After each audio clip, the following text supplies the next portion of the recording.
Hot War. We must first examine two major Puritan institutions of Cold War, the missionary reservations and the Federation of Puritan governments called the United Colonies of New England.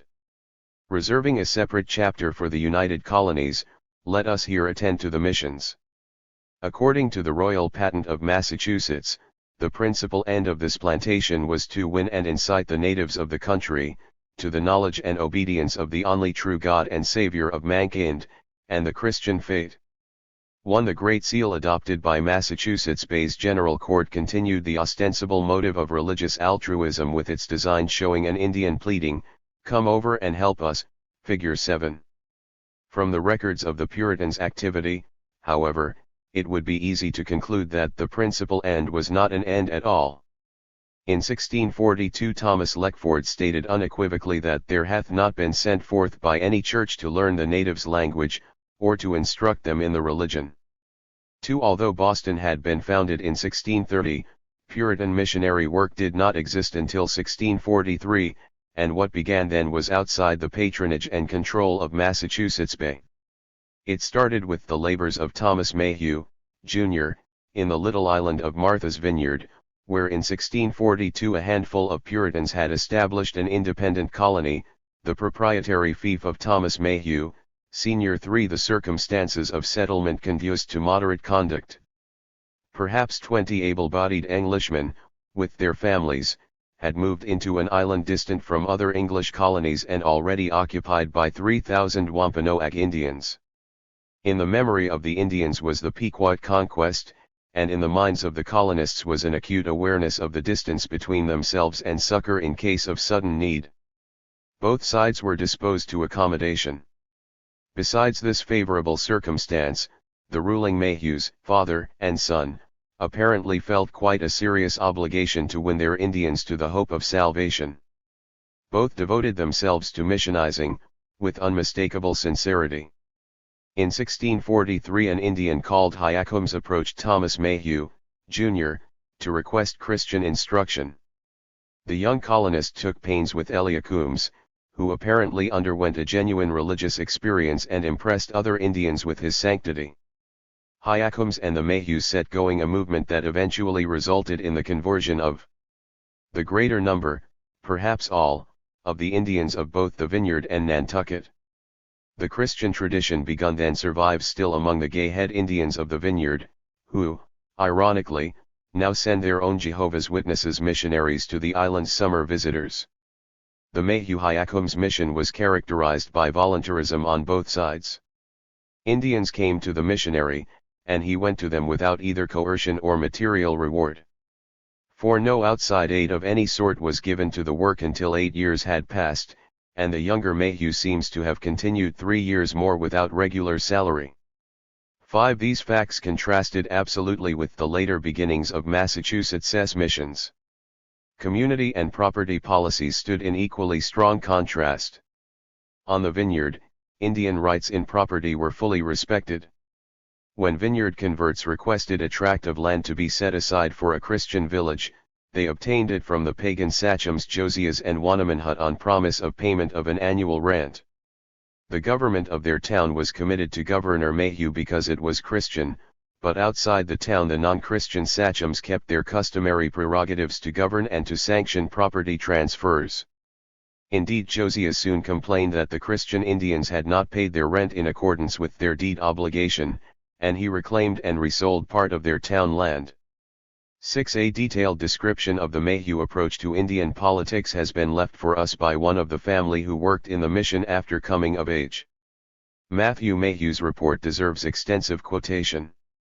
It tells us that Thomas Mayhew, Sr., informed the Indians that by order from his master the King of England, he was to govern the English which should inhabit these islands Martha's Vineyard and Nantucket, that his master was in power far above any of the Indian monarchs, but that as he was powerful, so was he a great lover of justice, that therefore he would in no measure invade their jurisdictions, but on the contrary assist them as need required, that religion and government were distinct things. Thus in no long time they conceived no ill opinion of the Christian religion. 7. As the number of Christian Indians increased, Mayhew gradually persuaded the pagan Indians to admit converts to their councils. In cases of more than ordinary consequence he offered his assistance and direction to the chief sachem regardless of whether the latter was pagan or Christian, but he maintained that the sachem's assent was to be obtained. Perhaps the sachem had no real power to refuse assent.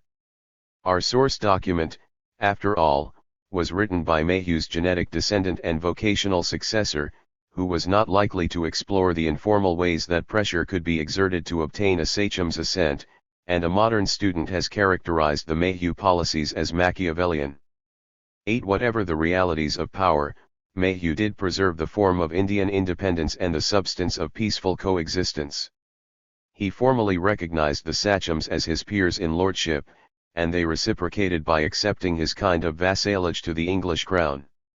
As Matthew Mayhew summed up, thus within a few years there was a happy government settled among them the Vineyard Indians, and records kept of all actions and acts passed in their several courts, by such who having learned to write fairly were appointed thereto. The princes with their sachems, or nobles, made public acknowledgment of their subjection to the King of England, being notwithstanding mindful to be understood as subordinate princes, to govern according to the laws of God and the King. 9. Even under the conditions of the greatest freedom of action, the mission created tensions and factions among the Indians. Sachems and powwows struggled to keep their followers away from the Christians. Apart from theological issues, the Indian who forsook his powwow was abandoning his physician. He wondered, when we are sick and wounded, who shall heal our maladies? 10. Religion and government were so closely allied in Wampanoag society that when the Christian convert rejected powwows he simultaneously rejected the sachem's authority that derived from the ritual and doctrine in the powwow's custody. Considering the tensions thus created, it is remarkable that the vineyard remained peaceful even throughout the Indian uprising of 1675 to 1677 that desolated the rest of New England. In Massachusetts the missions differed from the Mayhew pattern in chronology, policy, and method. The Mayhews started their mission 1 year after colonizing Martha's Vineyard. Massachusetts waited 16 years after its founding, and 3 years after the vineyard was settled, before sending forth a missionary. The actual creation of Massachusetts' missions, as distinct from proposals and projections for them, emerged as the byproduct of an attempt to seize the territory on the west shore of Narragansett Bay. That episode will be fully discussed below, in Chapter 15, in its integral relationship to the history of the United Colonies. First we shall step aside for a moment to get an overview. As on Martha's Vineyard, the year 1643 marked the beginning of serious interest in missions in Massachusetts, but the interest in the Bay Colony translated into an approach to Puritans in England rather than an approach to the Indians. Following the precedent set in Virginia from 1618 to 1622, projected Indian missions were used in 1643 to justify an appeal for English donations to Harvard College, among other causes, the grounds being that some of our godly active young scholars would make it their work to study the Indians' language, converse with them, and carry light amongst them. 1 Massachusetts agent Thomas Weld remitted £355 from contributors to the appeal. Embarrassingly the money vanished. George Parker Winship has remarked, there can be no doubt that the proceeds were put to much needed uses in a time of great stringency. What the uses were, however, nobody in England knew at the time, and apparently no one since has found out satisfactorily. 2 At least one fact is certain, as in Virginia the money was not used for any work among Indians at that time. A particular donation may be especially noted. In 1644 the Lady Mary Armine gave an annuity of £20 to support the preacher to the poor Indians in New England. This money was assigned to John Eliot in 1647, but its disposition until then is unknown. 3 Eliot, who was to become known as the Apostle to the Indians, began to learn an Indian language in 1643. It seems likely, though unprovable, that the prospect of Lady Armine's annuity was his incentive. Nothing in his previous history shows any interest in Indians, any attitude toward them except hostility. In 1634 he had overtly opposed Massachusetts Bay's friendship treaty with the Pequots and had been reproved by the magistrates on that account. 1. When he began his Indian language studies he evidently intended his missionary work to be conducted among Indian captives. 15. For the Massachusetts language was not the mother tongue of his teacher. 16. That person was conveniently near because he had been taken in the Pequot Wars, though belonging to Long Island, which is to say that he had been seized as plunder regardless of the fact that his tribe had done no harm to his captors. This less than cheery situation was at first euphemized in Eliot's correspondence to England. He mentioned the captivity of his teacher in the past tense, adding that at the time of the language lessons the Indian was living with a Dorchester Englishman. Many years later Eliot edged a little closer to candor with the admission that the Indian had been a servant in a colonist's house. 17. A servant at that time in New England was sometimes a wage worker, sometimes bound to servitude for a term of years, sometimes a slave. In England, Eliot's remark was ambiguous. New Englanders understood more precisely that an Indian servant captured in war was a slave. Eliot leisurely pursued his studies in seclusion for the next 3 years. Meanwhile Roger Williams sailed to England to obtain a charter for his associated towns along Narragansett Bay and on the Bay's Islands, and Thomas Weld tried to get a Narragansett patent for Massachusetts instead. Weld dutifully played on the mission theme. His proposed patent set forth that Massachusetts should expand over Narragansett Bay not only because of rapidly increasing population but also so that the gospel may be speedier conveyed and preached to the natives, that now sit there in darkness, which by planting further into the heathens' country they Massachusetts colonists may have better opportunity to do. 1-8 Weld failed. Important Englishmen were already upset by Thomas Leckford's strictures against New England, which had been published only a year earlier. They have nothing to excuse themselves in this point of not laboring with the Indians to instruct them, but their want of a staple trade, and other businesses taking them up. 19 Roger Williams added to the disturbance with a treatise in which he remarked that conversion of the Indians would be no great problem at all if anyone should make an effort in that direction. I can speak it confidently, wrote Williams. I could have brought the whole country to have observed 1 day in 7, I add, to have received baptisma, to have come to a stated church meeting, to have maintained priests, and forms of prayer. 20 In people who believed that such observances were quintessential to religion, Williams's remarks stirred up great distress. Leckford had told England that New England had never even tried to proselytize, and Williams had added that even one man could have produced spectacular results. What was wrong with the Puritans of Massachusetts? Why had they been so remiss? By these censures, a scholar has written, the court of Massachusetts may have been prompted to its action in March, 1644. Some of the sachems, with their subjects were then induced to come under a covenant of voluntary subjection. The type of inducement remains murky. No quid pro quo was spelled out in the act of submission, and, considering what the Indians gave up, we may harbor a small doubt about how voluntarily they laid out their sacrifice. On March 8, 1644, 5 of the sachems living within Massachusetts' chartered limits rendered themselves, their subjects, their lands, and their estates to be governed and protected according to Massachusetts' just laws and orders, so far as we shall be made capable of understanding them.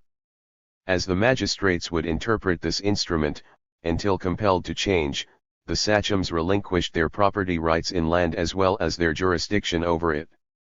With the priorities of surrender established, the Indians capitulated in second place to the demands of the Spirit. They promised in their materially bereft state to be willing from time to time to be instructed in the knowledge and worship of God. 2-1 The criticism in England continued. In 1645 an English Presbyterian minister attacked the Congregationalist New Englanders. In a period of intense competition between English Presbyterians and Puritan Congregationalists, the Reverend Robert Bailey made a propaganda point with his condemnation of the Puritans' New England brethren, who, of all that ever crossed the American seas, are noted as most neglectful of the work of conversion. 2-2 Boston took it drowsily. John Eliot remained in his study. The godly young scholars at Harvard stayed at Harvard. The General Court stirred itself in October 1645 only to ask the Reverend Elders to return their thoughts on the subject of missions. Whatever those thoughts may have been, they did not ripple the even surface of the court's records. 23 events were brewing, however, that would startle Boston into wakefulness. In 1646 two more heretics from Narragansett Bay made their way to London with loud complaint against Massachusetts. Samuel Gorton and Randall Holden told of the magistrates' attacks upon themselves and the Narragansett Indians. Gorton published a book, the very title of which was a manifesto, and members of Parliament read it. Simplicity's Defense Against Seven-Headed Policy. Or Innocency Vindicated, being unjustly accused, and sorely censured, by that seven-headed church government united in New England. Or that servant so imperious in his master's absence revived, and now thus reacting in New England. Or the combat of the United Colonies, not only against some of the natives and subjects, but against the authority also of the Kingdom of England, with their execution of laws, in the name and authority of the servant, or of themselves, and not in the name and authority of the Lord, or fountain of the government. Wherein is declared an act of a great people and country of the Indians in those parts, both princes and people, unanimously, in their voluntary submission and subjection unto the protection and government of Old England. From the fame, they hear thereof, together with the true manner and forme of it, as it appears under their own hands and seals, being stirred up, and provoked thereto, by the combat and courses above said. Throughout which treatise is secretly intermingled, that great opposition, which is in the goings forth of those two grand spirits, that are, and ever have been, extant in the world, through the sons of men, from the beginning and foundation thereof. 24. Parliament could overlook Gorton's theological haranguing, which was common enough in that day of kaleidoscopic fanaticisms, but statesmen reacted quickly to charges that a colony was acting against the authority of the Kingdom of England. Though the kingdom was in the process of shedding its king, the king's authority remained, and the new hands that had grasped it were not ready to let it trickle away. The Narragansett Bay heretics offered their own subjection to the laws of England without reservation or quibble and added to their own the voluntary submission of the Narragansett Indians. In contrast, according to their report, Massachusetts had denied the sovereign power of English law and had overreached the bounds prescribed by England's patent. Parliament was disturbed. Very quickly, Massachusetts Bay became disturbed in turn. Correspondents in England reported the ominous proceedings to New England.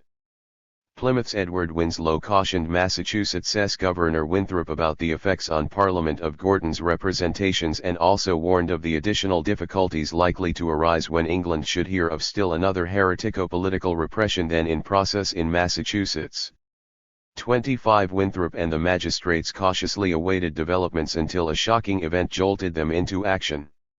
Samuel Gorton's associate Randall Holden sailed into Boston Harbor on or shortly before September 13, 1646. The date is crucial.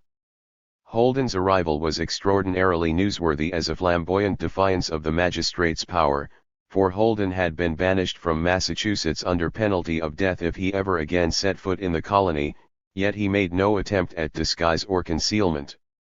Triumphantly he exhibited Parliament's letter of protection, not only covering his own person but also instructing Massachusetts to cease molesting all of his and Gorton's associates at Narragansett Bay. 26 The alarmed magistrates took counsel. Holden was grudgingly permitted to pass unharmed through the colony, and decisions were made to restore the Bay's influence in London. The magistrates finally realized the seriousness of the growing rift between themselves and their fellow religionists in England. Their response to political differences was to stress religious likeness and religious duty. The long gestating mission to the Indians was suddenly perceived as a benefit instead of a nuisance, and it came to birth. John Eliot emerged from his study. To provide a basis for propaganda in England, Eliot's mission had to appear as an altruistic outpouring of religious benevolence. If seen as a mere maneuver to recover lost influence, it would not make headway against critics. The Puritans, therefore, reported the mission's origins with adjustments of certain data to give the desired image. Eliot first preached to the Indians under Sachem Cutchamakin at a place called Dorchester Mill. The sources provide us with a choice of two dates. John Winthrop entered the event in his history under the date of July 5, 1646, leaving a blank for its description. The anonymous author of a missionary tract, thought to have been John Wilson, the minister of Boston's church, dated the Dorchester Mill preaching at approximately September IJ, 1646, which would be about 2 days after Randall Holden's arrival in Boston Harbor. In my interpretation, John Winthrop pushed the mission date back in time to break the connection with Holden. But suppose that Winthrop's date of July 5 be accepted as the time of first preaching at Dorchester Mill. We would then have to take into account the warning that Edward Winslow had written to Winthrop 5 days earlier. It is clearly dated June ultimate 1646. Winslow had warned of the evil that I long feared concerning Gorton, and the rest of his letter locates that evil in Parliament. The fact is indisputable that Massachusetts' mission did not begin until after Massachusetts' magistrates began to fear Parliament's reactions to the Gorton-Holden revelations. Compared to that fact, whether the mission originated on July 5 or September 15 is a minor question that may be answered according to one's taste in interpretation without affecting the issue of substance. 27. There is another curiosity about that first meeting at Dorchester Mill, namely, that Eliot treated it as a non-event. His terse reference to it indicates that he was badly heckled. They gave no heed unto it, but were weary, and rather despised what I said. He refused to consider this failure as part of his missionary career, his logic apparently being that because the meeting was not successful the career had not yet begun. I first began with the Indians of Nunantum, as you know, those of Dorchester Mill not regarding any such thing. His language is not conclusive in itself, and other narrators have chosen to follow his lead by thrusting the Dorchester Mill meeting out of memory, but Daniel Gookin confirmed the meeting explicitly. Cutchamakin, he wrote, was the first sachem and his people to whom Mr. Eliot preached. Equally explicitly the author of the missionary tract of 1647 remarked on the distinction between Eliot's first and second preachings. He dated the Nunantum meeting at October 28, 1646, and remarked happily that the Indians had then behaved far different from what some other Indians under Kitchamakin in the like meeting about 6 weeks before had done. 8 serious consequences flowed from Dorchester Mill. The magistrates acted swiftly and emphatically to guarantee that that sort of reception would never again be given to one of their missionaries. They took 3 steps: an immediate executive reorganization of government over the Indians, an enactment at the next session of the General Court for the suppression of native religion, and another legislative enactment for a missionary reservation where praying Indians could be segregated from the recidivist influence of their non-Christian kinsmen. The first of these decisions is nowhere candidly set down on paper, but it is delineated by the implications of the following circumstances. When Eliot ventured on his second approach to the Indians, the one at Nunantum, he avoided Cutchamakin as well as the other 4 legitimate sachems who had formally submitted their people to Massachusetts' government 2 years earlier. Instead of approaching any of these sachems who governed by native right through native custom, Eliot and 3 companions took themselves on October 28, 1646, to the village of a man who had no native right whatever. His name was Wabun, and his status was described in revealingly variant terms by Eliot and Governor John Winthrop. Well inside his narrative, Eliot characterized Wabun as a man of gravity and chief prudence and counsel among them, although no sachem. This interesting distinction, casually placed in parentheses, was overshadowed by Eliot's other characterization of Wabun, in his very first paragraph, as the chief minister of justice among the Indians of Wabun's village. The question presents itself: how could an Indian who was not a sachem be a chief minister of justice? The answer is that the justice was English though the minister was Indian. 29. John Winthrop seemingly added confusion to the contradiction by terming Wabun a new sachem, but Winthrop's remark gives the clue to the misleading partial truths in Eliot's remark as well as his own. 30. The key word is new. Wobben's name does not appear in the records until Eliot's visit.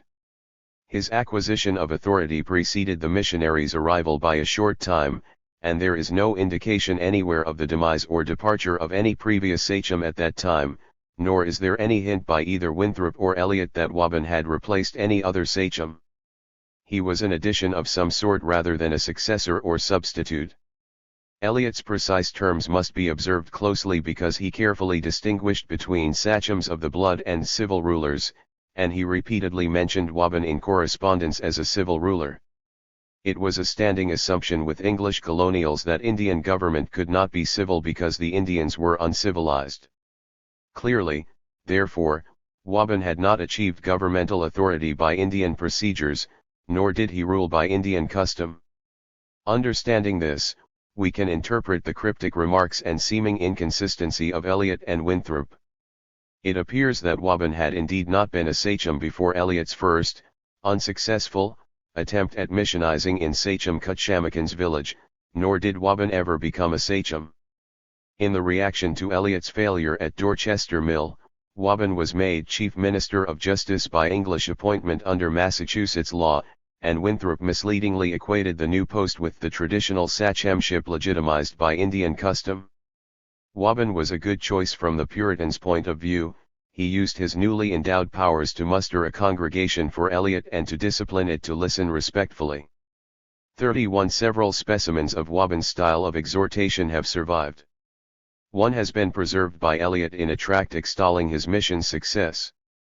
Although Eliot admitted to having clothed it with our English idiom, he insisted that the thought was Wobben's. Thus spoke Wobben the model convert. These words are a similitude, that as some be sick, and some well, and we see in experience that when we be sick, we need a physician and go to him, and make use of his physic, but they that be well do not so, they need it not and care not for it. So it is with soul sickness, and we are all sick of that sickness in our souls, but we know it not. Tradition has preserved a rather different sort of rhetoric from the lips of Wobben the civil ruler.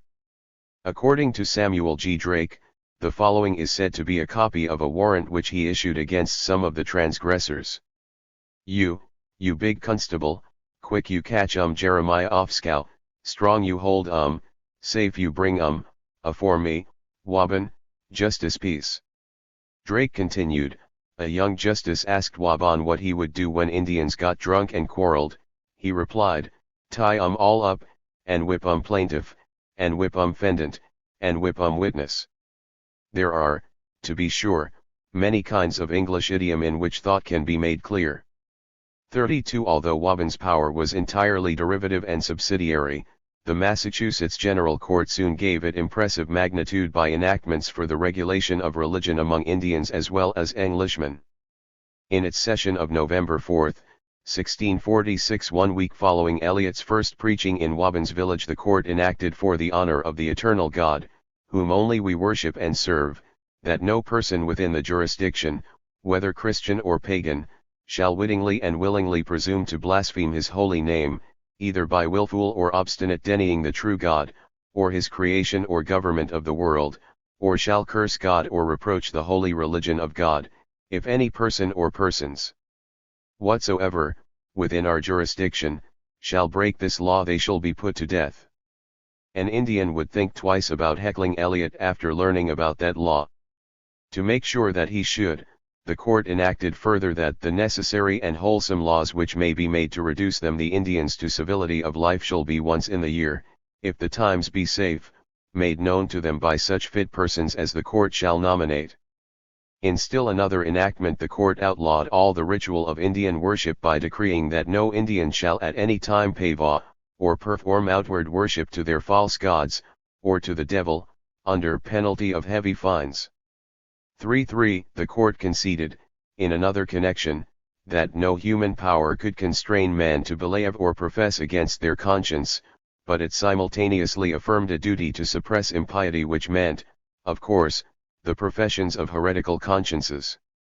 34 It is not strange that this terse expression of well-known Puritan principle should have been extended to the Indians as soon as Indian religion became a matter of sufficient concern to stir any activity at all. Eliot construed freedom of conscience for Indians in a rather constricted sense. When he asked his Indian listeners to submit themselves voluntarily to the worship of the particular entity that he identified absolutely and unqualifiedly as God, he construed voluntarism in a manner peculiar to his co-religionists. That sort of freedom of conscience did not imply freedom to choose any religion other than Eliot's own. He allowed only a choice of degree of commitment to the Puritan religion.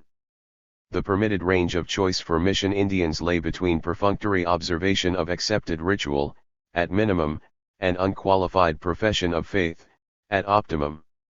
35 To go outside that range was to commit the blasphemy for which death was mandatory.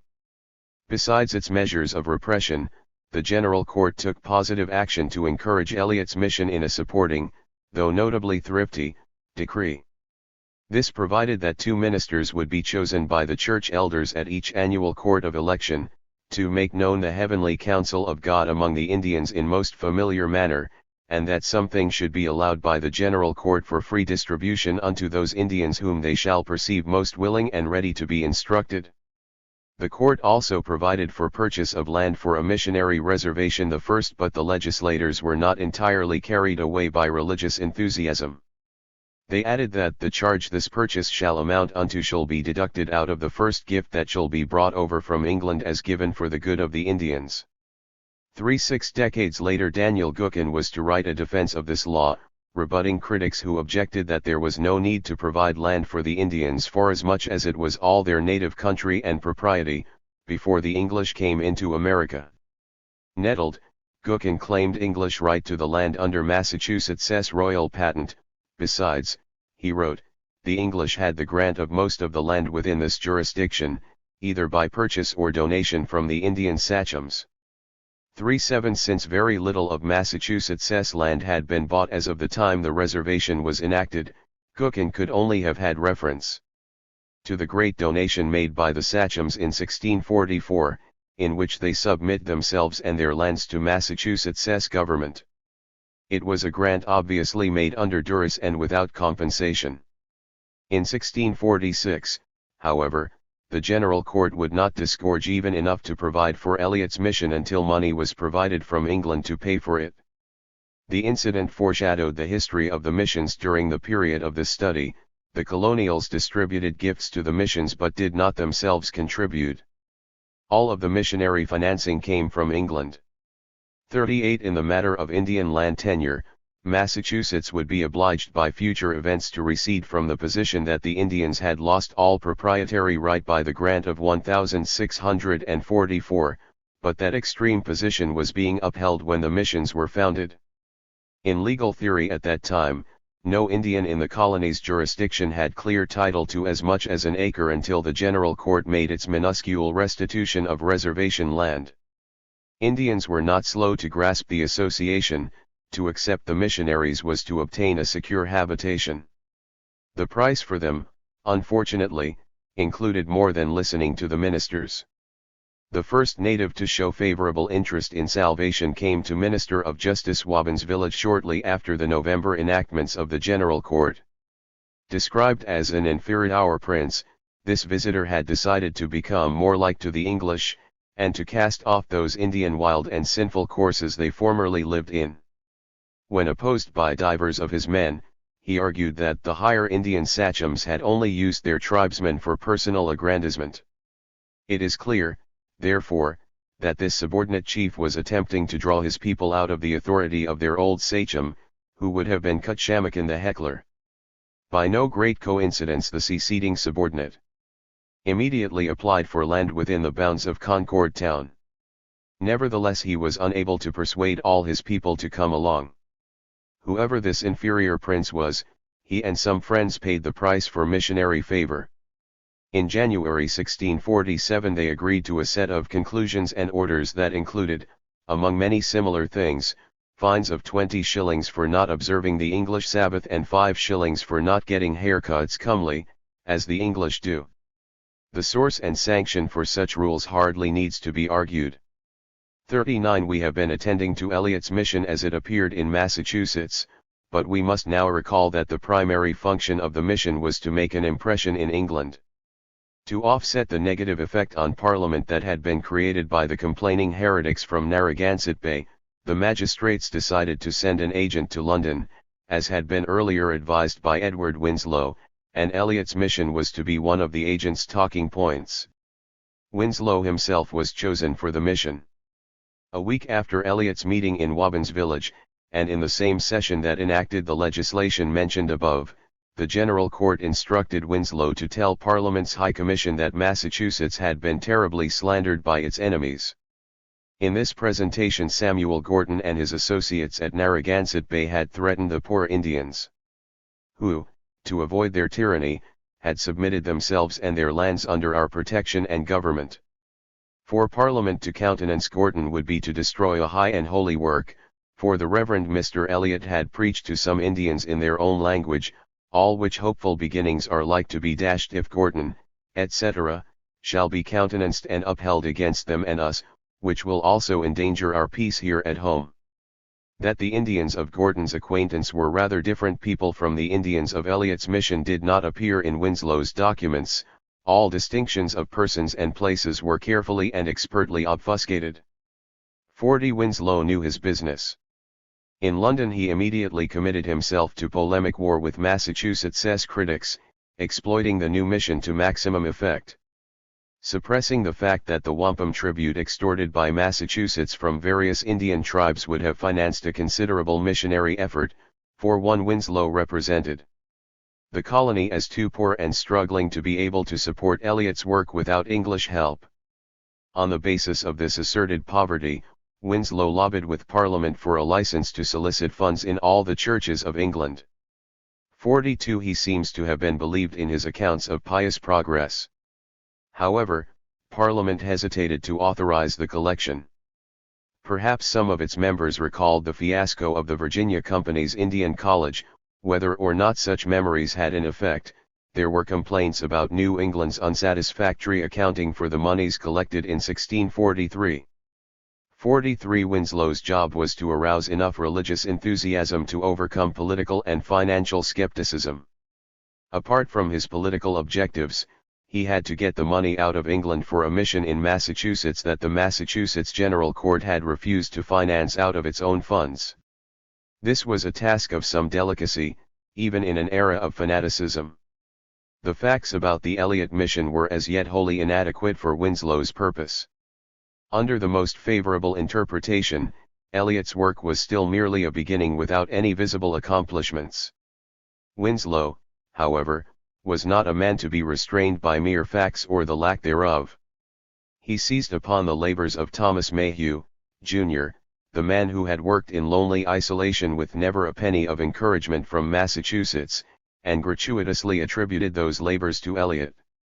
Editing a book of letters from Eliot, Winslow made Eliot say, or Eliot had himself said prior to the editing, that our Cutchamakin the Massachusetts sachem so averse to Christianity that he had rejected Eliot's mission hath some subjects in Martha's Vineyard, and they hearing of his praying to God, some of them do the like there, with other ingenious Indians, and I Eliot have entreated Mr. Mayhew, the young scholar, son to old Mr. Mayhew, who preach it to the English to teach them, and he doth take pains in their language, and tiac hate them not without success, blessed be the Lord.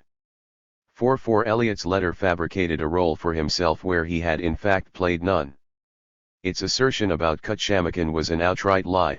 Cutchamakin had nothing to do with the Vineyard Indians, who were Wampanoags under the general sachemship of Usamakin, or Massasoit, who in turn had nothing to do with Massachusetts because he was under the jealous protection of Plymouth Colony.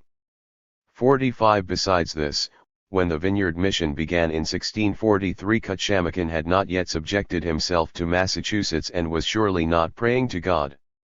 He was named with the clearly deceitful intention of establishing a semantic connection by which Eliot could be presented as having initiated Mayhew's Vineyard Mission.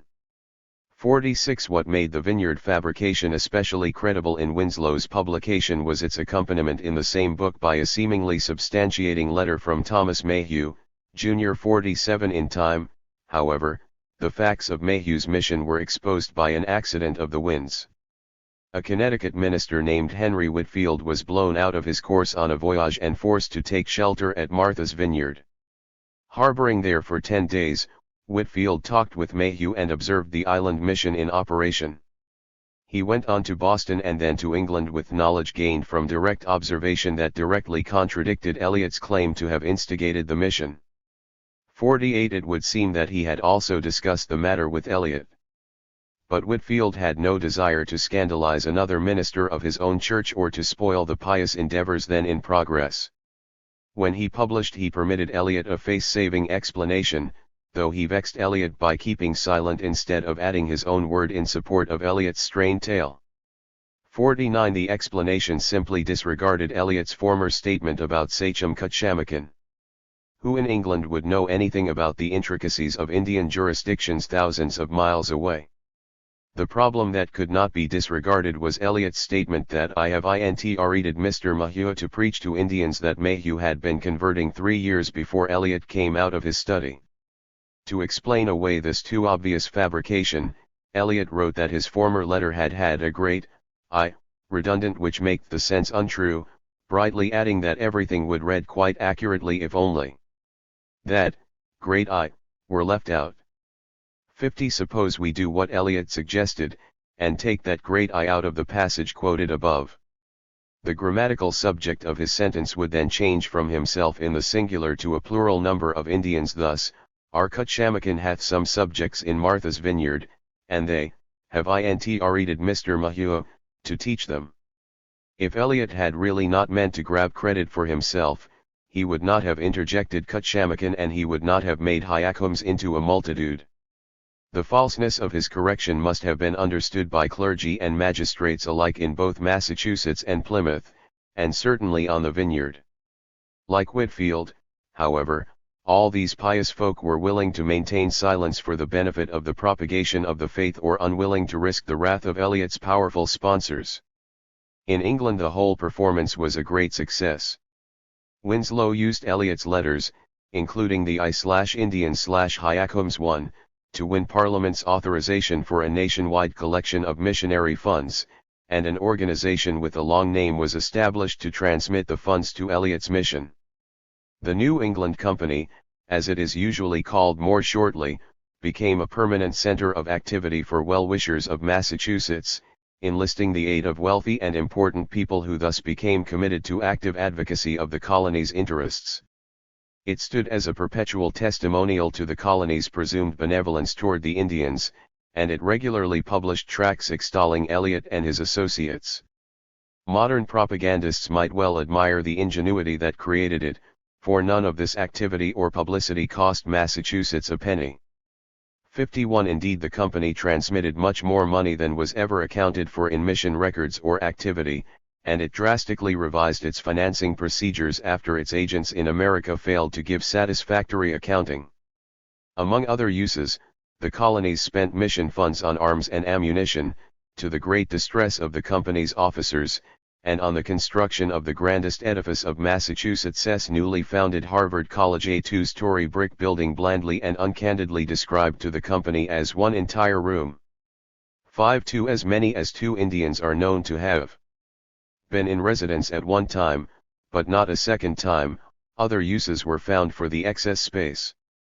53 Meanwhile, John Eliot became an important figure in New England diplomacy, important to both Englishmen and Indians because of the effects of proselytizing on political institutions. Indian communities were cemented by traditional rituals under the direction of priests closely allied to the sachems. Both the rituals and the priests were known as powwows. Both kinds of powwow were intensely attacked by the missionaries and their converts. As Neil Salisbury has written, in requiring the potential convert to reside in a praying town, Puritan missionaries demanded nothing less than a complete repudiation of not only his culture but his community. 54 In 1650 Eliot had a showdown with Sachem Cutchamakin, in Eliot's words, because the Indians that pray to God, since they have so done, do not pay him tribute as formerly they have done. And further Cutchamakin said, this thing are all the sachems sensible of, and therefore set themselves against praying to God. 5. Nor was Eliot content to dissolve and reorganize the institutions of Indians who offered formal submission to his government. He and his associates regarded the mission reservations as bases from which praying Indians could be sent to subvert the independent tribes. As one missionary put it, religion would not consist with a mere receiving of the word. Practical religion will throw down their heathenish idols and the sachem's tyrannical monarchy. 5. An English royal commissioner commented that Massachusetts' missionaries proselyte in Indians by hiring them to hear sermons, by teaching them not to obey their heathen princes, and by appointing rulers amongst them over tens, 50s, etc. 5. Wampanoag Sachem Philip told some Rhode Islanders that the Indians had a great fear to have any of their Indians should be called or forced to be Christian Indians. They said that such were in everything more mischievous, only dissemblers, and then the English made them not subject to their kings, and by their lying to wrong their kings. The Quaker reporter remarked, "We knew it to be true." 5. Confirmation of such comment can be gleaned from guarded statements in Eliot's own correspondence. Messengers and instruments are mentioned repeatedly. These were his active leading converts. Messengers and instruments look for their pay, he wrote in December 1671 to the New England Company's treasurer, and if that fail, the whole moves very heavily and will quickly stand still. 5. Shortly earlier he had been more explicit with the company's bursars in New England, knowing that these local dignitaries shared his own view of the utility of Indian converts as an instrument of expansion. To these gentlemen he confided that God put it into the heart of the church to send some of their brethren to sundry parts of the country, to call in their countrymen to pray unto God. I foresaw this would be chargeable. Since Eliot himself was the voice of God to his converts, his foresight on the occasion is not strange. He knew exactly why the enterprise would be chargeable, and he explained it. Captain Gookings will inform you of some charges in powder and shot for their necessary defense in these times of danger. Such defense, of course, would be conducted in those sundry parts of the country where Eliot's messengers and instruments were wrestling for the souls of the benighted. These zealots carried more than one kind of persuasion when they called on other Indians to pray. On this occasion Eliot armed them to go among the Nipmuc Indians to teach them the fear of the Lord. 6. When King Philip's War broke out 4 years later, these Nipmuc ingrates repaid the missionaries' solicitude by becoming Philip's first allies against the English. 61. The Nipmucs were not the only ostensible converts to turn hostile. Every missionary town contributed warriors to the rebel bands. Even James the printer, the Indian who had helped print Eliot's translation of the Bible, joined the hostile forces. 62. How successful, then, were the missions in the long run? Different standards produce different evaluations. If many or most of the mission Indians took up the hatchet against the Puritans, a certain number of the more faithful converts became indispensable auxiliaries of the colonial troops. By religious standards, judgment depends on what emphasis is given to numbers. Eliot avoided statistics, providing them only under intense pressure from the New England Company in England, and the figures he finally produced need careful analysis. He preferred to dwell upon case studies, and his reports glow after a fashion with ponderously rapturous rhetoric about particular individuals. The rhetoric considerably outran performance, even as depicted by admirers. A hard-nosed, avowedly racist, 19th-century historian confessed that little, if any, credit was due to the Massachusetts Puritans for labor spent or for success attained in that work. 6.3. Even the inner circle of Puritans sometimes blurted out disillusionment. Hugh Peter, a relation by marriage of the Winthrops, an agent of the Saybrook Company, the pastor who succeeded Roger Williams and then excommunicated him and disciplined the Salem Church, and so prominent a Puritan revolutionary in England that he was horribly executed at the Restoration, to the cheers of the multitude, Peter once let himself remark that the mission work was but a plain cheat, and that there was no such thing as a gospel conversion amongst the Indians. 6.4. Eliot himself reported after a quarter-century of missionary activity that his results had been disappointingly meager. Responding to questions from England, he evaded the subject of how many Indians had been admitted to full communion and protested as too strict another question about how many converts were being daily added. 6.5 He had good reason for evasion. From his account elsewhere, the number of Indian communicants in 1671 can be calculated at certainly less than 100 and probably much lower. 66 Eliot's associate Daniel Gookin remarked in 1674 that many of the praying Indians had not yet come so far as to be able or willing to profess their faith in Christ and yield obedience and subjection to him in his church. Gookin should have said most instead of many. By his own accounting, about 1,100 Indians had subjected to the gospel, by which he plainly meant Indians who observed the outward forms of worship and lived under the civil order or government of the mission towns. Gookin and his editor could find only 3 towns having Indians in full communion, Natick with 40 to 50, Hassanmesset with 16, and Magankakwick with 8, a total of 74 at most. If baptized persons are added to those in full communion, Gookin's total comes to 119 souls yielding obedience in the church. They were a tiny minority among the 1,100 Indians subjected to the gospel government. 67 That government itself contributed to Indian resistance. Its objective was to impose civilization and repress savagery. Eliot's view was that the Indians must have visible civility before they can rightly enjoy visible sanctity in ecclesiastical communion. 68 In practice, Massachusetts missionaries associated the two processes, requiring their praying Indians to alter previous ways of life in a number of rigorously mandated particulars.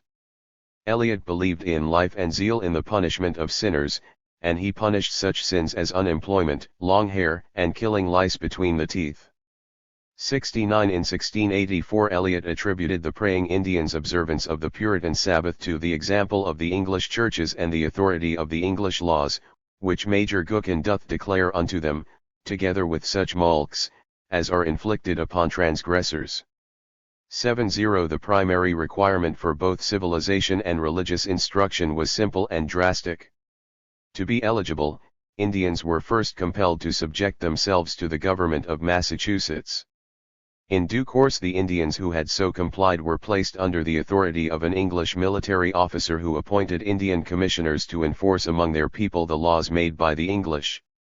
All judgments by the Indian officials were subject to review and veto by the English superior, who also sat as a magistrate himself when he pleased. In this scheme native political institutions and customs had no place except that of conduct requiring punishment. 71 That this self-imposed handicap severely reduced the religious efficacy of Massachusetts missionaries is demonstrated by the accomplishments of Richard Bourne of Plymouth Colony and the Mayhews of Martha's Vineyard. The regions in which Bourne and the Mayhews worked are all within today's Massachusetts, but they were jealously independent colonies in the mid-17th century. Although their religious doctrines were the same as Eliot's, and therefore of no greater inherent difficulty, and although their respondents were as much or as little savage as Eliot's, Bourne and the Mayhews outperformed Eliot in almost every respect. They made more converts, they founded more churches, and their Indians stayed out of the Second Puritan Conquest except to help the colonists. In 1652, 282 Vineyard Indians united in a covenant drawn up for them by the younger Thomas Mayhew, and in 1659 the elder Thomas Mayhew founded the Vineyard's first Indian church. 72 Eliot's first church at Natick began in 1660. In fairness, it must be noted that he had been hindered for 8 years by his Roxbury congregation's resistance. 73, by 1673 there were 2 churches under Eliot in Massachusetts, 1 under Bourne in New Plymouth, and 3 under Thomas Mayhew on Martha's Vineyard and Nantucket.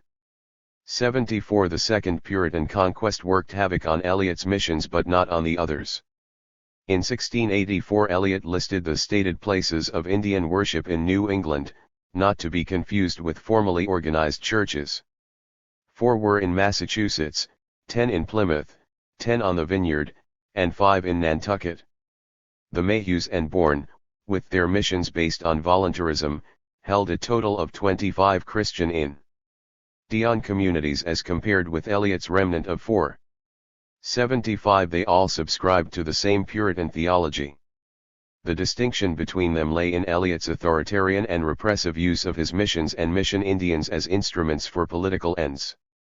It remains to be noted that the baneful influence of Massachusetts' missions extended beyond the borders of New England. The praying Indians repeatedly came into conflict with the Mohawks, at whose hands they were beaten badly. Eliot claimed that the mission Indians went forth against his will, but considering his controls over the reservations, this seems at least doubtful. Doubt increases with the knowledge that the arms for these conflicts were provided from mission funds. 76 later, when refugees from the shambles of the Second Puritan Conquest fled to the Hudson Valley for protection by New York and the Iroquois, they carried with them the memory of the faithful among Eliot's converts hunting them down for Puritan troops to slaughter.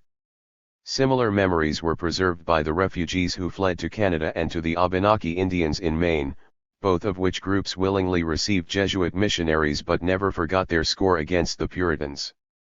Iroquois and Abenaki, supervised by New York and Canada, formed a wall around New England that remained impenetrable for a century. Chapter 15 Lords, Subjects, and Sovereign. A quarter century in 10 scenes. Prologue. Between the First and Second Puritan Conquests, two distinct eras were formed in New England by delayed reflection of events in Old England. From the Pequot Conquest of 1636 to 1637 until about 1663, the Orthodox Puritan colonies, plus Plymouth, united for conquest through the instrumentality of a confederation. The Second Era, from 1663 to 1675, was a period of especially great confusion and division, which will be considered in Chapter 16 below. During the First Era, which is the subject of immediate interest, the United Colonies of New England was dominant. Consisting of 4 colonies, only one of which had a legitimate patent, and unsanctioned by either Crown or Parliament, the Puritan Confederation seized authority by virtue of its regional strength and assumed righteousness and, immediately after its foundation, embarked upon a career of expansionist conquest. As customary in such circumstances, the Puritans represented their combination as a defensive organization necessitated by great perils, but in reality the Puritan Confederation never engaged in defensive war, though it was repeatedly involved in conflict. Such a reality was anticipated by the Puritan lords when they subscribed to their Compact of Association. They took pains to spell out in exact detail the conditions under which the United Colonies might conduct offensive war.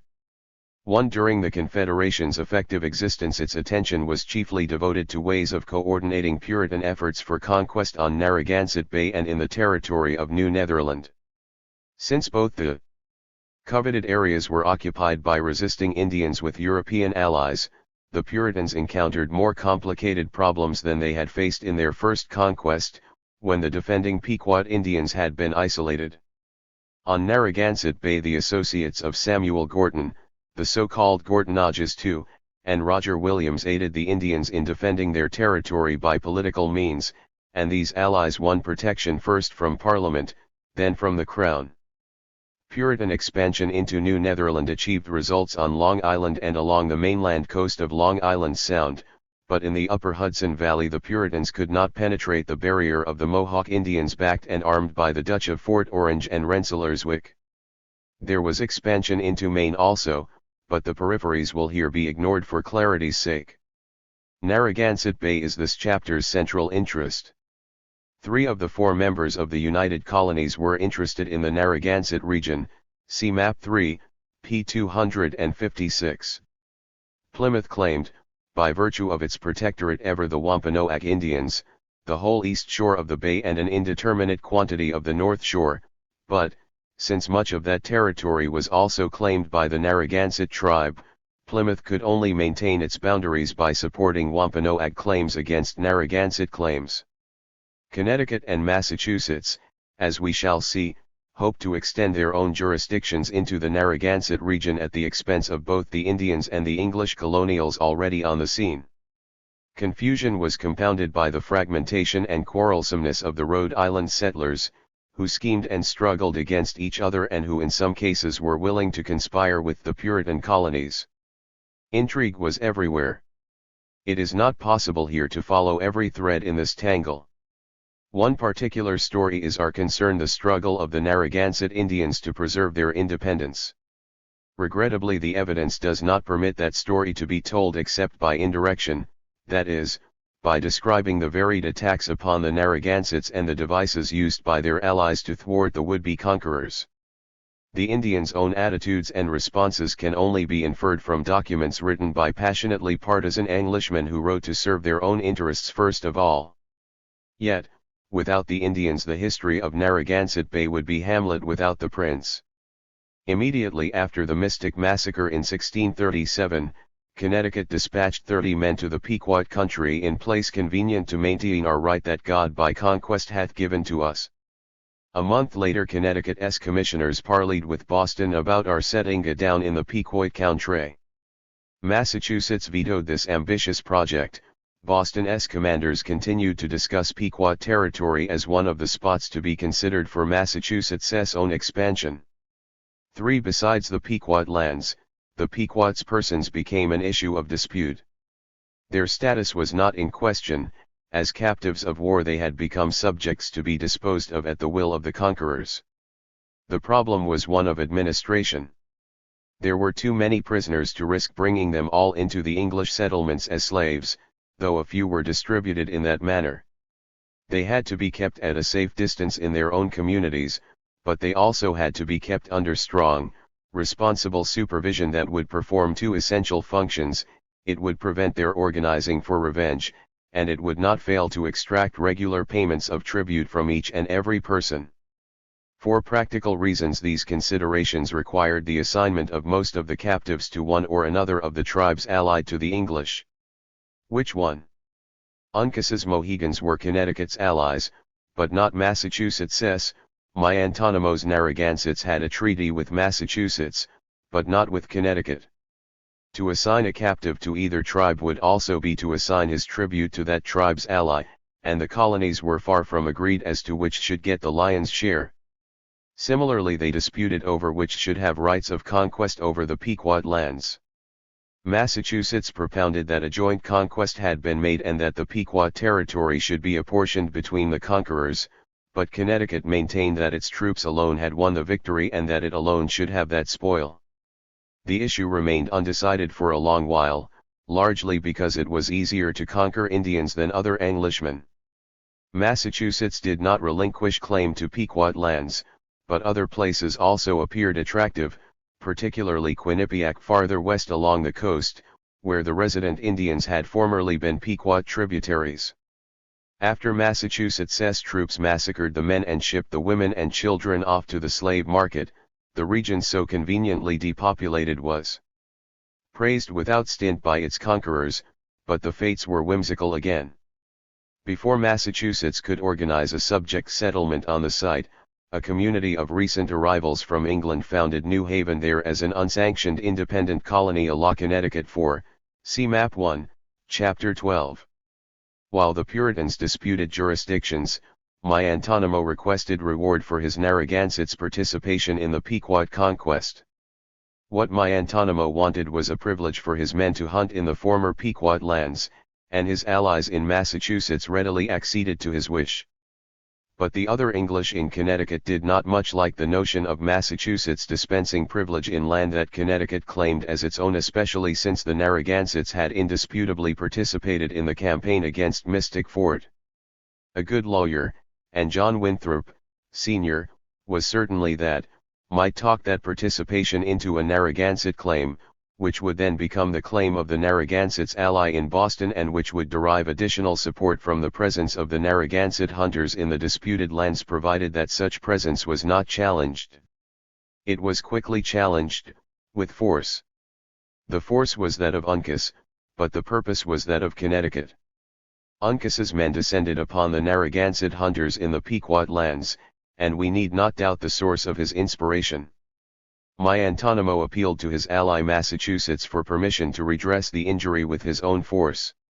Boston told him to sit still and await developments. Connecticut all the while backed Uncas and winked at his re-establishment of the old Pequot tribe under his new management. Tension increased in the scramble for wampum. One reason for Connecticut's benign attitude toward Uncas was his willingness to pay large quantities of the shell currency for protection. The mathematics of the process were simple and plain. As more Pequots found their way under Uncas's wing, more wampum tribute found its way to Connecticut. Representatives of the colonies met to discuss the possible formation of a permanent confederation in which such intercolonial issues might be resolved peacefully, but Massachusetts' demand for a dominant role in the organization was rejected by the others. 6 and Connecticut men promptly moved on their own initiative to rearrange Indian affairs to their own liking.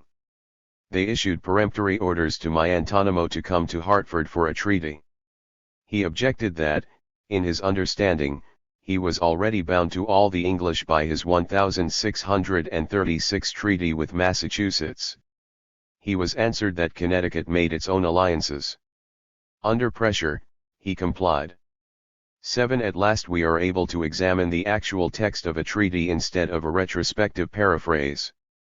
From this text Connecticut's purpose is clear: it was to force the Narragansetts to take Connecticut's orders instead of Massachusetts's.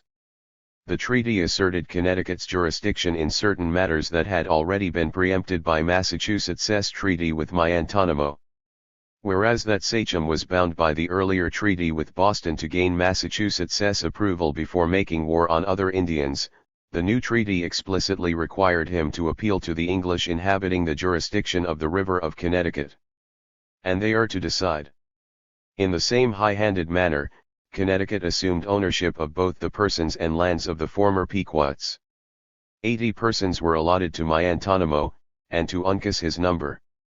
For each Pequot thus assigned, Uncas and Miantonomo were to bring wampum tribute to be paid at killing time of corn at Connecticut yearly, and no part of the Pequot's territory was to be occupied without Connecticut's permission. 8. The intent of the latter provision was later clarified when Uncas occupied the former Pequot lands. The treaty thus contravened Massachusetts's permission to Miantonomo for the Narragansetts to hunt and fish in the Pequot territory. Its sequel, the establishment of Uncas in possession, constituted a seizure of the lands by proxy. Massachusetts responded to this fait accompli with caution.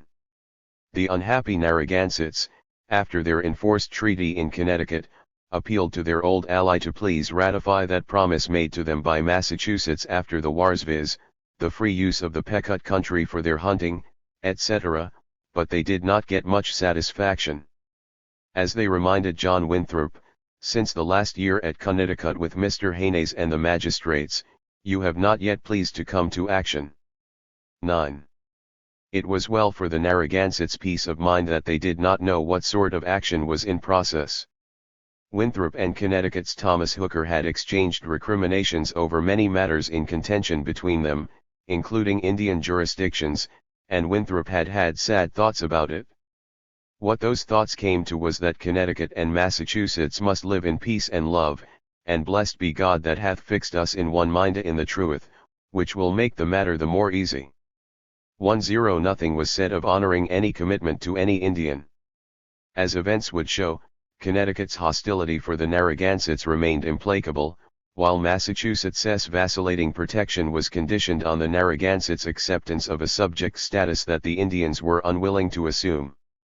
In live years' time the Puritans settled their own differences and effected a confederation.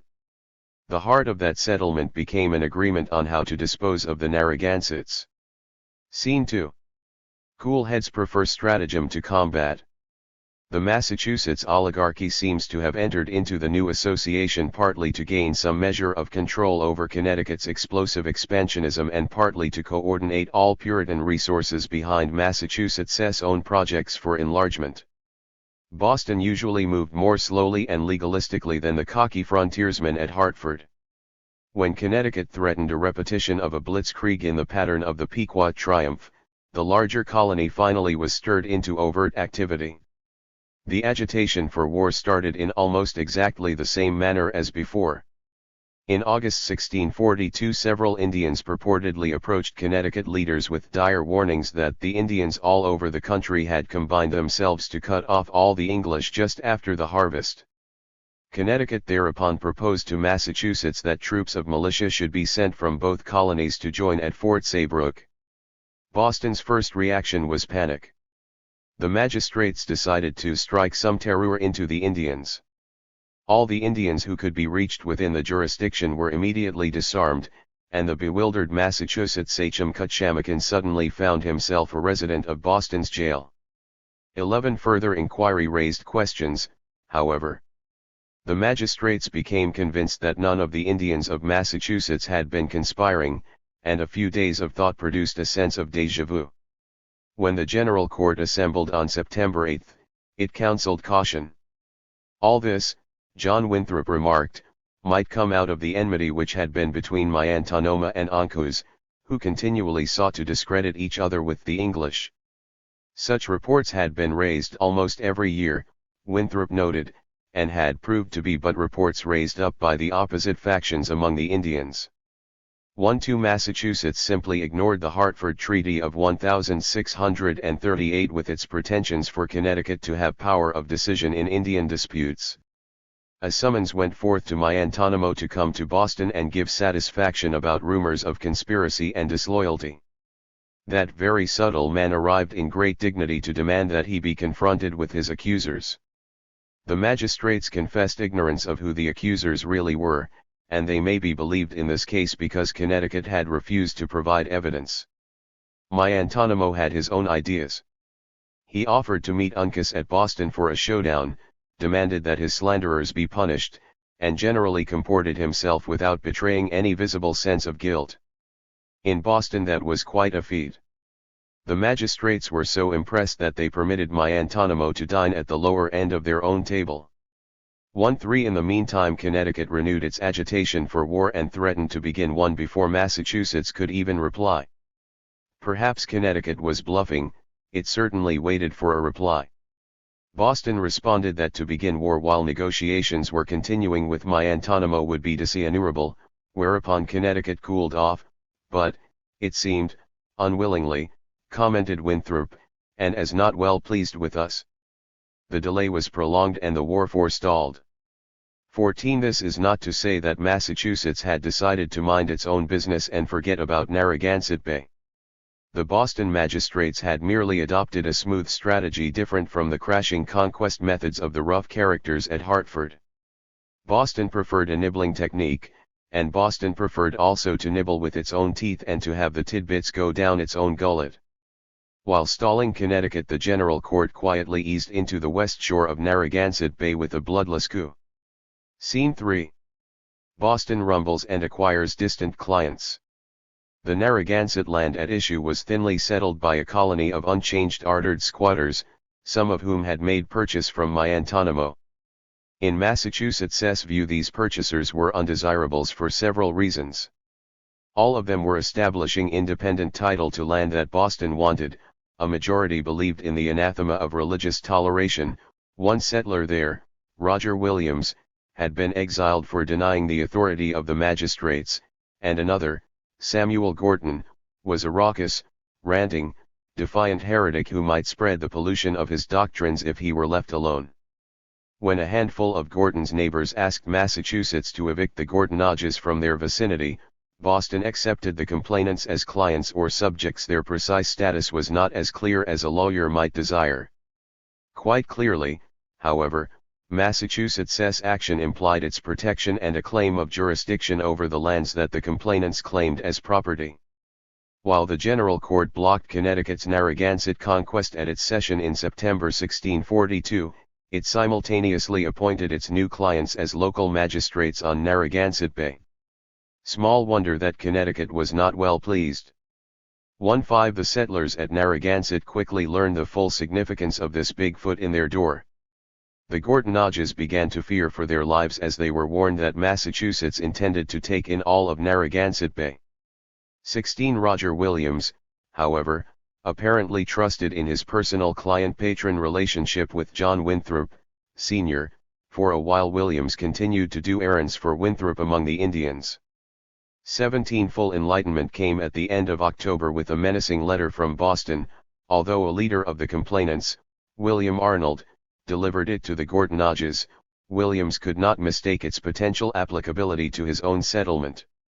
Massachusetts, to our neighbors of Providence.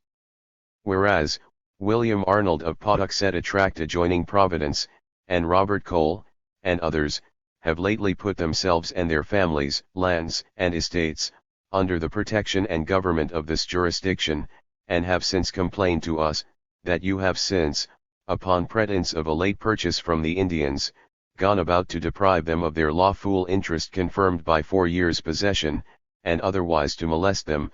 We thought good therefore to write to you on their behalf, to give you notice, that they and their lands, etc. being under our jurisdiction, we are to maintain them in their lawful rights.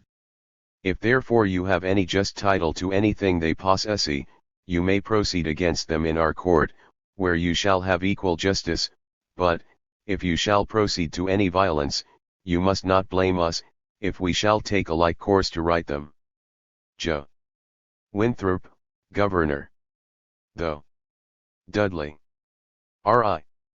Bellingham. Increased. Noel. 18. Reactions to these pressures varied.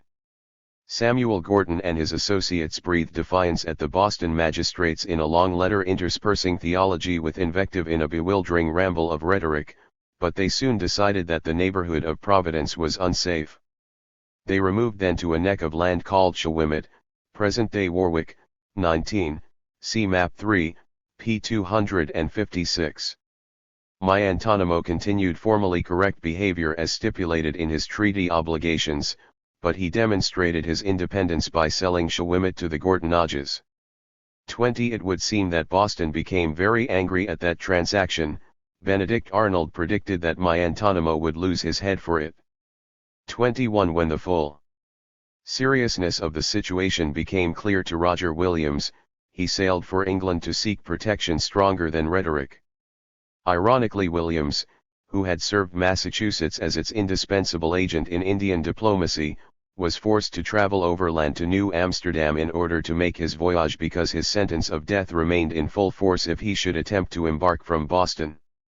22. The Gortonages' removal from their old neighbors delayed Massachusetts' advance only until the magistrates could make terms with the neighbors at the new location.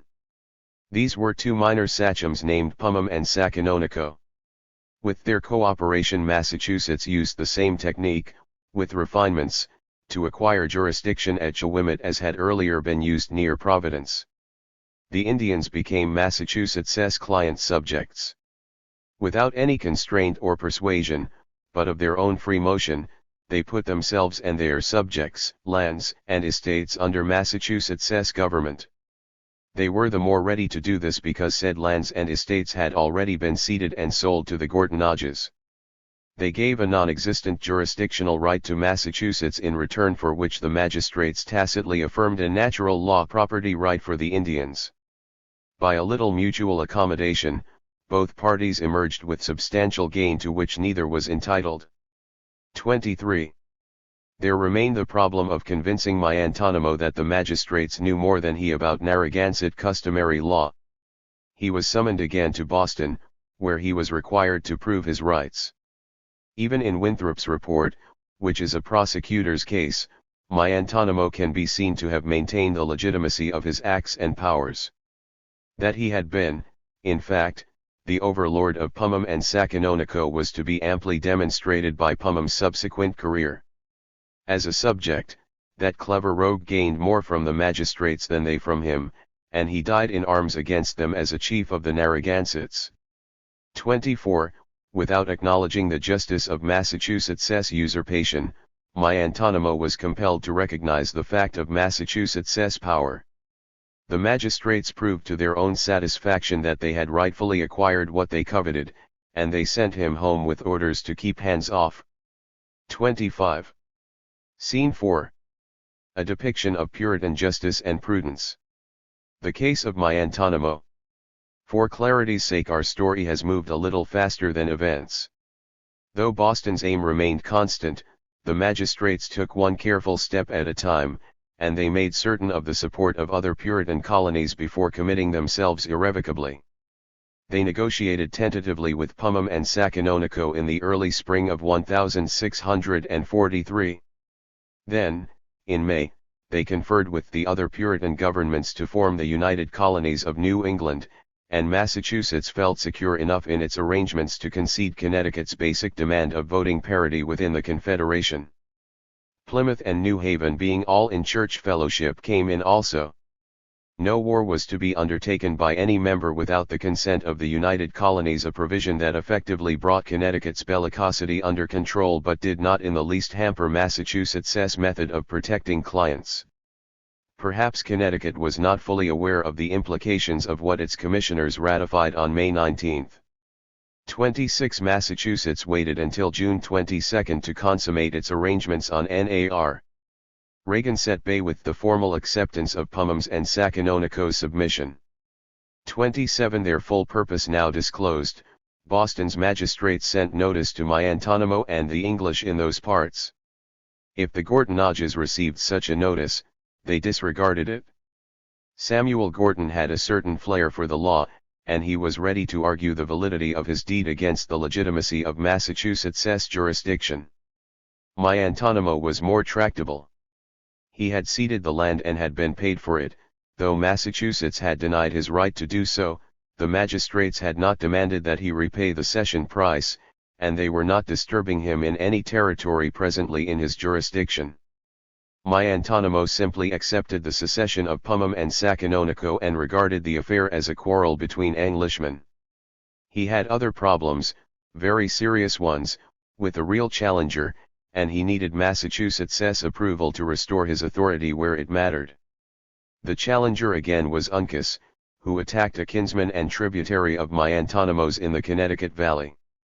Still moving carefully within the provisions of his treaty, Miantonomo complained to the governors of Connecticut and Massachusetts and asked permission to war against Uncas.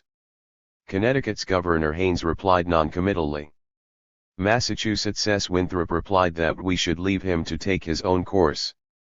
28. The formalities complied with, Miantonomo marched.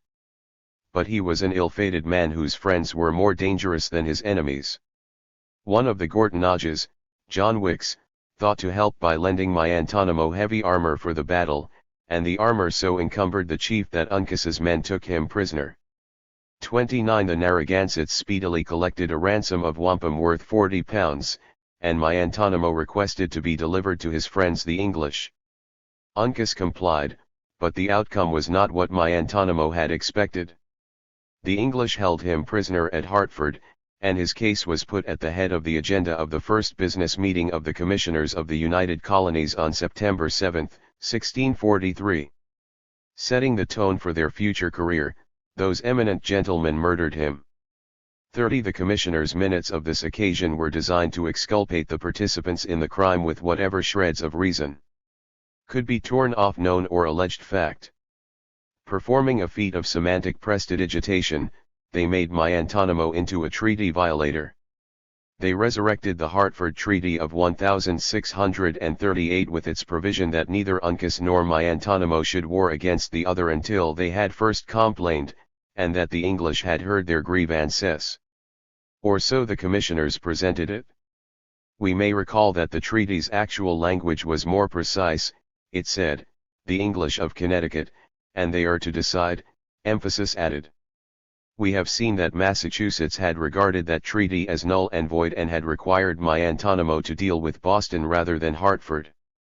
Since Miantonomo had in fact consulted John Winthrop, Sr., before attacking Uncas, in accordance with the only obligation that Massachusetts then recognized, and Winthrop had authorized the Indian to take his own course, the commissioners of the United Colonies had on their hands a basketful of pretensions, claims, and obligations that none of them wanted to sort out in public discussion. They threw the whole mess up in the air, accused Miantonomo of plots against the English, and moved the pieces so fast with epithet and tirade that no one noticed the difference between one kind of English and another. 31. The proper explication of the commissioners' tortuous text was undertaken by John Winthrop. The commissioners, he wrote, taking into serious consideration what was safest and best to be done, were all of opinion that it would not be safe to set him at liberty, neither had we sufficient ground for us to put him to death. In this difficulty we called in 5 of the most judicious elders, it being in the time of the General Assembly of the Elders, and propounding the case to them, they all agreed that he ought to be put to death. As Winthrop's editor James Savage pointed out, only 5 of 50 elders were consulted. What qualities made them the most judicious can easily be inferred. 32. It is not easy to see why Massachusetts should have turned so violently against its former ally, who appears to have walked carefully within the fences set by treaty. One may speculate that Miantonimo was killed because he had insisted on ceding Narragansett land to persons as heterodox and independent as Roger Williams and Samuel Gorton. Or that he was too intelligent and mature in his diplomacy for Boston's ease of mind. Or that his leadership was so strong that his people could not be divided and weakened by internal conflict. Perhaps it was just that he would not grovel as Uncas did. Savages have been killed for less than that at other times and places. The precise shade of motivation is not as clear as the deed it brought about. In the words of the commissioner's minutes, Uncas was advised to take away the life of Miantonimo, according to justice and prudence. Apparently concerned that Uncas might yet yield to native custom and free his ransomed captive, the commissioners ordered some discreet and faithful persons of the English to accompany them and see the execution for our more full satisfaction. A certain queasiness is evident in these minutes, wedded to dexterous moral agility. Uncas was ordered to refrain from the killing until he had departed from the jurisdiction of the English and arrived in his own territory, a curious kind of execution. This, and the commissioners further decreed that the English meddle not with the head or body at all. Adroitly they thus made it appear that Uncas was responsible for the crime they had ordered him to perform. 33. Having found the final solution for the problem of Miantonimo, the commissioners continued on their agenda. What had moved the Puritan colonies to forget some of their quarrels and thus unite was a combination of appetite and uneasiness. Their confederation was formed as a means of reconciling interests and coordinating efforts as they expanded. Although it was called the United Colonies of New England, the first thing about the confederation deserving notice is that the members' principles of political alliance were as exclusive as their principles of religion. To call it the New England Confederation, as has often been done, is therefore somewhat misleading for persons thinking in terms of New England as the region is conceived of now. Roger Williams's Providence Plantations was not invited to join this confederation, and when Providence applied for membership, as it did in 1644, Carrot was rejected. Properly speaking, this was the Puritan Confederation, but religion was only part of the truth about it. Religion served as a selection device for screening members and as a bond between those admitted. Religion served as a sanction for the Confederation's policies and activities and as a means for drawing upon substantial support from co-religionists in England, but the other half of the truth about the Confederation was that each of its participants benefited from membership in a thoroughly material way. Connecticut and its satellite New Haven gained support from the other colonies for their continuing encroachments upon New Netherland, both on Long Island and on the mainland, see Map 1, Chapter 12. New Haven also got from the United Colonies an agreement for TNE commissioners to require satisfaction from the Swedes on the Delaware for rough treatment accorded to a New Haven trading and would-be settling expedition. 34. Connecticut's main reward was reaped in the former territory of the Pequots. Since Uncas had been harrying Narragansett hunters out of those lands, the murder of Miantonimo represented the abandonment of Massachusetts's former ally on that scene, and the temporary confirmation, by default of a challenger, of Uncas's possession. In due course the commissioners would formally recognize Uncas's territory as Connecticut's jurisdiction. But Connecticut also got support in its continuing struggle with the Dutch at the latter's House of Hope trading station near Hartford. 35. Massachusetts and Plymouth were concerned about an apparent détente growing up between Plymouth's client Wampanoags and the Narragansetts. In the wake of the Pequot conquest, a Wampanoag sachem Massasoit had promised to sell no land without Plymouth's consent, but he had lately lapsed so far from his promise as to confirm a sale of lands to Rhode Islanders in territory claimed by both Wampanoags and Narragansetts. Roger Williams had earlier proceeded in the same way, purchasing from both tribes to avoid trouble with either. Plymouth interpreted such proceedings as an Indian conspiracy.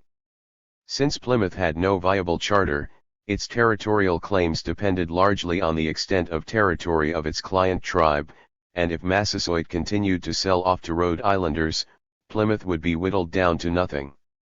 The United Colonies relieved Plymouth men by ordering that they restore Massasoit to his full liberties in respect of any encroachments by the Nanahigansets or any other natives, that so the proprieties of the Indians may be preserved to themselves, and that Massasoit be reduced to these former terms and agreements between Plymouth and him. Translated, this meant that the other colonies would support Plymouth's disciplining of Massasoit so that he would never sell to Rhode Islanders again. 86. The immediate gain for Massachusetts was legitimation, of a sort, for its enterprise on Narragansett Bay. The commissioners resolved that the magistrates in the Massachusetts proceed against the Gortanages according to what they shall find just, and the rest of the jurisdictions will approve and concur in what shall be so warrantably done, as if their commissioners had been present at the conclusions. As blank checks go, it was a little on the wordy side, but cashable. 87. Scene 5. A second depiction of Puritan justice and prudence, the Gortanages before the bar. Massachusetts wasted no time. On September 12, 1643, the magistrates sent a summons to 10 of the Gortanages to appear in court at Boston. Receiving an oral reply that the Gortanages would acknowledge subjection to no government but only the state and government of Old England, the magistrates wrote again. They were about to send commissioners, they said, to receive such satisfaction from you, as shall appear in justice to be due. The commissioners would have a sufficient guard for their safety against any violence. What this self-proclaimed moderate document meant, as the so-called commissioners quickly demonstrated, was that the Gortanages were to get an ultimatum at the point of a gun. They were to subject themselves to Massachusetts, to depart their lands, to make satisfaction about a book in which were gross tillings penned, and to pay a large fine. The commissioners, we may note, were George Cook, Edward Johnson, and Humphrey Atherton. The name of Atherton will appear prominently in the further dealings between Puritans and Narragansetts. 38. The approach of Captain Cook's guard alarmed the inhabitants of Providence, who saw it rather as an army. Some of them expostulated with the commissioners to hold parley with the Gortanages with themselves as observers. The request was rejected. Then mediators forwarded to Boston an offer from the Gortanages to have the issue decided peacefully either by appeal to England or by arbitration by indifferent judges in this country, and the commissioners stood by till John Winthrop answered. The wisest and godliest amongst us, assembled in a general court, had commanded the operation, he replied, and he neatly twisted the case out of other jurisdictions by revising the charges. The Gortanages would be judged as blasphemers. The troops advanced on the Sabbath, as Providence noted, and assaulted the Gortanages. By affidavit of a dozen men of Providence, the wives and children of our foresaid countrymen upon these hostile courses were affrighted and scattered in great extremities, and divers since are dead. The said Captain Cook and his company, carried captive our foresaid countrymen through this town of Providence, to the Bay of Massachusetts. Their goods, cattle, houses, and plantations were seized upon, by the foresaid captain, and his company. Their cattle were part killed by the soldiers, and the rest by agents from the bay disposed of, and driven away to the said Bay of Massachusetts. 39. The Gortanages stood trial in a court where their prosecutors were also judges and jurors. Gorton, being no man to deny his lord, fell into the trap laid by the accusation of blasphemy and produced yards of theological disputation with which he was very nearly hanged. His legal instincts served in better stead. Throughout he maintained his rights as an Englishman, a potent phrase in those days, and demanded trial by English law. He did not get it, but instead of death he and Iris associates received indeterminate sentence to hard labor in chains, and they were scattered to various towns to perform it. 40. This proved to be a tactical error by the magistrates. The Gortanages could not be kept quiet even under the harsh terms of their punishment, and their story got around. Such a trial, and particularly the denial of rights under English law, produced disturbance among the people, and murmurings arose. The magistrates gave no ground, but they eliminated the source of the disturbance. Gordon et al. Were suddenly unchained and exiled, like Roger Williams and others who had been so dealt with. They carried sentence of death for return to Massachusetts. 41 Meanwhile, time had not stood still. While the Gordonnages defied Massachusetts in its own precincts, Roger Williams had gone to England. After stymieing Thomas Weld's attempt to get a charter for Massachusetts embracing all of Narragansett Bay, Williams obtained his own charter for the associated towns on the bay.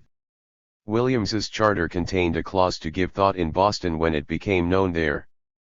The Puritans of Parliament empowered their new colony to make only such laws as were conformable to those of England. The Puritans of New England were observing no such restraint. 42. Scene 6. The Narragansetts become Englishmen at an awkward moment. The Gordonnages, of course, were not aware of Williams's charter as they made their way home, but they were keenly conscious that their theology was not what had saved their lives. When the astounded Narragansett Indians asked how these few and feeble Englishmen had escaped the death that had befallen the great and powerful Miantonimo, Gordon answered that the laws of Old England gave salvation. The Narragansetts promptly asked for the protection of those great laws. They formally submitted themselves and their lands to King Charles I upon condition of His Majesty's royal protection, explaining that they had just cause of jealousy and suspicion of some of His Majesty's pretended subjects, and they added, undoubtedly for Puritan perusal, that they would not yield to others that are subjects themselves, having ourselves been the chief sachems, or princes successively, of the country, time out of mind. Bearing this prize, Samuel Gordon and Randall Holden hurried off to England to appeal for the restoration of their confiscated property. 43 other Gordonnages became advisors and secretaries for the NAR. Reagan set sachems Pesicus and Canonicus.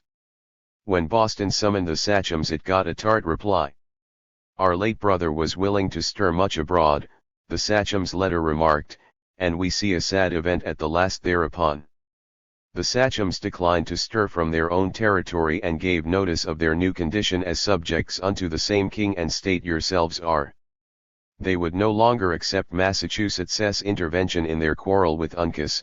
In great disputes, they wrote, neither yourselves, nor we are to be judges, and both of us are to have recourse, and repair unto that honorable and just government of England. 44. Massachusetts refused even its own freemen the right of appeal to the Crown. 45. When two messengers from Boston came to find out what was behind this brave show, Canonicus let them stand in the rain for 2 hours, and he and Pesicus announced their intention to launch guerrilla war against Uncas. 46. But an ill star shone upon the Narragansetts, perhaps the same one that hung over Charles I. At just the time when the Indians submitted to that feckless monarch, he had begun the process of losing his head. The Puritans of New England therefore failed to worry long about the menace of a sharp and princely revenge from Charles for abusing his Indian subjects. 47. At first they showed a certain caution. The United Colonies confined themselves in 1644 to a warning that they would protect Uncas. As Charles's fortunes deteriorated, however, the Puritan Confederation grew bolder. 48. In 1645 it declared war on the Narragansetts. Much attention and acceptance have been given to the Puritan Confederation's Bill of Charges against the Narragansetts, which was concocted, as usual, of a great many highly misleading words. Boiled down, the criminal behavior attributed to these culprits amounted to their insistence upon revenging themselves on Uncas, whether the Puritans liked it or not. Again there was much maundering in the public statement about breaking of treaties, and again it is unsupported by the record. In fact, the Narragansetts had been excessively careful to avoid injuring their fellow subjects of the English crown. Roger Williams was to write in 1654, "Carrot cannot yet learn, that ever it pleased the Lord, to permit the Narragansetts to stain their hands with any English blood, neither in open hostilities nor secret murders." 49. In 1645, however, the commissioners put words in Williams's mouth that seemed to make him say that the Narragansetts were threatening war against the English. It took considerable ingenuity to twist Williams about so, and it shows a side of old John Winthrop's character that sorts badly with his reputation for integrity and gentleness. Williams had written to Winthrop his last letter to him, as it turned out, and no wonder, considering what Winthrop did with it, reporting Indian violence against Indian and advising loving mediation or prudent neutrality. He stressed that he had been requested by both parties, yourselves and the Narragansetts, to keep the subscribed league between yourselves and them. 50 When Winthrop and the other commissioners rejected this counsel and decided on war, they used this letter to support their decision. Obviously it required a little improving for their purpose, so they made it seem to say that the Indians breathed out threatenings, provocations and war against the English themselves. Williams had said, "The flame of war rageth next door unto us." The Narragansetts and Mohegans, with their respective confederates, have deeply implunged themselves in barbarous slaughters. The commissioners' account changed this to say that Williams had assured them that the country would suddenly be all on fire, meaning by war, that, by strong reasons and arguments, he could convince any man thereof that was of another mind. In this sentence the words before war are distortion, those following it are utter fabrication. To complete their mayhem on Williams's letter, the commissioners added that the Narragansetts had been with the plantations combined with Providence and had solemnly treated and settled a neutrality with them, which fully shews their counsels and resolutions for war. It was true that the Narragansetts had concluded a treaty of peace with the Rhode Islanders, to the latter's great content. To twist this into a seeming declaration by Williams that the treaty evidenced a threat against the English in the face of his explicit statement of the Narragansetts' desire for peace with all the English was mendacity extraordinary even among adepts. 51 Winthrop had in mind an undisclosed consideration when he so mutilated Williams's letter. His brother-in-law Emmanuel Downing had suggested a special benefit to be gained from a war with the Narragansetts. If upon a just war the Lord should deliver them into our hands, we might easily have men, women and children enough to exchange for Moors, which will be more gainful pillage for us than we conceive, for I do not see how we can thrive until we get into a stock of slaves sufficient to do all our business, for our children's children will hardly see this great continent filled with people, so that our servants will still desire freedom to plant for themselves, and not stay but for very great wages. And I suppose you know very well how we shall maintain 20 Moors cheaper than one English servant. 52. Whatever their real motive, the commissioners declared war, mobilized troops, and issued commissions to officers. In the process they sent for the Narragansett sachems, offering safe conduct for negotiations. Pesicus, Mixon, and some others responded and were astounded at what they had walked into. Although the commissioners had ordered their messengers to return a Narragansett diplomatic present, thus to signify an end to amity, the agents had failed to obey that instruction. The agents were also worthy of censure and punishment, according to the commissioners, because they had resorted to Mr. Williams as interpreter, being unable to get Benedict Arnold as ordered. Williams had softened the commissioners' message much, and perhaps it was his advice that had caused the retention of the present. The Indians professed Mr. Williams had not acquainted them with two weighty passages therein, namely that they must give satisfaction for what is past and good security for future peace. And that the English preparations and directions for invasive war might not be stayed or recalled till by treaty some further order were taken. 5-3 The overwhelmed Indians were presented with a treaty to sign. It made them acknowledge culpability, promised to pay the full sum of 2,000 fathom of good white wampum in addition to an annual tribute in wampum for each Pequot living amongst them, resign and yield up the whole Pequot country and every part of it to the English colonies, as due to them by conquest, and give Sachem's sons as hostages into the hands of the English. The Indians signed this capitulation, which the Puritans thereafter called a covenant. Since the Puritans and their admirers were to make much in later years about the Indians breaking this covenant, it may be proper to inquire how the Indians saw it. Pesicus has provided an unambiguous description of why he signed. Ele doth say when he made his covenant he did it in fear of the army that he did see, and though the English kept their covenant with him there and let him go from them, Yet the army was to go to Narragansett immediately and kill him there. Therefore said the commissioners, set to your hands to such and such things, or else the army shall go forth to the Narragansetts. 5. For considering that Indian custom, like English law, prescribed that contracts made under duress were not binding, it does not seem odd that this shotgun covenant settled little. 55. Scene 8. Roger Williams proves that the long way round is the shortest to the rescue. The Puritans could not keep their troops perpetually mobilized, but they maintained pressure on the Narragansetts by other means. Although they had previously shown force, they now avoided attracting unfavorable attention from London, where men in high places had begun to show signs of displeasure.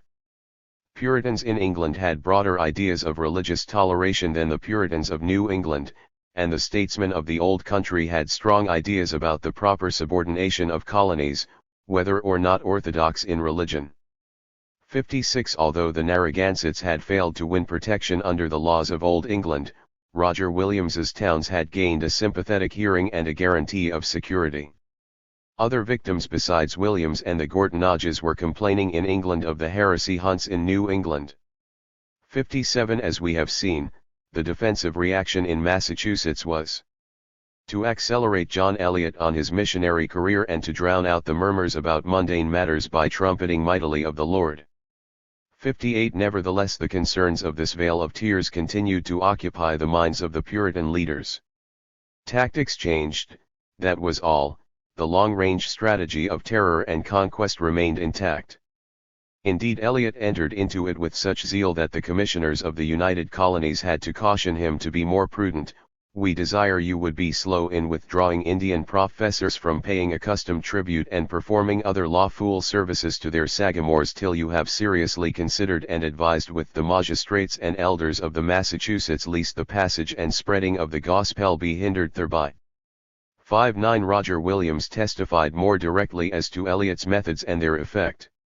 At my last departure for England 1653, I was importuned by the Narragansett sachems, and especially by Ninigrid, to present their petition to the high sachems of England, that they might not be forced from their religion, and, for not changing their religion, be invaded by war, for they said they were daily visited with threatenings by Indians that came from about the Massachusetts, that if they would not pray, they should be destroyed by war. Williams passed this information on to Oliver Cromwell, then at the peak of power, who was pleased to grant, amongst other favors to this colony Rhode Island, some expressly concerning the very Indians, the native inhabitants of this jurisdiction. 60. Williams need not be doubted. Cromwell was as much nationalist as religionist, and he was discontented with Massachusetts' independent ways. Williams's towns proclaimed unreserved allegiance to Cromwell's government and recognized as their own laws, the laws of England. Massachusetts did neither. For the Lord Protector there was more virtue in obedient heretics than in fractious brothers in faith. 61. It would appear that the Puritan Confederates in New England understood that they should not vex Cromwell too much. Before learning of his personal friendliness to colonists and Indians at Narragansett Bay, the United Colonies had declared another war upon the Indians, in September 1654. The Indians were ready this time, and the forces sent against them did not like the prospect of venturing into a swamp in pursuit. They decided rather to seek out Indians who were willing to salve up things as well as they could. Great blusters from the English met with cool rejection from Sachem Ninigrid, and the soldiers returned empty-handed and humiliated. Prior to their expedition the United Colonies had resolved to commit as much additional force as necessary to humble Ninigrid, but, in the course of it, Williams informed them of Cromwell's attitude. Angry but wary, the commissioners let Ninigrid win that round. They even gave up the effort to make him pay their expenses. 62. Scene 9. Once more the pen is mightier than the sword, for a while. Overt conquest was foregone for a time, but the deed game still remained as means to win by legal stratagem what could not be dared by arms. In this game no colonist was more adroit than the younger John Winthrop.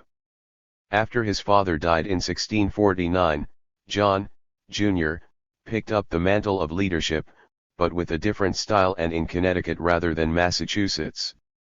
The younger Winthrop's career had become rather aimless after the Pequot conquest. He had given up the masquerade of governorship at Fort Saybrook and had dabbled in assorted commercial and political projects, none of which absorbed him very long. Nonetheless, his unequaled connections with the centers of power in both Old and New England made him a magnet for persons wanting a friend at court. What concerns us here is his settling of a plantation at Nameogue, what became New London, in the former Pequot territory.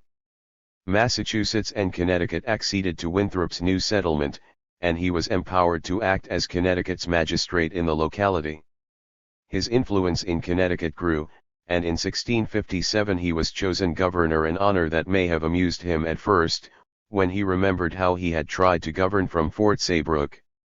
Winthrop's most conspicuous policy carried on the family tradition of aggressive expansion. However, the son avoided the self-righteous confrontations characteristic of his father. His methods of discreet intrigue and urbane maneuver were better suited to New England's new circumstances.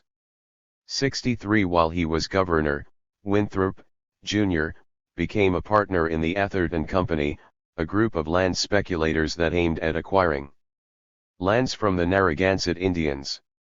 The company embraced important people from both Massachusetts and Connecticut.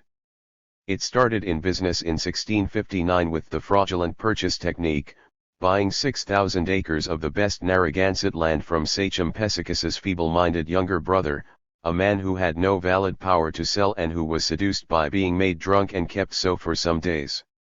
To complete the fraud, the deed was drawn in terms of gift rather than sale in order to circumvent Rhode Island's law against purchase without the colonial government's consent. 64, like John Winthrop, Sr., Roger Williams had switched sides on that issue. Perhaps the restoration of Charles II on the English throne in May 1660 stimulated the Atherton Company Puritans to grab while the getting was good, for in September of that year they contrived to acquire a deed for all the Narragansett Indian lands. In brief, the commissioners of the United Colonies, John Winthrop, Jr., among them, charged the Narragansetts with sundry crimes and levied a fine upon them of 595 fathoms of wampum. This proved expectedly difficult for the Indians to accumulate within their deadline, so a Mr. Humphrey Atherton obligingly stepped in to pay it for them. He was the Atherton of the Atherton Company, and naturally he took a mortgage to secure his associates against loss, adding a small service charge of additional fathoms of wampum for the 6-month loan. Actually, this last was a mere make-weight. Although it amounted to an annual interest rate of nearly 50%, the extra charge had been thrown in merely to make the debt harder to pay back. Atherton wanted the collateral rather than the return of his money. When, by heroic industry, the Narragansetts manufactured or acquired the needed sum in the allotted time, Atherton refused to accept it. Under sanction of the United Colonies, the Atherton Company laid claim instead to ownership of the whole of the remaining Narragansett country, some 400 square miles. 65 Despite the smoothness of the coup, there was a flaw. Refusing to recognize the Atherton title, Rhode Island claimed jurisdiction over the foreclosed land by virtue of its parliamentary charter. At one time, perhaps, a Puritan expeditionary force might have been sent to discipline Rhode Island, a la the Gortanages, but in 1660 the ominous shadow of a new Stuart king blighted such notions.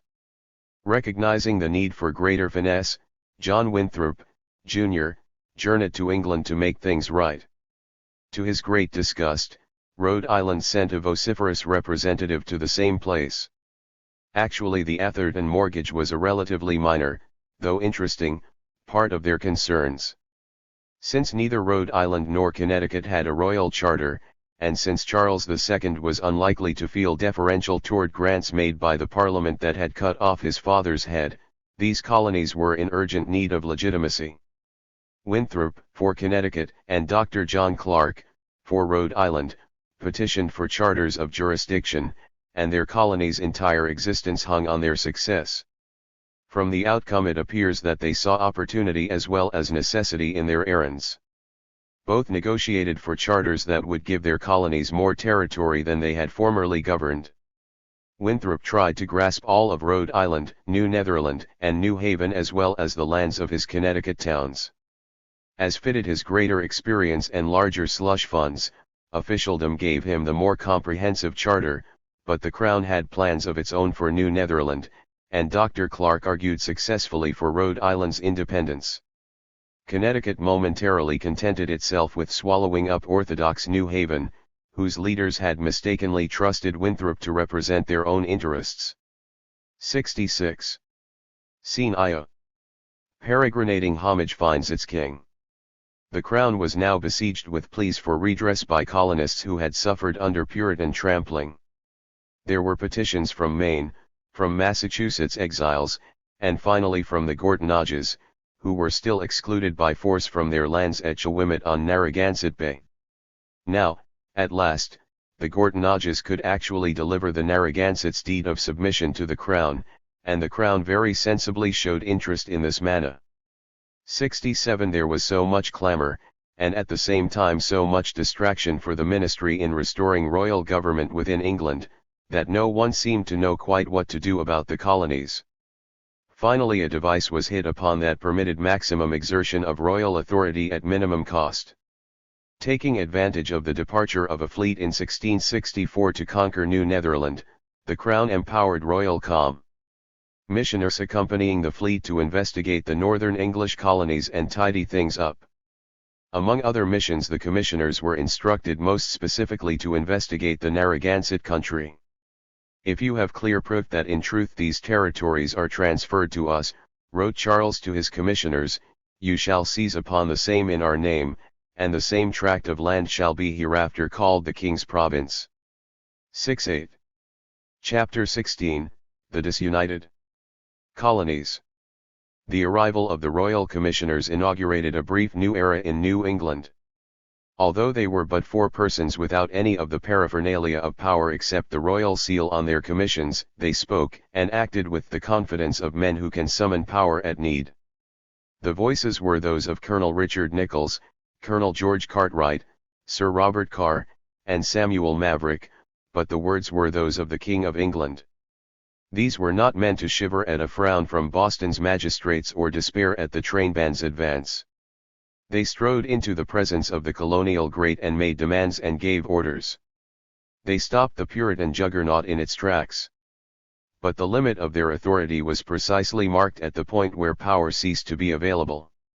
While New England contemplated how quickly an English fleet had conquered New Netherland, the royal commissioners were deferred to as men who might be able to summon another fleet to chastise rebellious English colonies.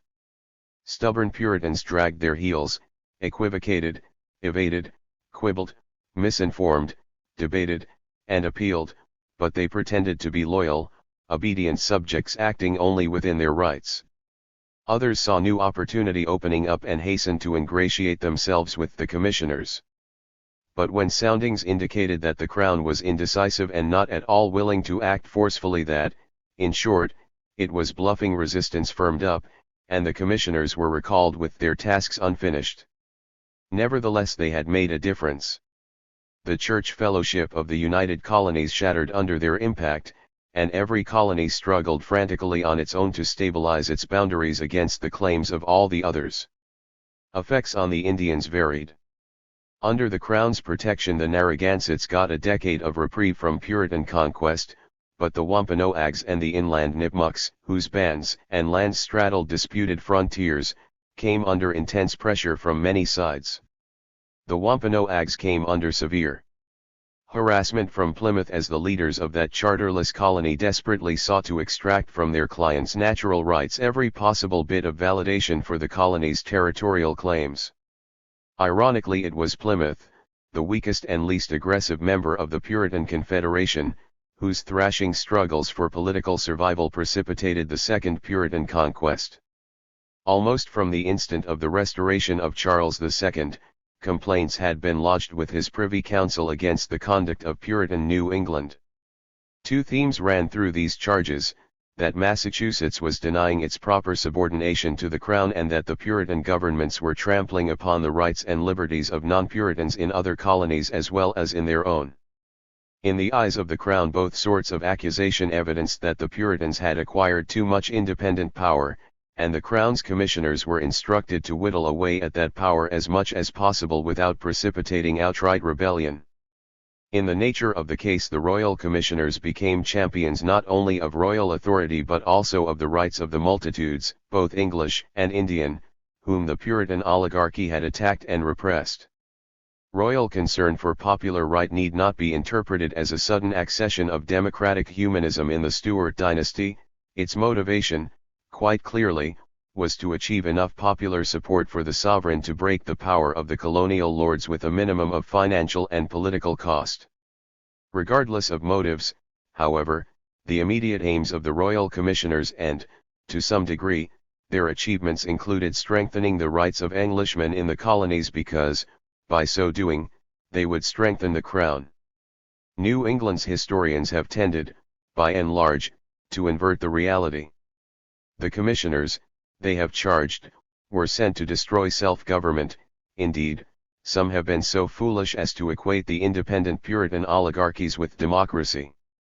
A special animosity has been visited upon one commissioner, Samuel Maverick, who is portrayed as a man filled with venom against New England and eager to revenge himself upon it.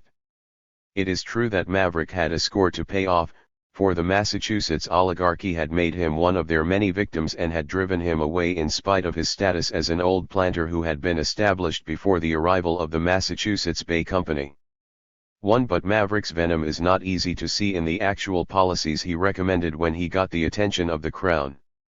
Here is his program as he presented it to Lord Chancellor Clarendon at the minister's request. That all freeholders may have votes in election of officers civil and military. That all persons inoffensive in life and conversation may be admitted to the sacrament of the Lord's Supper, and their child errant to baptisma. That such laws as are now in force there, derogating from the laws of England, may be repealed. That the oath of allegiance to the Crown may be administered instead of that which they term the oath of fidelity to the colonial government. That they go not beyond their just bounds, even those which for near 20 years they were content with. That they admit of appeals to the Crown on just and reasonable grounds. That they permit such as desire it, to use the common prayer of the Church of England. That all writs etc. may be issued out in His Majesty's name. 2. When Massachusetts later refused to concede a single one of these measures, Maverick proposed coercive pressures directed against the more obstreperous members of the oligarchy, but the acts he suggested do not begin to compare in severity with the sentences inflicted by the oligarchy upon its own opponents. 3. The Crown officially instructed its commissioners to establish royal authority to the extent possible, to secure liberty of conscience in all colonies as had already been guaranteed in Rhode Island, to hear appeals to the King's justice insofar as the issues involved abuse or exceeding of chartered powers, and to treat with Indian princes. The commissioners were also emphatically instructed to disturb existing institutions and arrangements as little as possible. 4. Boston met the royal commissioners with adamant refusal in substance, fully visible behind a half-hearted disguise of shuffling evasion in form. As Commissioner Cartwright reported, the magistrates took the position that they are not obliged to the King, but by civility, adding, they hope to tire the King, the Lord Chancellor, and the Secretary too with writing. They can easily spin a 7 years out with writing at that distance, and before that a change may come. 5. The other colonies distinguished themselves from Massachusetts' intransigence by making haste to submit in due public form, however many reservations they kept in private. Winthrop, Jr., in Connecticut was all smiles, indirection, and amiable pleasantness. Wholly charterless Plymouth humbled itself grudgingly. But Rhode Island jubilated its subjection, and it was there, among heretics, Democrats, and Royalists, that the royal commissioners achieved solid accomplishments through unfeigned local cooperation enough to use as a basis for pregnant constitutional propositions. At the heart of the issues before the royal commissioners were the powers and status of the United Colonies of New England, and the hearings of inquiry opened to the King's agents a picture much different from the stories that John Winthrop, Jr., had told in London. Winthrop had their cousin the Crown into recognizing the Atherton title, even to entrusting the United Colonies with authority to protect Atherton, and his silent partner Winthrop, against certain unreasonable and turbulent spirits of Providence Colony.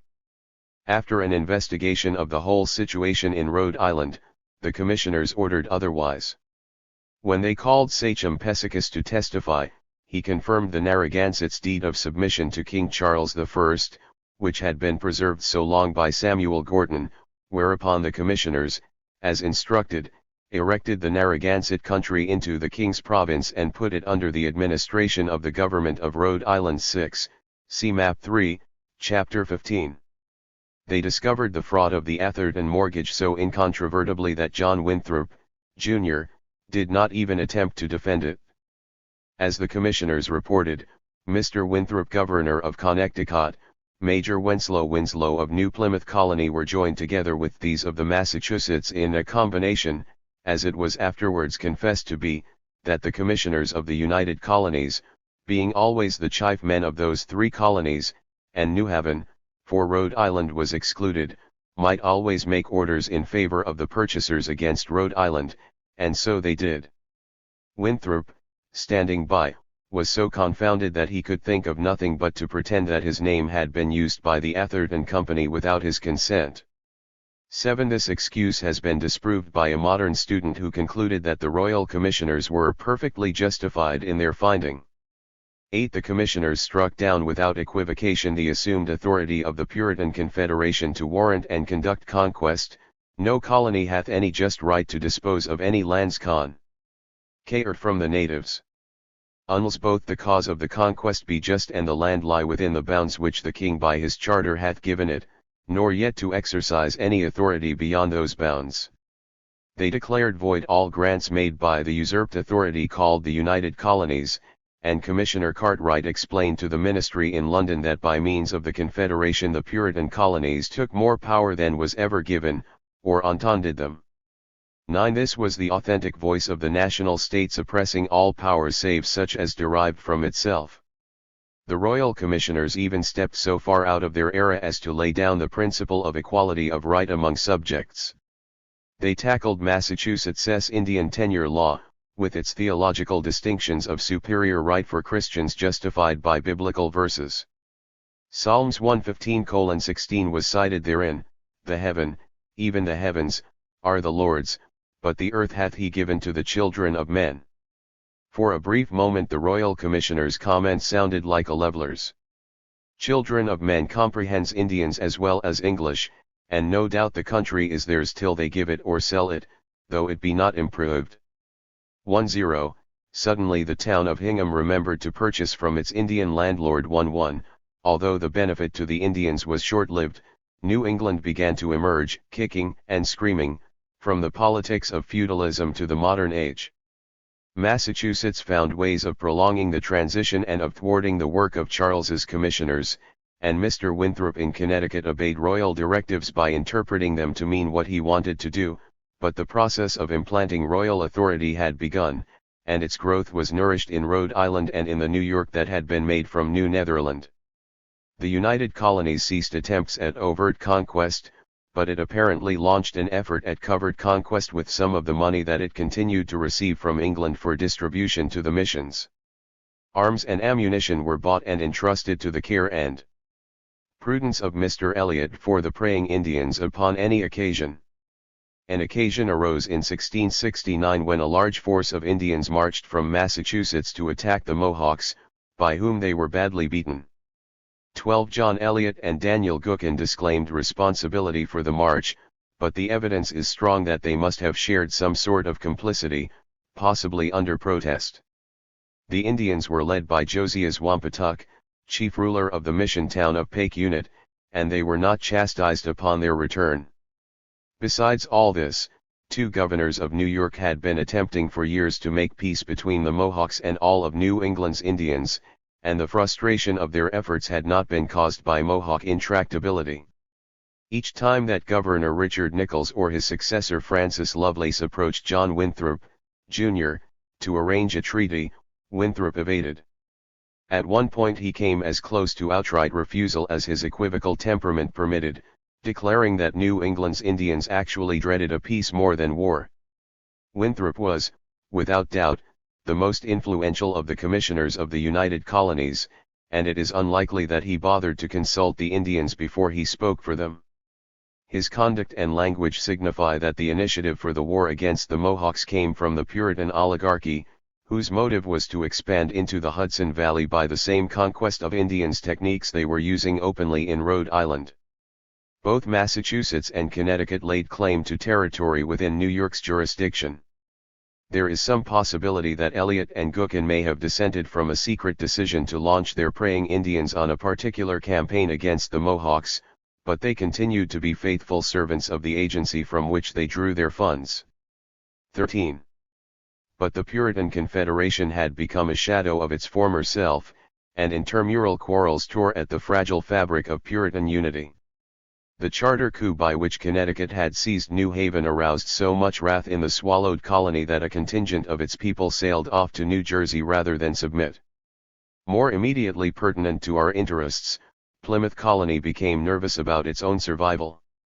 Plymouth was willing to help the United Colonies spend the Indian stock and attend to corporation business, i.e., the funds and affairs of the missionary society that had made the United Colonies its agent in New England, but Plymouth had been shocked by the New Haven affair.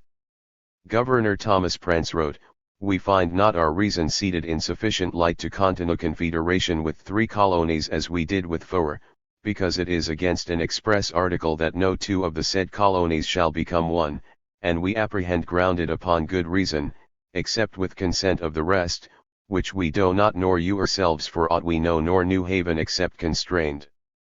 1-4 The rift was patched up, and the Confederation rewrote its articles, but Plymouth's apprehension persisted. The only New England colony still without a royal charter, it was surrounded by border disputes on every side but the ocean. Rhode Island had won royal consent to expand to the east shore of Narragansett Bay, much against Plymouth's protests, and Massachusetts reopened the worrisome issue of its southern line. 1-5 Plymouth men saw their colony being nibbled away.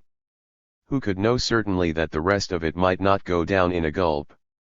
Somehow Plymouth never did manage to get a valid charter, and it continued to rely heavily for legality upon its protectorate over the Wampanoag Indians. So long as the Wampanoags dealt in land affairs exclusively with Plymouth, the protectorate served to convert Indian rights into colony rights, but the device required constant controls over Indian cessions.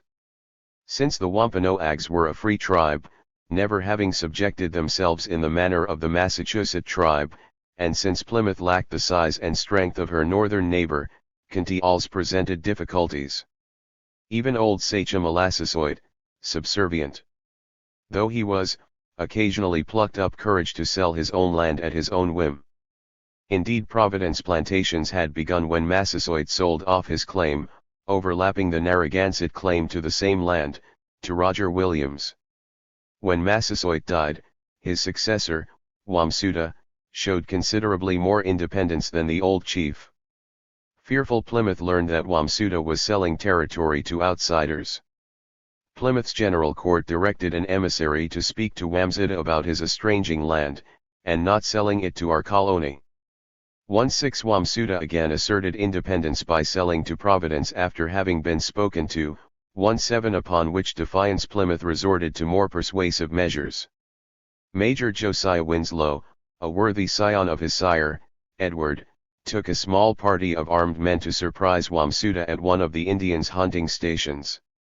Pointing a pistol at the Sachem's breast, Winslow told him, as reported by William Hubbard, that if he stirred or refused to go he was a dead man. 1-8 It happened that Wamsuta was sick.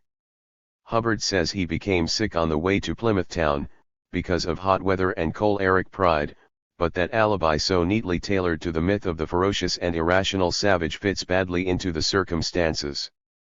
Wamsuta had lived in the open all his life and was certainly as accustomed as any of Winslow's Englishmen to traveling in hot weather, but he was so badly incapacitated that Winslow became worried and soon turned him loose. 19 Wamsuta died before he got halfway home. Notably, not a word of all this found its way into the official records, although there was considerable indignation even among Englishmen over Winslow's brutality.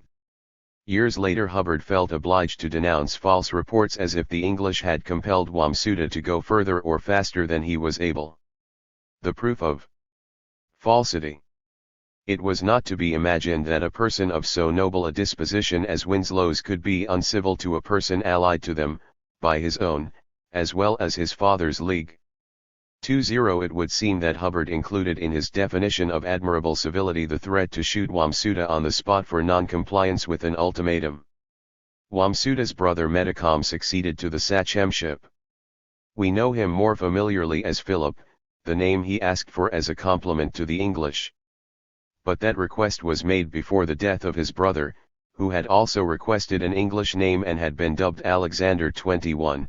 Plymouth lost little time in bringing Philip to terms. Wamsuta's death had occurred sometime after June 8, 1664. 22 Philip was hailed to Plymouth town on August 6, on the pretext of danger of the rising of the Indians against the English. A harried Philip remembered his brother and grovelled. He absolutely denied conspiring and proffered another brother as hostage until the court could have more certainty of the truth of his defense. For once Plymouth was totally uninterested in hostages, a fact that implies much about the truth of its charges. What Plymouth did want was a contract that Philip would never again convey lands to any person, by gift, sale, or otherwise, without our privity, consent, or appointment. Having gained that end, the General Court sent Philip back home. 23 There is reason to believe that Philip was deceived about what he signed. The document pledged him without limit of time, which was surely not what he understood it to say. Within 6 months after signing he dictated a letter that reviewed his understanding, and no one at Plymouth corrected him. In his letter he remarked, "Philip would entreat that favour of you, and an of the magistrates, if an English or Anglians speak about an land, he pray you to give them no answer at all. This last summer he made that promise with you, that he would not sell no land in 7 years' time, for that he would have no English trouble him before that time, he has not forgot that you promise him." 2-4. It must be stressed that Philip was still a free sachem in 1662. His treaty pledged subjection to the King of England, but not to Plymouth. That distinction acquired peculiar force when Rhode Island gained its royal charter in 1663, for the charter put Philip's home village within Rhode Island's boundaries. Called variously Sowams, Pecanicut, and Mount Hope, now Bristol, Rhode Island, this small neck of land became the tinder that set all New England in flames. See Map 3, Chapter I-5, *. By the accepted rules Indian tribes came under the protectorate of the colony whose charter embraced their territory, and Rhode Island claimed that the native Indians wanted to be within this jurisdiction, but Plymouth refused to let go of Philip. 25 Instead Plymouth challenged Rhode Island's charter, and a struggle set in that was only intensified when Charles II wrote, in 1666, to say that the bounds set by his commissioners were to stand until his final royal determination, particularly the present temporary bounds set by the commissioners between the colonies of New Plymouth and Rhode Island, until his Majesty shall find cause to alter the same. 26 Instead of quieting Plymouth, the letter merely aroused hope and desire to provide the indicated cause. As to what then happened, it is regrettably necessary to omit much detail. In brief, all the New England colonies reopened all their boundary claims, and the competition in the deed game became fiercer than ever. The Narragansett country continued to be a cockpit of struggle as Connecticut attempted to enforce its jurisdiction there. 27 And a new area became the scene of active conflict. A three-way struggle commenced in 1668 between Massachusetts, Rhode Island, and Plymouth for the region where their claimed boundaries overlapped. 28, see Map 3, Chapter 15, and Map 1, Chapter 12. This was the edge of the Nipmuc Indian Territory, and Massachusetts and Connecticut became attentive to the Nipmucs because of still another boundary brawl. 29 The Nipmucs were horribly caught as the client Indians of 4 colonies claimed tribute from them and fought to enforce it. 30 Eliot's Mission Indians heard the voice of God and threw themselves into the same fray, with their governing magistrate and minister in the lead. 31 The sound of the battles reached England in 1671, where the Council for Plantations took alarm. Failure to compromise New England's boundary disputes would lead to civil war, the Council thought, and the Crown resolved in 1672 to send a new set of commissioners. 32 But there were delays, and no royal agent was sent until the foreseen war broke out, though not in the foreseen way. In 1667 Plymouth's General Court established the town of Swansea. Situated at the western edge of Plymouth's claims and straddling the counter-claims of Rhode Island, it also encroached upon Sachem Philip's homeland of Sowams. Disregarding Philip's former plea, and Plymouth's promise, to prevent any Englishmen from soliciting lands, the court authorized Indian purchases within the township of Swansea early in 1668, providing they would not too much straiten the Indians. A year later the General Court authorized expansion of Swansea, ordering for the accommodating of more inhabitants in the said township, that all such lands as the Indians can well spare shall be purchased. The means of determining which lands the Indians could well spare do not appear in the records. Certain it is, however, that the Indians were not permitted to make that decision. In 1670 Plymouth mended political fences by resubscribing to the Articles of the United Colonies, then turned its attention once more to Philip. 33 The Wampanoag Indians began to talk angrily and menacingly. Early in 1671 they made a display of armed force before Swansea settlers, for which Plymouth hailed Philip to Taunton on April 10, 1671, for discipline. Ordering him to turn in all his people's arms, which was the same as depriving them of essential tools for their livelihood, Plymouth also levied a fine. But the most serious clause in this April treaty demanded that Philip give submission to Plymouth as well as to the English crown. Moreover, the submission was retroactive to bind Philip's dead predecessors as well as himself. My father, my brother, and myself, have formerly submitted ourselves and our people unto the King's Majesty of England, and to the colony of New Plymouth. 3 Something more than exuberant imagination was behind this, as Plymouth's colonial neighbors instantly recognized. When Philip ran off to Boston to complain of his treatment, the magistrates there doubted whether the covenants and engagements that Philip and his predecessors had plighted meant anything more than a neighborly and friendly correspondency to Plymouth. One need not leap to the conclusion that Massachusetts had suddenly become tender towards Indians. A matter of the validity of land titles can be discerned in the background.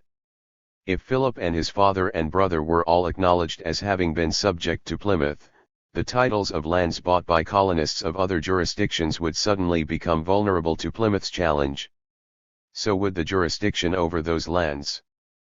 Perhaps Plymouth was aiming the retroactive clause primarily at Rhode Island, but Massachusetts men of the town of Hingham had also bought land from the Wampanoag sachems, and Massachusetts would never recognize a treaty that might carve chunks out of its borders. 35 Consultation ensued between the commissioners of the United Colonies, and on September 29, 1671, they helped Plymouth bludgeon Philip into signing a substitute for the tacitly rescinded Taunton Treaty. As far as Philip was concerned, the new treaty was not an improvement. Its abandonment of the retroactive clause helped him not at all, because the first clause of the new treaty made him and his people subject to New Plymouth from that time forward. The treaty once more denied him power to sell his lands except with Plymouth's permission, and, as usual, it levied a large fine. 36 A modern scholar, usually strongly favorable to Plymouth, has remarked, this treaty Philip was supposed to have been left to accept or reject, as he should see cause. That a free choice in fact was his hardly seems possible. The treaty dictated harsh terms, unacceptably harsh for Philip to have signed freely. Such coercion as may have been used to secure his consent, the Secretary of the General Court, Nathaniel Morton, did not choose to record. A year after Philip's capitulation, the General Court put him in charge of all sales of Indian lands within the colony and made him personally responsible to the court. 37 On paper Plymouth's triumph was complete. Philip avoided open defiance, and Swansea continued to grow.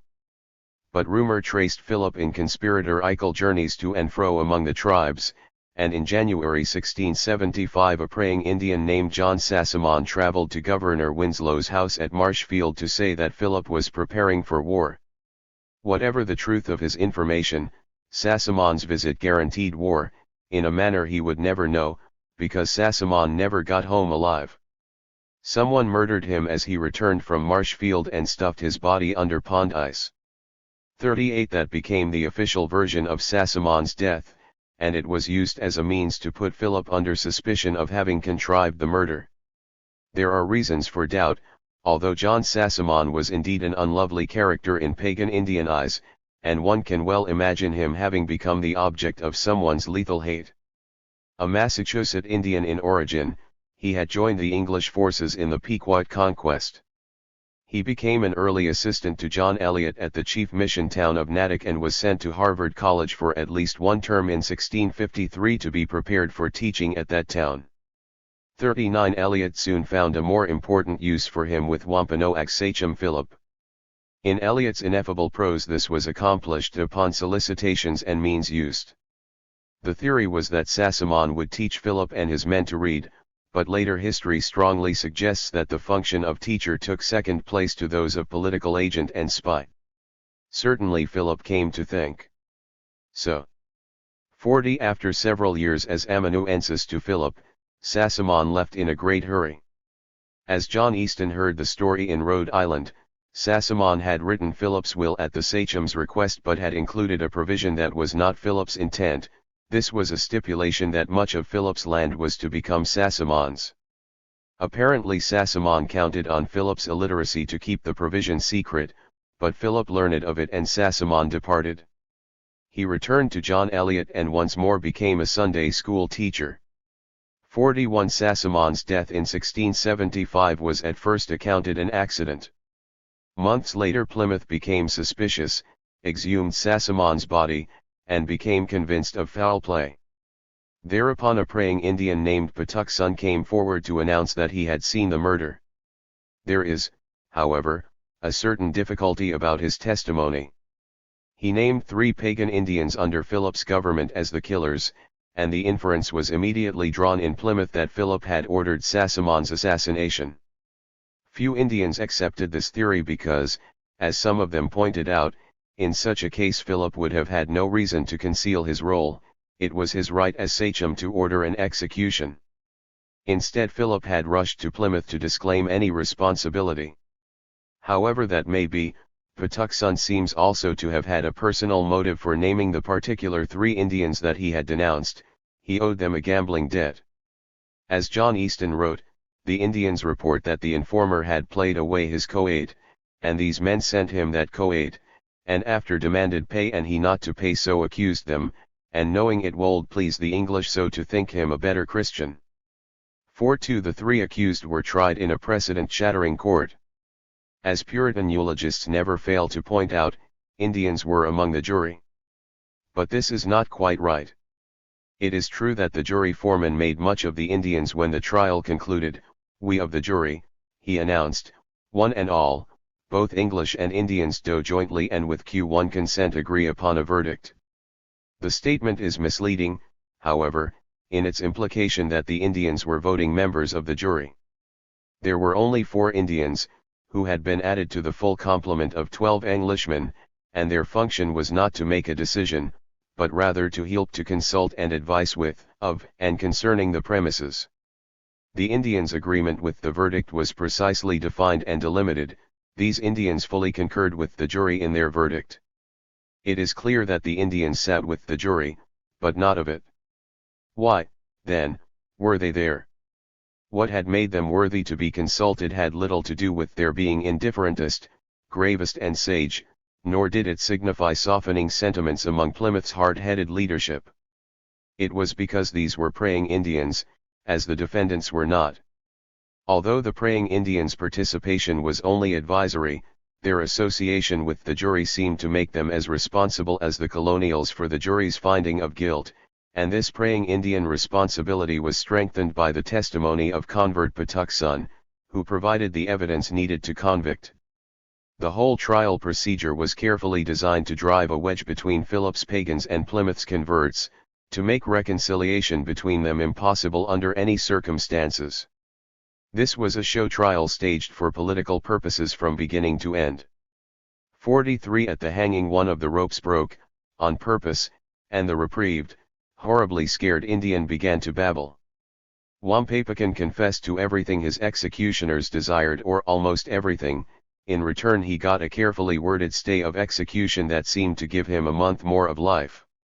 Desperately, however, he maintained that he had been only a bystander as the, already hanged, Tobias and Madashunnamo had killed Sassamon.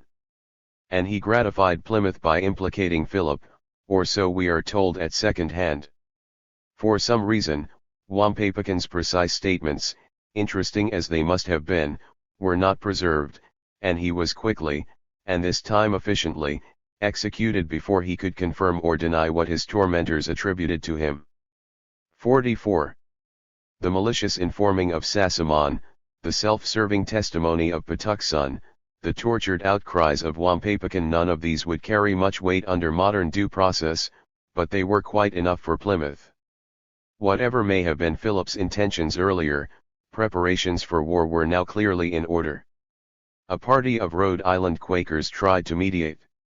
Headed by Deputy Governor John Easton, they interviewed Philip and apparently departed with some hope of success. But shortly after their conference they suddenly had letter from Plymouth Governor they intended in arms to conform, subdue Philip, but no information what that was they required or what terms. The governor refused to have their quarrel decided by arbitration, and in a week's time after we had been with the Indians the war thus begun. 4-5 No modern account has improved on Easton's, and a good many have only smothered his information. Let him tell the rest of the story in his own words. Plymouth soldiers were come to have their headquarters within 10 miles of Philip, then most of the English thereabout left their houses, and we had letter from Plymouth Governor to desire our help with some boats if they had such occasion, and for us to look to ourselves, and from the General at the quarters we had letter of the date they intended to come upon the Indians, and desire for some of our boats to attend. So we took it to be of necessity for our Eastlanders Aquidneck Island one halef one day and night to attend and the other halef the next, so by 2 runs for our own safety. In this time some Indians fell a pilfering some houses that the English had left, and a old man and a lad going to one of those houses did see 3 Indians run out thereof. The old man bid the young man shoot, so he did, and a Indian fell doon but got away again. It is reported that then some Indians came to the garrison, asked why they shot the Indian. They asked whether he was dead. The Indians said yet. A English lad sighed it was no matter. The men endeavoured to inform them it was but an idle lad's words, but the Indians in haste went away and did not hearken to them. The next day, the lad that shot the Indian and his father and 5 English more were killed. So the war begun with Philip. 46. The war then begun has been misnamed King Philip's War. It was, in fact, the Second Puritan Conquest. The standard way to characterize this famous event has been to call it a racial showdown. This, too, is wrong.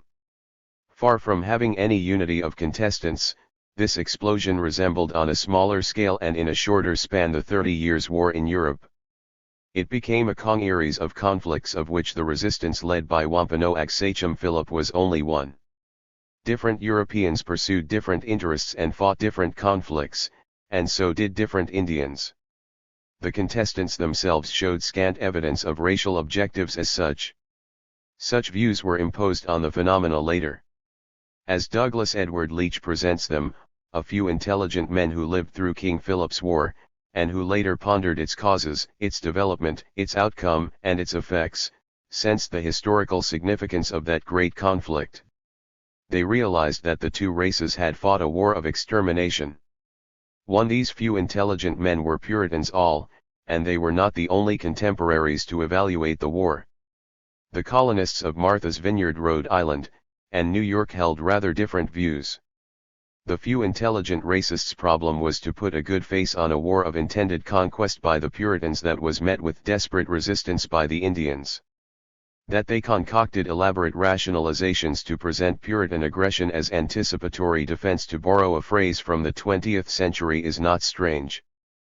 Puritans had long known the power of propaganda presented as history. In their scheme of predestination, invention was the mother of necessity. Roger Williams had made the wryly proper assessment of a Puritan justification for aggressive war: all men of conscience or prudence ply to windward, to maintain their wars to be defensive. 2. Massachusetts's conduct of its attempted second conquest was colossally inept. Disaster after disaster made the magistrates fearful of meeting the same fate as had afflicted the Virginia Company after the Indian uprising of 1622. Virginia had lost its charter then because of the mismanagement disclosed by the shock of war. 3 English colonial statesmen were supposed to know how to handle ignorant wild men. Philip's resistance in 1675 showed plainly enough that the leaders of orthodox New England had lost the knack. Although Plymouth had begun the war, the United Colonies adopted it, and Massachusetts was the great power of that Puritan confederation. Anglicans and Royalists gleefully denounced Puritan incompetence. The Crown took steps to seize the opportunity, and Massachusetts began a political battle to save its charter. The old propaganda appeal for Puritan unity against the heathen had been weakened by widespread English disturbance over New England's turmoils, even among English Presbyterians and Independents. A new sort of appeal was needed to touch the emotions of friendly Calvinists as well as hostile Anglicans. It was found in the fear and hatred of alien races as such. In New York and Pennsylvania the word heathen continued to be used to identify Indians for half a century to come. Among the New Englanders, however, as among Virginians after 1622, savage became the hate-stamped coin in common use. To say that the war was not one of racial survival or racial extermination is not to say that individual episodes of the conflict lacked the quality of total war. There was carnage and atrocity to surfeit, committed by both sides, but neither the English general populace, apart from its bellicose rulers, nor the Indians in general entered willingly upon the war. Showing no consciousness whatever that racial survival was at stake, militiamen of Massachusetts and Plymouth energetically dodged impressment. To create an adequate military force the authorities had to resort to employment of piratical mercenaries, threats of punishment, and promises of plunder.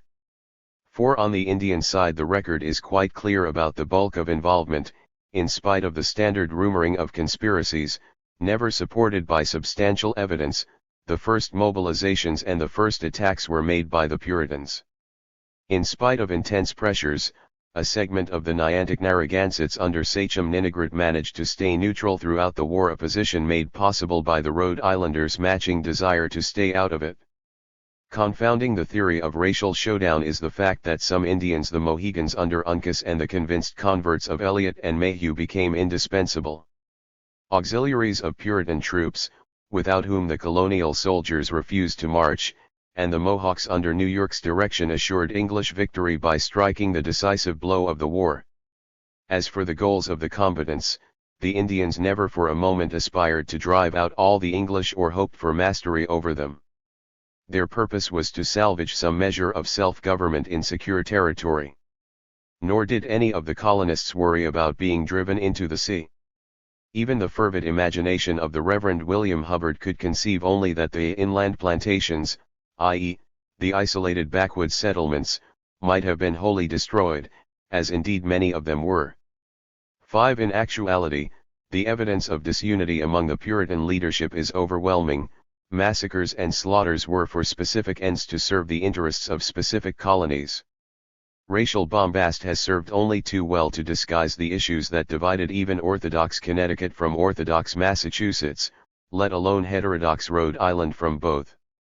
As in the Puritan conquest of the Pequots, more historical attention has been given to Massachusetts than to Connecticut, yet much of the war's proceedings cannot be understood without detailed investigation into Connecticut's distinct aims and methods.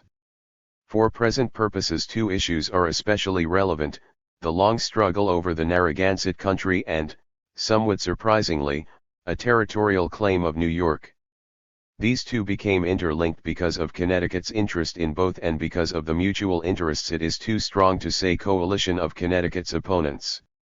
The connection was established immediately upon the outbreak of war, and it governed all of Connecticut's strategy throughout. For essential background, we must leave the scene of the war for a moment to take account of New York's connection. The year 1675 was a critical turning point in the history of the English colonies and their nearby Indians. In the region of the Chesapeake and Delaware Bays, outbreaks of violence coincided so closely with the Indian Rebellion in New England that English statesmen momentarily feared confederation of all the tribes in a general uprising against all the English. That their fears were not realized is due in some measure to the intelligence and energy of a man who has been freighted with odium by passionately hostile New England historians, but who has never been charged with hesitancy or vacillation. Edmund Andros was appointed by the Duke of York to govern the Duke's colony of New York after the Second Conquest of New Netherland in 1674. His instructions guaranteed that he would instantly become embroiled in conflict with the Puritan colonies of New England over boundary claims in a way that his predecessors had avoided. 6. The claims had existed dormantly ever since the first English conquest of New Netherland in 1664. At that time the Duke of York had assumed as his own not only New Netherland's occupied territories but also its territorial claims as well, and he had added claim upon claim by purchasing an old royal grant from the Earl of Stirling.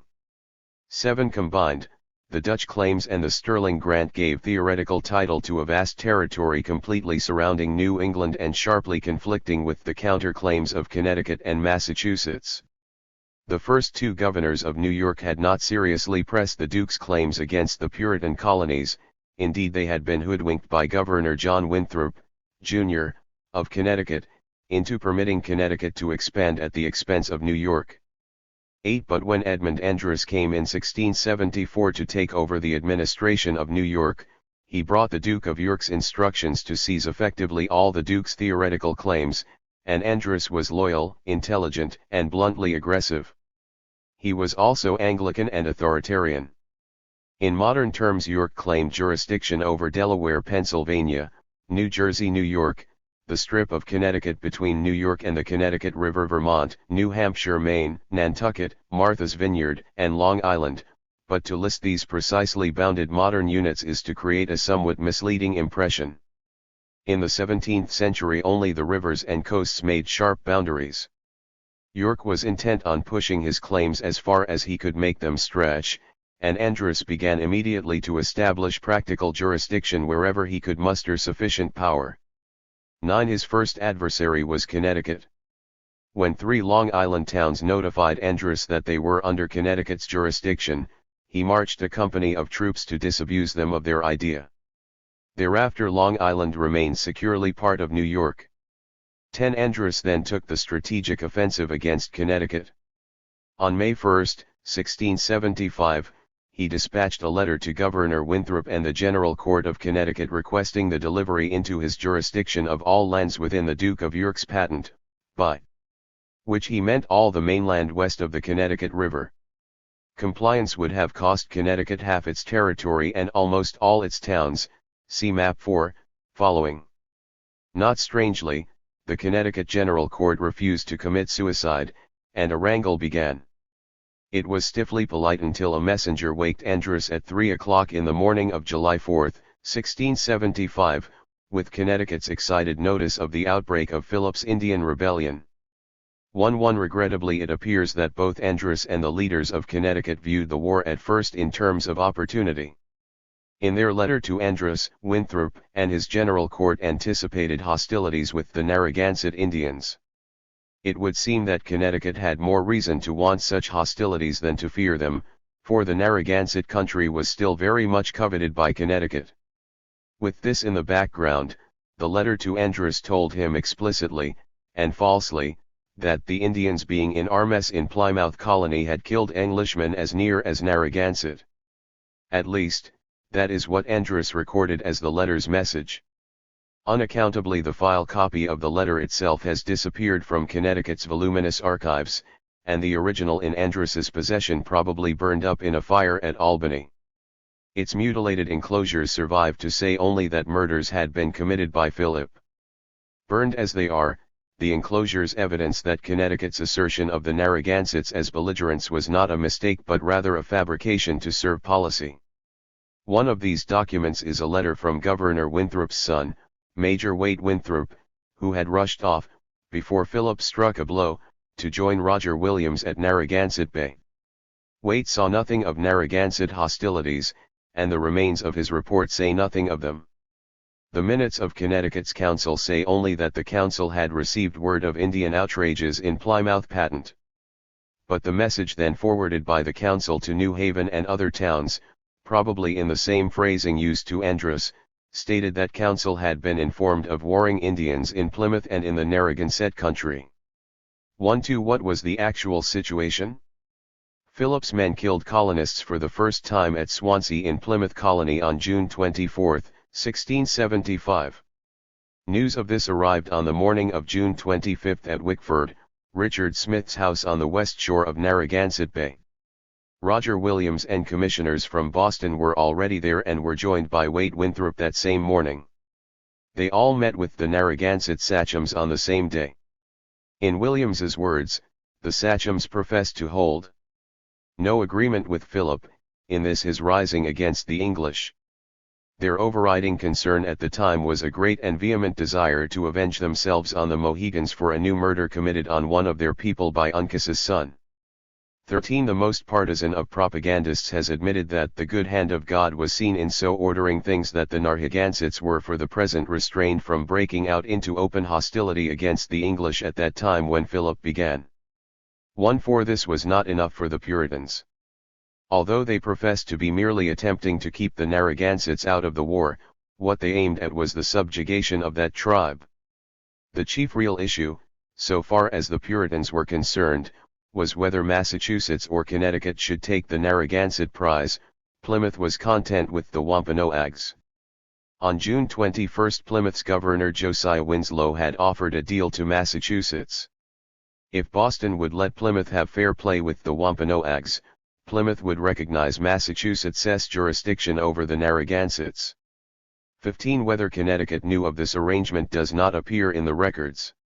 It is clear, however, that Connecticut moved swiftly to win the Narragansett country for itself. When Waite Winthrop's report of the opening of hostilities reached Hartford, the Connecticut Council immediately took two steps.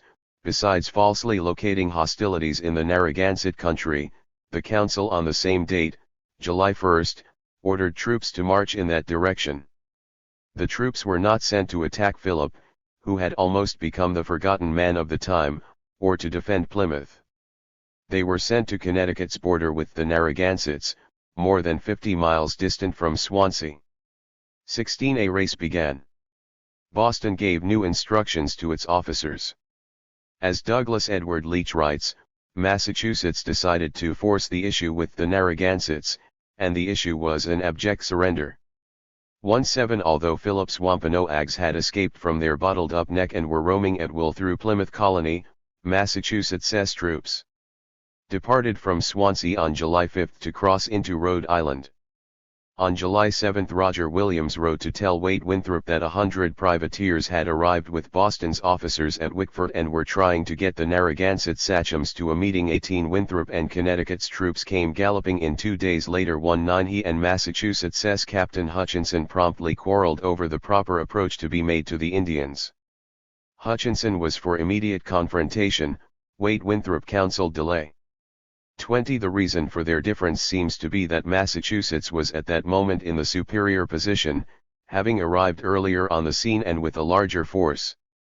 Neither party was troubled by its total lack of legality in bringing an army into the territory of Rhode Island unasked and unwanted, and neither intended to let the government of Rhode Island have anything to say.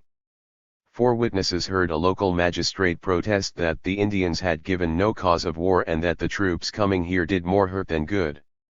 Their proper business was to hunt Philip, he added, and they would not find him in Rhode Island if they continued there this 7 year. That magistrate succeeded only in irritating the commanders of the invasion, who arrested him because of his mutinous and scurrilous and abusive carriages towards the Massachusetts and Connecticut government. Connecticut's council ordered him jailed for retarding and delaying their procedure. 2-1 Lacking an armed force, Rhode Island's government stood helplessly by. Its leaders knew that the reason for contention against these Indians was to invalidate the king's determination for Narragansett to be in our colony. 2 Other forces were gathering, however, that compelled the invaders to improvise hastily and depart without accomplishment. They professed to have made a treaty because they bore away a sheet of paper with some Indian signatures on it, but it could not be a valid instrument under either English or Indian legal sanctions. The reasons for their departure will be described in a moment, after an examination of this so-called treaty. 23 First, the treaty was imposed under the most extreme and obvious duress. Second, it was signed, not by Narragansett sachems, but by 4 subordinate councillors of the Narragansetts, who had no authority to act for their people. Besides these fully disqualifying elements there was a third, equally as strong. The Narragansetts were subjects of the Crown, protected in their tenure and jurisdiction by royal proclamation, and under the administration of that very government of Rhode Island that was not permitted to participate in the treaty. Recognizing all this, Leach has called the treaty a waste of time, 2-4 and so it would have been if the purpose behind it had genuinely been the preservation of the peace, but there was more. Ostensibly the treaty was concerned with the Wampanoag War. It obligated the Narragansetts to regard Philip's Wampanoags as enemies and to deny them sanctuary. This provision in itself was especially hypocritical and heartless. Plymouth had already authorized the Narragansetts to receive certain refugee Wampanoags who wanted to remain neutral, but after the treaty Plymouth took a different tack. Bands who surrendered then, because they had no place to go and did not want to fight, were seized and sold men, women, and children into slavery in the West Indies. 25 The treaty also promised bounties to the Narragansetts if they would bring in the heads of Wampanoag warriors, and in view of later developments we should notice that the Narragansetts actually did deliver some heads and claim their bounties. 26 There was, however, another provision, totally unrelated to the war or the prospect of Narragansett-Wampanoag alliance, and it betrays the purpose of the brutal charade. By it the Indians supposedly confirmed all previous grants of land to the English, any English an impossibility in view of the multitude of English claims in direct conflict with one another, and an impossibility that the knowledgeable gentlemen who wrote the provision understood very well. But those gentlemen did not really mean any English. They meant the Atherton Company of mixed Massachusetts and Connecticut partners under the patronage of Connecticut's Governor John Winthrop, Jr. The treaty did not spell out its detailed implications in any such crude fashion. It innocently avoided particulars and held to large universal principle, but the Atherton Company fitted snugly into its specifications. The Atherton grant had been made to Englishmen, true, it had been denounced as fraud and invalidated by royal commissioners, but it had been made, and the treaty made no distinctions between validity and invalidity of grants. They were all confirmed. Thus, by a judicious mixture of largesse and threat to lesser claimants, the Atherton Company could pick up all the rest. This was not especially subtle, and Rhode Island's Governor William Coddington grasped it at once. A former magistrate of Massachusetts, and former Puritan, Coddington had no illusions about the honor of the oligarchs. The invaders' purpose, he wrote, had been to bring the Indians there to their own terms, and to call that part of Rhode Island theirs. He justified the Narragansetts' defensive posture against the Puritan armies. In stark contrast with the standard Puritan vituperation, Coddington followed the examples of other Rhode Islanders to present the Indians as reasonable, trustworthy people. We doubt not but we could have prevailed to have brought the Indians to greater conformity than they have done by their armes. 27 Why, then, had the invaders rushed off so precipitately? Why had they not waited at least until they could force the signature of a sachem to their crude pretense? Why were they satisfied with this flimsy unenforceable document, reduced at the last to a mere pretext for argument before some royal agency, when what they really wanted was the kind of control over the Narragansetts and their territory that could only be achieved through a period of occupation? Here were two answers to these questions. named respectively Andros and Philip. Andros threw a scare into Connecticut, and Philip struck so bloodily at Massachusetts that he could no longer be ignored. While Massachusetts and Connecticut had been mobilizing force to seize the Narragansett country, Andros and New York's council had aimed at seizing western Connecticut. On July 4 Andros's council resolved that he should take troops to protect that part of the Duke of York's government, thoughtfully adding, as there may be opportunity, and Andros sent notice of his benevolent intentions to Governor Winthrop in Hartford. It was a serious tactical error. Perhaps Andros had thought he could lull Winthrop with talk of assistance, but Winthrop was an old hand at that game. When Andros's notice arrived in Hartford on July 7, the Connecticut Council understood at once that they were to be protected right into the jurisdiction of New York. They promptly discovered a general conspiracy of the heathen against the English, a revelation that vividly illuminates the uses of heathen conspiracies. Troops were immediately dispatched to Fort Saybrook at the mouth of the Connecticut River, about as far away from the heathen multitudes as was possible to get, but a convenient place to block passage of ships from New York. They arrived a little late, but the local train band had the situation under control. Andros had sailed in on July 8 and demanded capitulation and received armed defiance. When the Hartford troops showed up in their pursuit of heathen conspirators, Andros gave up. In the face of his opponent's numbers and determination, he risked no more than a ceremonial gesture of claim and withdrew.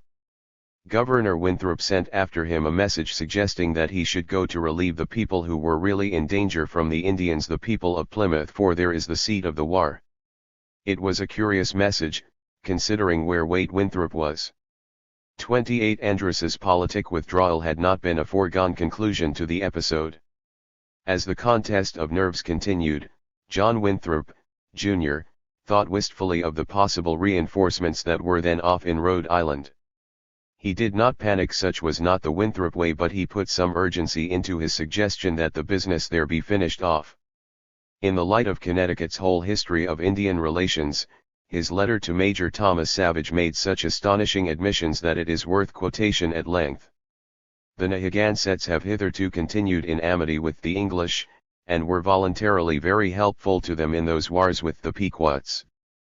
Please to consider whether it be not far better to take up with such engagements of amity as can be attained freely and willingly, than that the potentest of all our neighboring heathen should be made open, professed enemies, because we may have suspicion of them or cannot be so confident or certain of their continued fidelity, nor doth it appear of much consequence to be too strict in inquiry about persons fled to them from Philip, whether old men or soldiers, much less women and children. If fled, it's better than with Philip. I believe there is difficulty enough with that one enemy, and why to stir up another before an issue with the first. 29 So much good sense could necessity impart even to a veteran expansionist.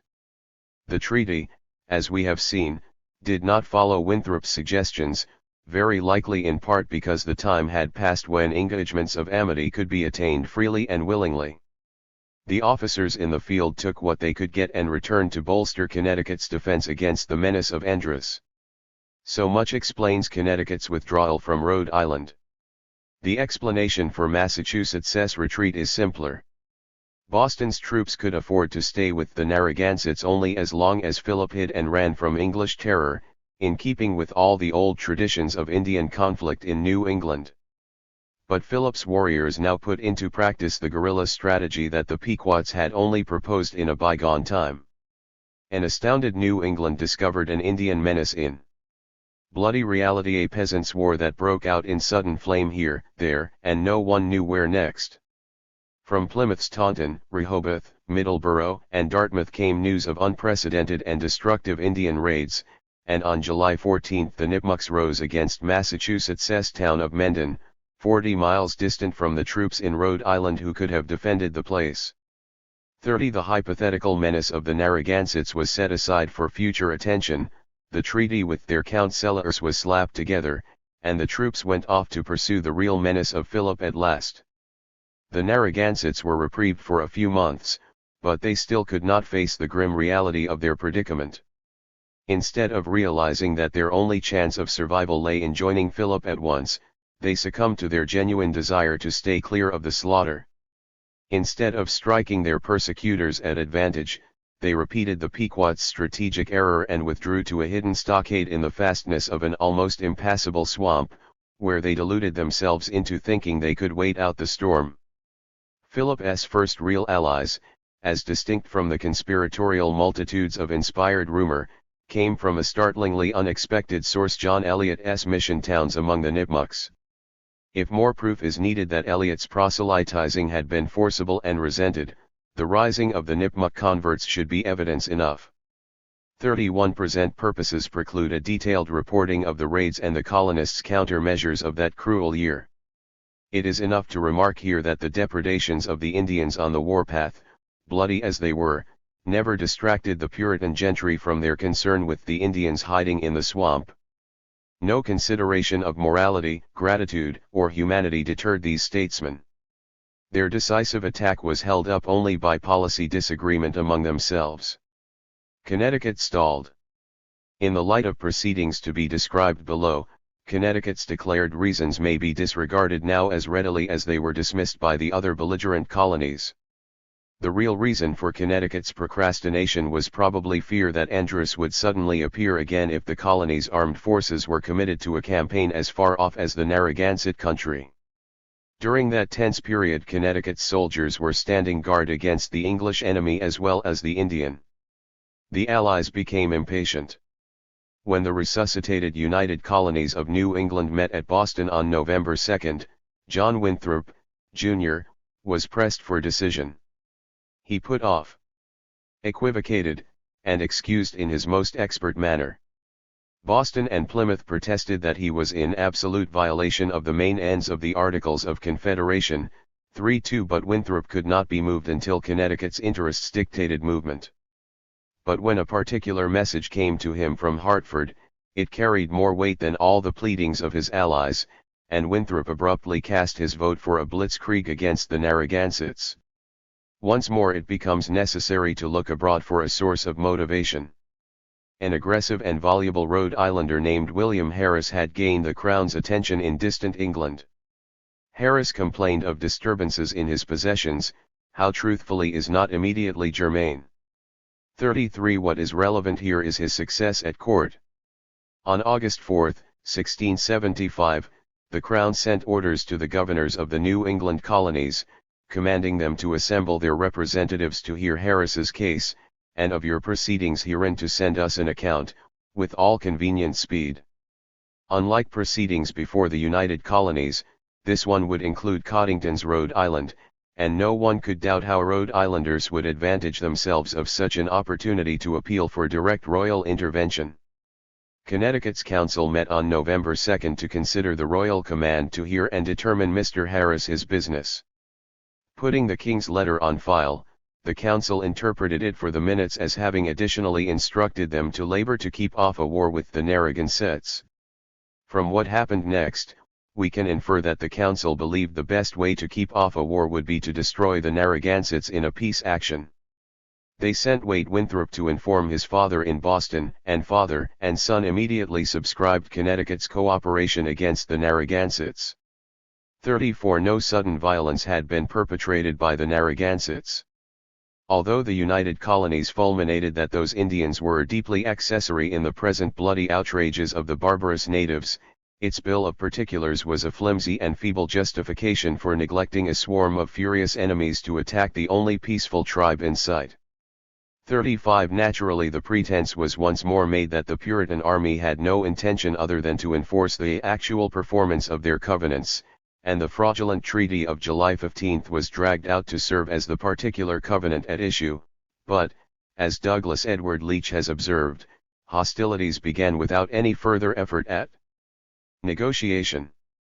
Indeed, he adds, the stated purpose of the expedition seems to have dissolved in the general urge to smash the potential foe as quickly as possible. 36. Indeed. Rhode Island was notified to expect invasion again in December. 37. Under menace, the Rhode Islanders provided water transport for the troops, the advance party of which consisted largely of a company of mercenaries fresh from buccaneering in the West Indies, but Rhode Island drew the line at contributing soldiers of its own. 38 The Buccaneers, under Captain John Moseley, had been hired by Massachusetts on their stipulation that they were not to be bound up in marches or executions to particular places, but rather to have full discretion for destroying the enemy, and that they were to divide all plunder and captives as their own property. 39 With such large sanction, they did what intelligent buccaneers could be expected to do, wasting no time in parley or palaver. They killed and captured 60 Narragansetts who had been too unwary to flee. After that, naturally enough, there were reprisals from the Indians, and then the hapless Rhode Islanders had to huddle behind the force of their friends from the other colonies. 40 Until this moment Rhode Island had been at peace, with colonists and Indians alike going unarmed about their daily business. Venerable Samuel Gorton had stirred himself in Shawimet Neck, now Warwick Town, to caution his old adversary John Winthrop, Jr., and his disregarded warning is worth recall. I remember the time of the wars in Ireland, when I was young, in Queen Elizabeth's days of famous memory, where much English blood was spilt by a people much like unto these Indians, where many valiant soldiers lost their lives, both horse and foot, by means of woods, bushes, bogs, and quagmires. And after these Irish were subdued by force, what treacherous and bloody massacres have they attempted is well known. 41 But Gorton is crazy in our histories, and Winthrop is humane. When the main force of the invaders arrived in Rhode Island, they followed a renegade Indian into the swamp where the Narragansett's refuge lay hidden, and there on December 19 they committed a massacre. 42 Once more, as in the attack on the Pequot's Mystic Fort, the place was set on fire, and once more the non-combatants made up the great bulk of Indian casualties, but this time the English also suffered heavy losses. 43 Most of the Narragansett warriors escaped, enraged, to join the Wampanoags and Nipmucks. Philip's men, showing little consciousness of the conspiratorial relationship purported to exist, fired on the Narragansetts. 44 But when the newcomers could explain, they were received with rejoicing. They had arrived just in time to revive drooping spirits. All faltering and hesitation, writes George Madison Bodge, now turned into willing and eager adherence. 45 In the most literal sense, the torch was kindled once more, and New England burned. Philip had not been present to greet the Narragansett reinforcements. He had so far lost hope of winning the Narragansetts to his aid that while the Puritan forces were mobilizing to march into Rhode Island he headed in the opposite direction. In December 1675 Philip and a band of his warriors arrived among the Mohicans north of Albany, New York, where he excited sympathy and won recruits. It is likely that he found survivors there, or their descendants, of earlier Puritan massacres during the Pequot conquest. On January 5, 1676, Governor Andros received word of Philip's hereabouts and promptly forwarded the information to Connecticut's Deputy Governor William Leete. 1. We shall hear no more of John Winthrop, Jr., who was ailing in Boston and soon to die. Connecticut's council responded by urging Andros to send the Mohawks to attack Philip. Upon your honor's order, they remarked, the Mohawks might with much facility utterly extirpate this bloody generation, and so the Mohawks will have an opportunity to gratify the English of New England. Andros professed astonishment. Connecticut had refused and slighted his previous effort at assistance, a euphemism for the frustration of his effort to seize its towns, and he could not see why he should incur an extraordinary great charge, for bringing heathens assistance in any part of your colony. 2. Nevertheless Andros continued to keep a worried watch on Philip. Regardless of Connecticut's desires or interests, Philip's activities among the Hudson Valley Indians might readily create a hazard to New York, and Andros feared above all other possibilities that a general leaguing of the Indians, from Maine to Virginia, might spread devastation on all the colonies. Swallowing his pride, he approached Connecticut once more. Suppose he should engage in your Indian war, Andros inquired. Would Connecticut permit either Christians or Iroquois to pursue enemies unto any part of your colony?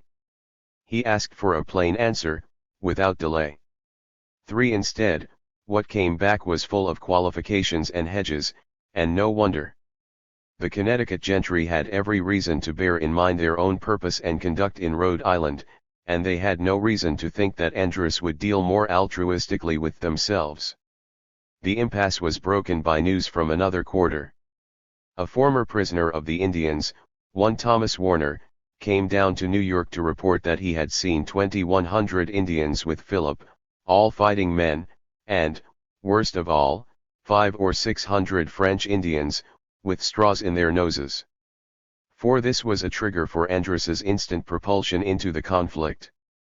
The day after examining Warner, Andros boarded his sloop for Albany, bearing his counsel's admonition to settle matters there, it being of very great import.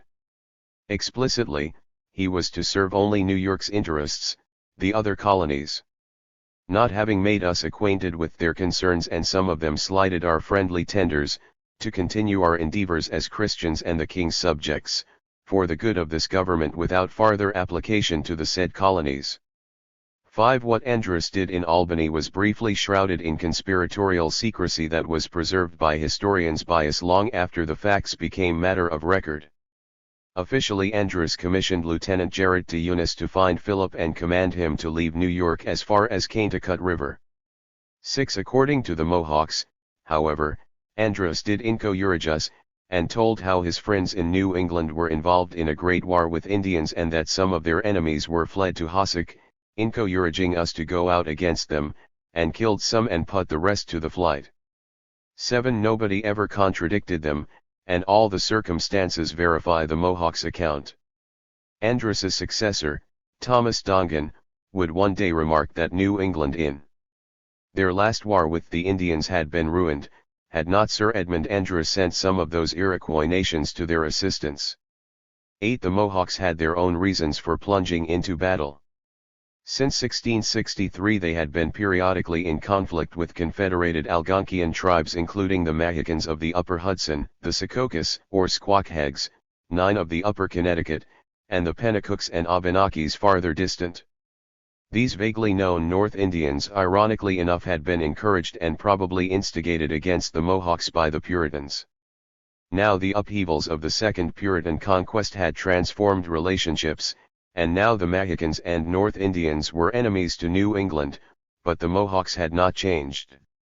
Although they had not become New England's allies, the Mohawks had preserved their own enmity for the tribes that were now New England's enemies. They gladly accepted Governor Andros's encouragement to attack, and fell upon their old enemies in a brutally effective surprise attack that shattered and scattered the great force that Philip had collected to ravage New England in the spring. Philip himself fled once more, back toward the coast.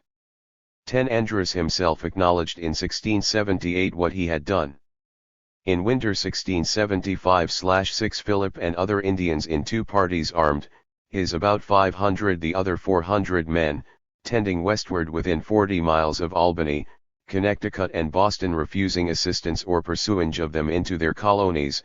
We however supplied our Indians with ammunition, our mess, and all they wanted, and received old Macs sachems, women, and children into our towns and though refused by our neighbors the latter end of February fell upon, killed and took Several, and drove said Philip and other Indians with him quite away, and since kept continual parties out to free the coasts towards us and prevent old Indians' recourse to Canada.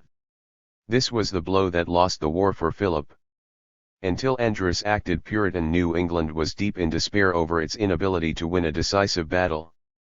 The United Colonies' much-touted massacre of Narragansetts had actually strengthened the uprising by driving recruits into Philip's ranks, but the Mohawks' entry into the war, which is to say, New York's entry, revived Puritan morale while destroying any logistical basis for hope of Philip's success. It was beyond doubt the turning point of the war. The Indians themselves recognized this immediately. Counseling in Massachusetts, they could not agree on future strategy, and the tribal units broke up to return to their home territories, each to find its own way as it could. 12. This is not to say that the fighting stopped. Although both Massachusetts and Connecticut accepted messengers from the Indians, they demanded unconditional surrender, and their previous disposition of prisoners made that prospect bleak. 1. 3 campaigns continued on both sides. Regardless of the atrocities perpetrated in particular engagements, the directors of the war never succumbed to the hysterical frenzies that often mark its histories. In Connecticut, military operations were carefully dovetailed with certain specific political objectives: to gain undisputed possession of the Narragansett country, to neutralize Andros's pressure on western Connecticut, and to gain absolute mastery over all Indians within Connecticut as well as commanding dominance over others nearby.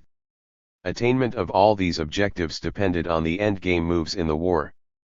Since the Mohawks' entry had guaranteed Philip's eventual defeat, the question had narrowed to which of the many participants would win. Like the others, Connecticut resolved to come out on top, but an obstacle far more unmanageable than Philip blocked the way.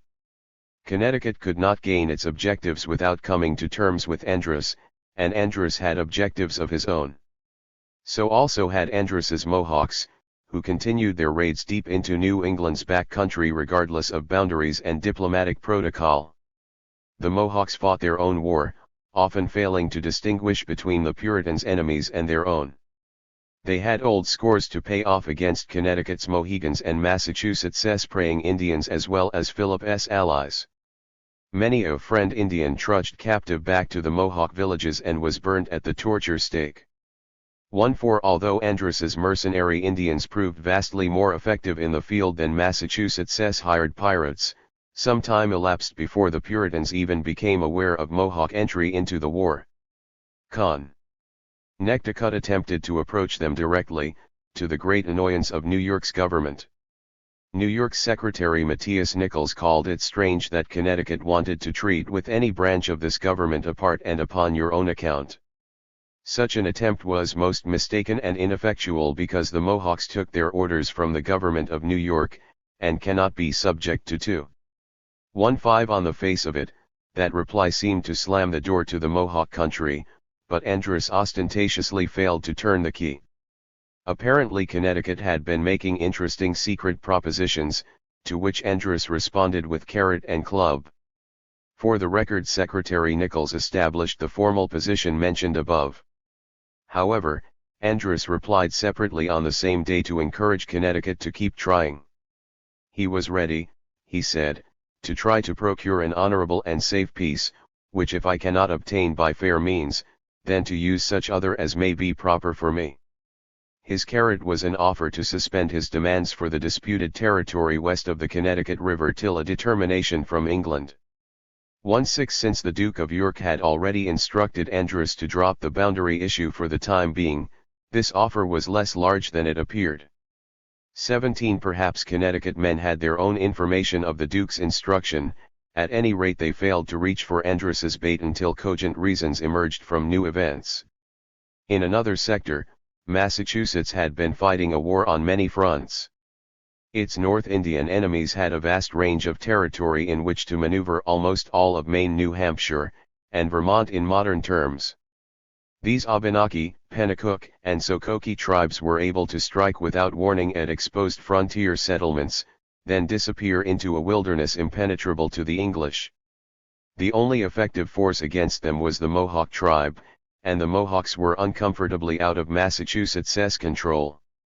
The only way out of this intolerable situation seemed to be to end the war in the northern sector. Word came to Andros that Massachusetts intended to make a separate peace with the North Indians. Such a treaty, if consummated, would have had grave implications. We must remember that the Duke of York had claimed the territory of the North Indian tribes among his other possessions. In that region his claims overlapped those of Massachusetts as they conflicted elsewhere with those of Connecticut.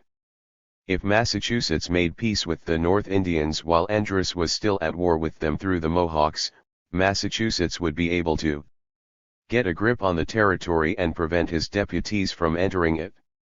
Andros clearly understood these possible developments. In his usual unhesitating manner, he countered Massachusetts' overture to the North Indians by taking decisive action of his own. On May 28, 1676, Andros presented to his council letters from Rhode Island, Martha's Vineyard, and Nantucket reporting the probability of Boston's making peace on their own account alone. The council immediately resolved that endeavors be made to put a stop to the Mohawks farther prosecuting the North Indians. On May 29 the council ordered that all North Indians that will come in may be protected, and the following day it sent a summons to the Mohawks for a treaty with Andros at Albany and began arrangements to send word by some good Mahikander eastward, that all Indians, who will come in and submit, shall be received to live under the protection of the government, and that the governor will be there as afore, where any of them may freely come and speak with him and return again, as they see cause without molestation. 1-8 As so often before, the real reason for this delicate political decision was smothered under a justification for diplomatic consumption. Instead of admitting competition with Massachusetts, the Yorkers professed to be competing with French Canada, an always presentable motive. They pointed to the danger of letting North Indians seek sanctuary in Canada from the wars in New England, which was indeed happening. 1-9 There was enough truth in that to explain the desirability of a peace, but not enough to explain why New York should hasten to make the peace before Massachusetts could. The Yorkers might have moved more leisurely and still preserved competitive advantage, for the substance of what Massachusetts called a peace offer was not likely to lure many Indians. Connecticut proposed an amnesty, but if Massachusetts was willing only to offer hope for the lives of Indians who surrendered unconditionally.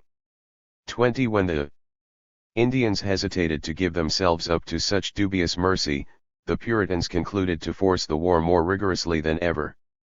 21 The men of Hadley, Massachusetts, learned simultaneously of the Mohawk intervention and of the absence of warriors from the encampment of enemy Indians, probably Secaucus, at their Turner's Falls fishing place up the Connecticut River. A considerable number, yet most of them old men and women, were an irresistible attraction to Hadley's valor.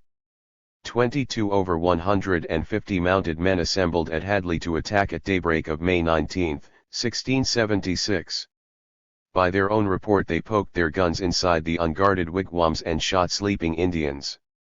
Of those who waked and fled to the river, many were shot in the water, and others were swept over the falls.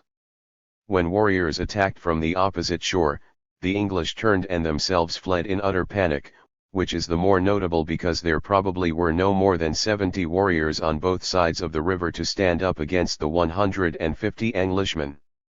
In the rent 37 English were killed, whereas only one had died in their dawn attack.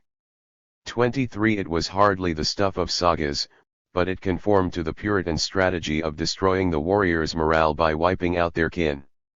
Connecticut pressed forward strongly in that strategy.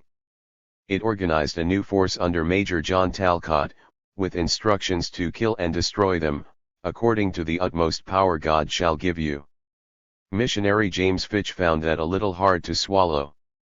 He begged off chaplain duty for Talcott, giving excuses of infirmity and bad health besides the constant occasions with the Indians, especially if they come in according to your instructions given us. 2-4. It was no job for a man with a squeamish stomach. Talcott's force of Connecticut troopers and Indian auxiliaries found a former Narragansett peace messenger and his band in a spruce swamp in northern Rhode Island on July 2, 1676, and proceeded according to instructions.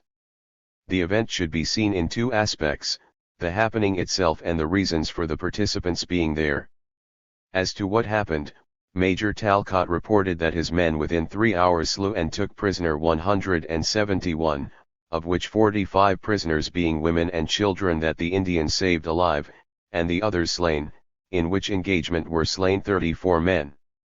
The report was devious. When analyzed, it reveals that Talcott had invaded Rhode Island again and that the Narragansett band consisted of 34 men, ages not given, and 137 women and children, hardly a war party. All the men were killed as well as 92 of the women and children.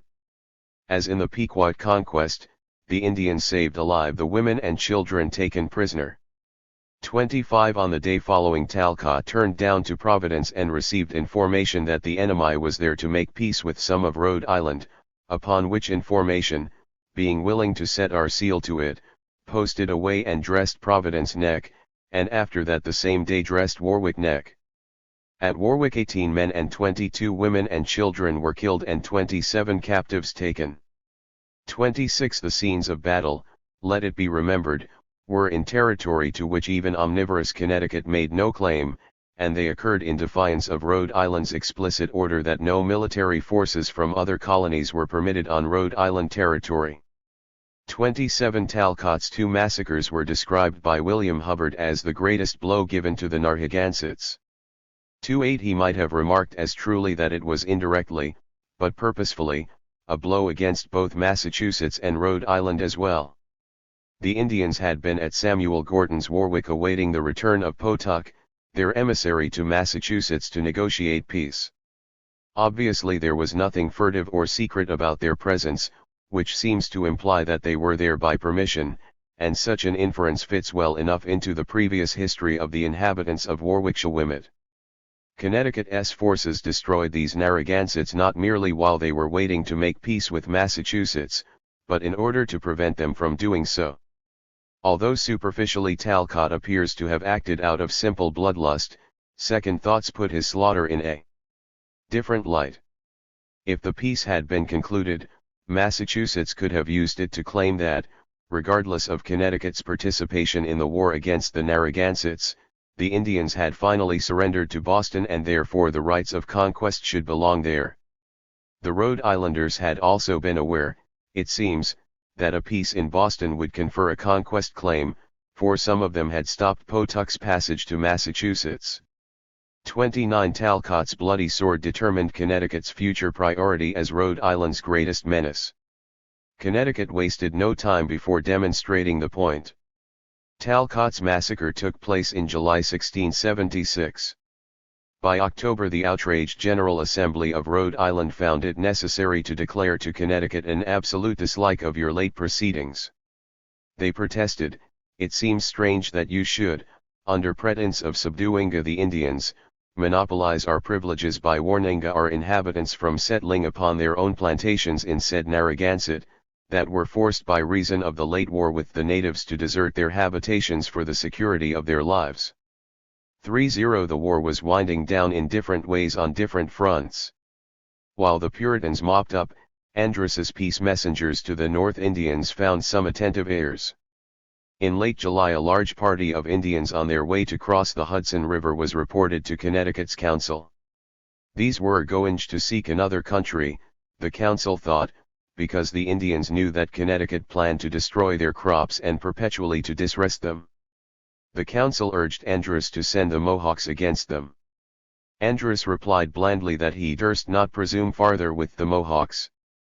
31. Several weeks later, and apparently still oblivious to Andros's arrangements, the Connecticut Council reported another large band of Indians headed toward New York. Urging its reasonable request for the utter extirpation of such as have imbrued their hands in the blood of many of His Majesty's good subjects, the council asked permission to send its own soldiers up the Hudson to destroy the Indians if Andros would not do something effectual yourself. 3. Andros replied that he could manage to give sufficient orders, and added a sting, if such barbarous enemies are to be credited, they would be the most innocent. Much less independence than that had aroused Connecticut to storm into Rhode Island, and the Puritans would dearly have loved to hit the Dutch in Albany, whom they hated almost as much as the fleeing Indians, but New York could not be disregarded in quite the same way as Rhode Island. New York was the special jurisdiction of the king's brother, and New York had the Mohawks. Angry but frustrated, the Connecticut Council scaled down its demands to the execution of the chief men among the refugees. This may do, the council thought, we do not so earn ourselves for others or women or children, they delivering up themselves to mercy unto your honor there. 3. Andros yawned. Connecticut then switched tactics again and tried to get the Mohawks to Hartford for a treaty respecting some service done for us against the common enemy and, oh yes, the Mohawks were to bring the refugee Indians along as prisoners. New York's council interposed its own authority with the opinion that it would be of ill consequence for the Mohawks to treat or to make application to another government, the which will breed a distraction amongst them. 3. Meanwhile the Mohawk commotions in New England's back country continued, and the Puritans were helpless to stop or control them. The pride of the elect was humbled by its fears, After a few preliminaries, Massachusetts and Connecticut sent joint commissioners to Albany, where they dealt with the Indians on Andros's terms, through Andros's interpreter, and under Andros's unrelenting censorship. The Puritans made one last gesture at getting their hands on the 7 principal Indians who had escaped to New York's shelter, but Andros denied them even this remnant of vengeance. 35 What they did get was an organization for preserving their peace with the Indians allied to New York, a covenant chain that linked the English colonies in perpetual treaty relationships with both the Iroquois tribes and the river Indians of the Hudson Valley. In this organization there was a very definite primacy of position for New York.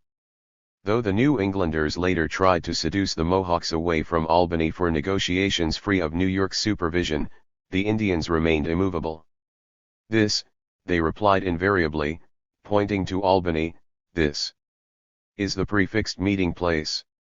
The covenant chain had its anchor post planted firmly in the soil of Andros's government and those of his successors. 36 Some of the very Indians whose blood had been demanded by the Puritan governing gentry were links in the great chain. Andros had, in Indian metaphor, planted a tree of peace and welfare for them at Shagdacoke on the upper Hudson, i.e., he had appointed that place as their habitation under his direct protection. Interestingly, Shagdacoke was close by Hoosick, where the Mohicans had formerly entertained King Philip. It also guarded the route from New England. Andros's protection was real. He disciplined even the Iroquois when some of them ventured to violate his sanctuary by robbing their ancient foes and abducting a Mohican boy. Andros denounced their insolence and violence in a message that shunned ambiguity and got compliance. "I do expect," he wrote, "that whosoever doth or shall come in and submit themselves and live quietly with our Indians, shall be protected from any outrage or force, and I shall not suffer them to be disturbed or harmed, but shall look upon any violence offered that way, as done to myself." Many years later the Shagdacoke Indians recalled, as they gratefully renewed their covenant chain alliance, that "we were almost dead when we left New England and were first received into this government." Andros's successors had every reason to admire and emulate the stroke of policy by which he had turned New England's destined gallows birds into New York's staunch supporters. 37 The Puritans took a rather different view, but they had overreached themselves in too many directions. In London the Crown saw its own opportunity in the turmoils of the time. The Committee of Trade and Plantations agreed that this is the conjuncture to do something effectual for the better regulation of that New England government, or else all hopes of it may be hereafter lost, and the Crown's representative appeared in Boston in June 1676. Besides its political effects, the war against the Indians had drained New England's resources both of manpower and of property. The Crown's Edmund Randolph reported, in October 1676, losses of 600 men and £150,000, there having been about 1,200 houses burnt, 8,000 head of cattle great and small, killed, and many thousand bushels of wheat, peas, and other grain burnt, and upward of 3,000 Indians, men, women, and children destroyed, who if well managed would have been very serviceable to the English, which makes all manner of labor dear. 38 On Massachusetts' northern frontier, even after the killing of King Philip, Indian raids continued perpetually, and only New York had an organized Indian force capable of relieving that strain. The Puritan commissioners at Albany linked themselves into Andros's covenant chain with their former foes in order to cope with their continuing troubles.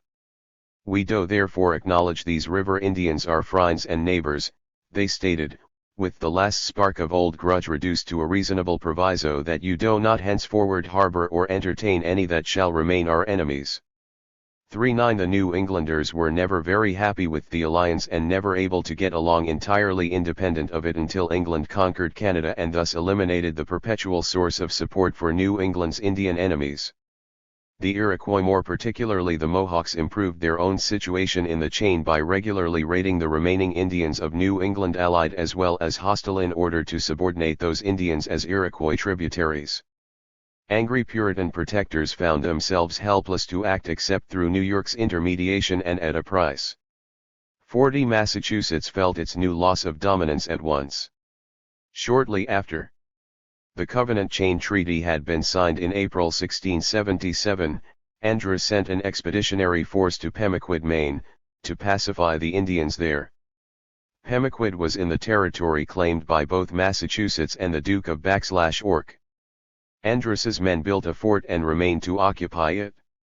41 Unmolested by Massachusetts, the new fort became a barrier to the colony's expansion.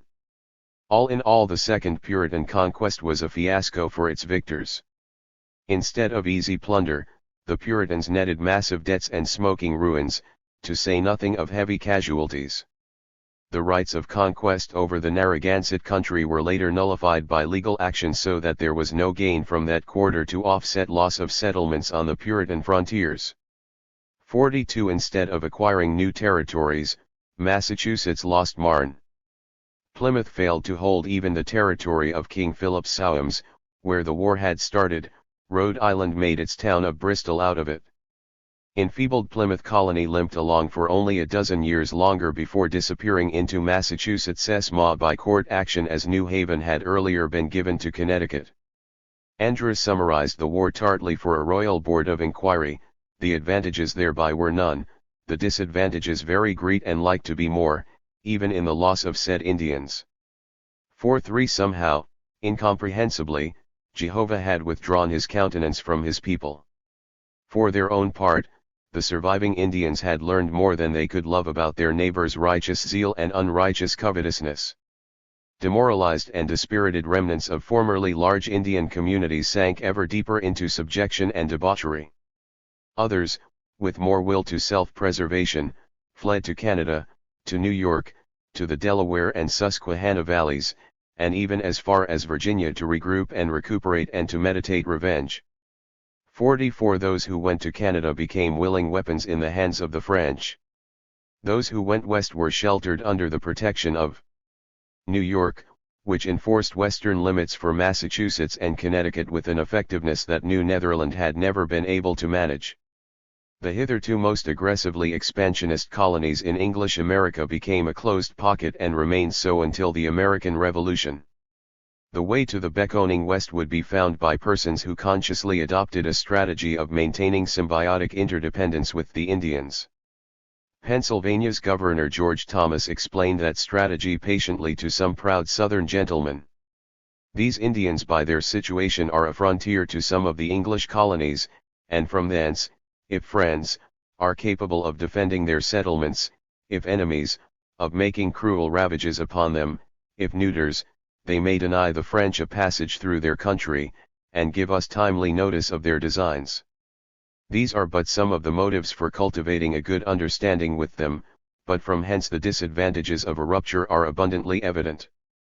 Every advantage you gain over them in war will be a weakening of the barrier of those colonies, and consequently will be in effect victories over yourselves and your fellow subjects. Some allowances for their prejudices and passions, and a present now and then for the relief of their necessities, which have in some measure been brought upon them by their intercourse with us, and by our yearly extending our settlements, will probably tie them more closely to the British interest. This has been the method of New York and Pennsylvania, and will not put you to so much expense in 20 years as the carrying on a war against them will do in one. 45. Such common sense came too late to help the saints of New England. Perpetually forced to contend with the cruel ravages of the Indians they had driven into the embrace of French enemies, the Puritans and their historians have never acknowledged that the victories of Puritan conquest were only defeats for themselves. Appendix S. The phonative period of a large society. A comparative approach. It must be admitted that the word feudalism, which was to have so great a future, was very ill chosen, even though at the time the reasons for adopting it appeared sound enough. To Boulainvilliers and Montesquieu, living in an age of absolute monarchy, the most striking characteristic of the Middle Ages was the parceling out of sovereignty among a host of petty princes, or even lords of villages. It was this characteristic that they meant to denote by the term feudalism, and when they spoke of fiefs they were referring sometimes to territorial principalities, sometimes to manors. But not all the manors were in fact fiefs, nor were all the fiefs principalities or manors. Above all, it may be doubted whether a highly complex type of social organization can be properly designated either by concentrating on its political aspect only, or if fief be understood in its narrowest legal sense by stressing one particular form of property right among many others. But words, like well-worn coins, in the course of constant circulation lose their clear outline. In the usage of the present day, feudalism and feudal society cover a whole complex of ideas in which the fief properly so-called no longer occupies the foreground. Provided that he treats these expressions merely as labels sanctioned by modern usage for something which he has still to define, the historian may use them without compunction. In this he is like the physicist who, in disregard of Greek, persists in calling an atom something which he spends his time in dividing. It is a question of the deepest interest whether there have been other societies, in other times and in other parts of the world, whose social structures in their fundamental characteristics have sufficiently resembled that of our Western feudalism to justify us in applying the term feudal to them as well. Mark Bloch, Feudal Society, I.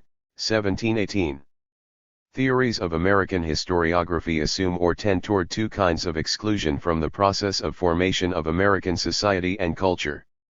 In the first place they exclude Amerindians, as also Afro-Americans, from participation, except as foils for Europeans, and thus assume that American civilization was formed by Europeans in a struggle against the savagery or.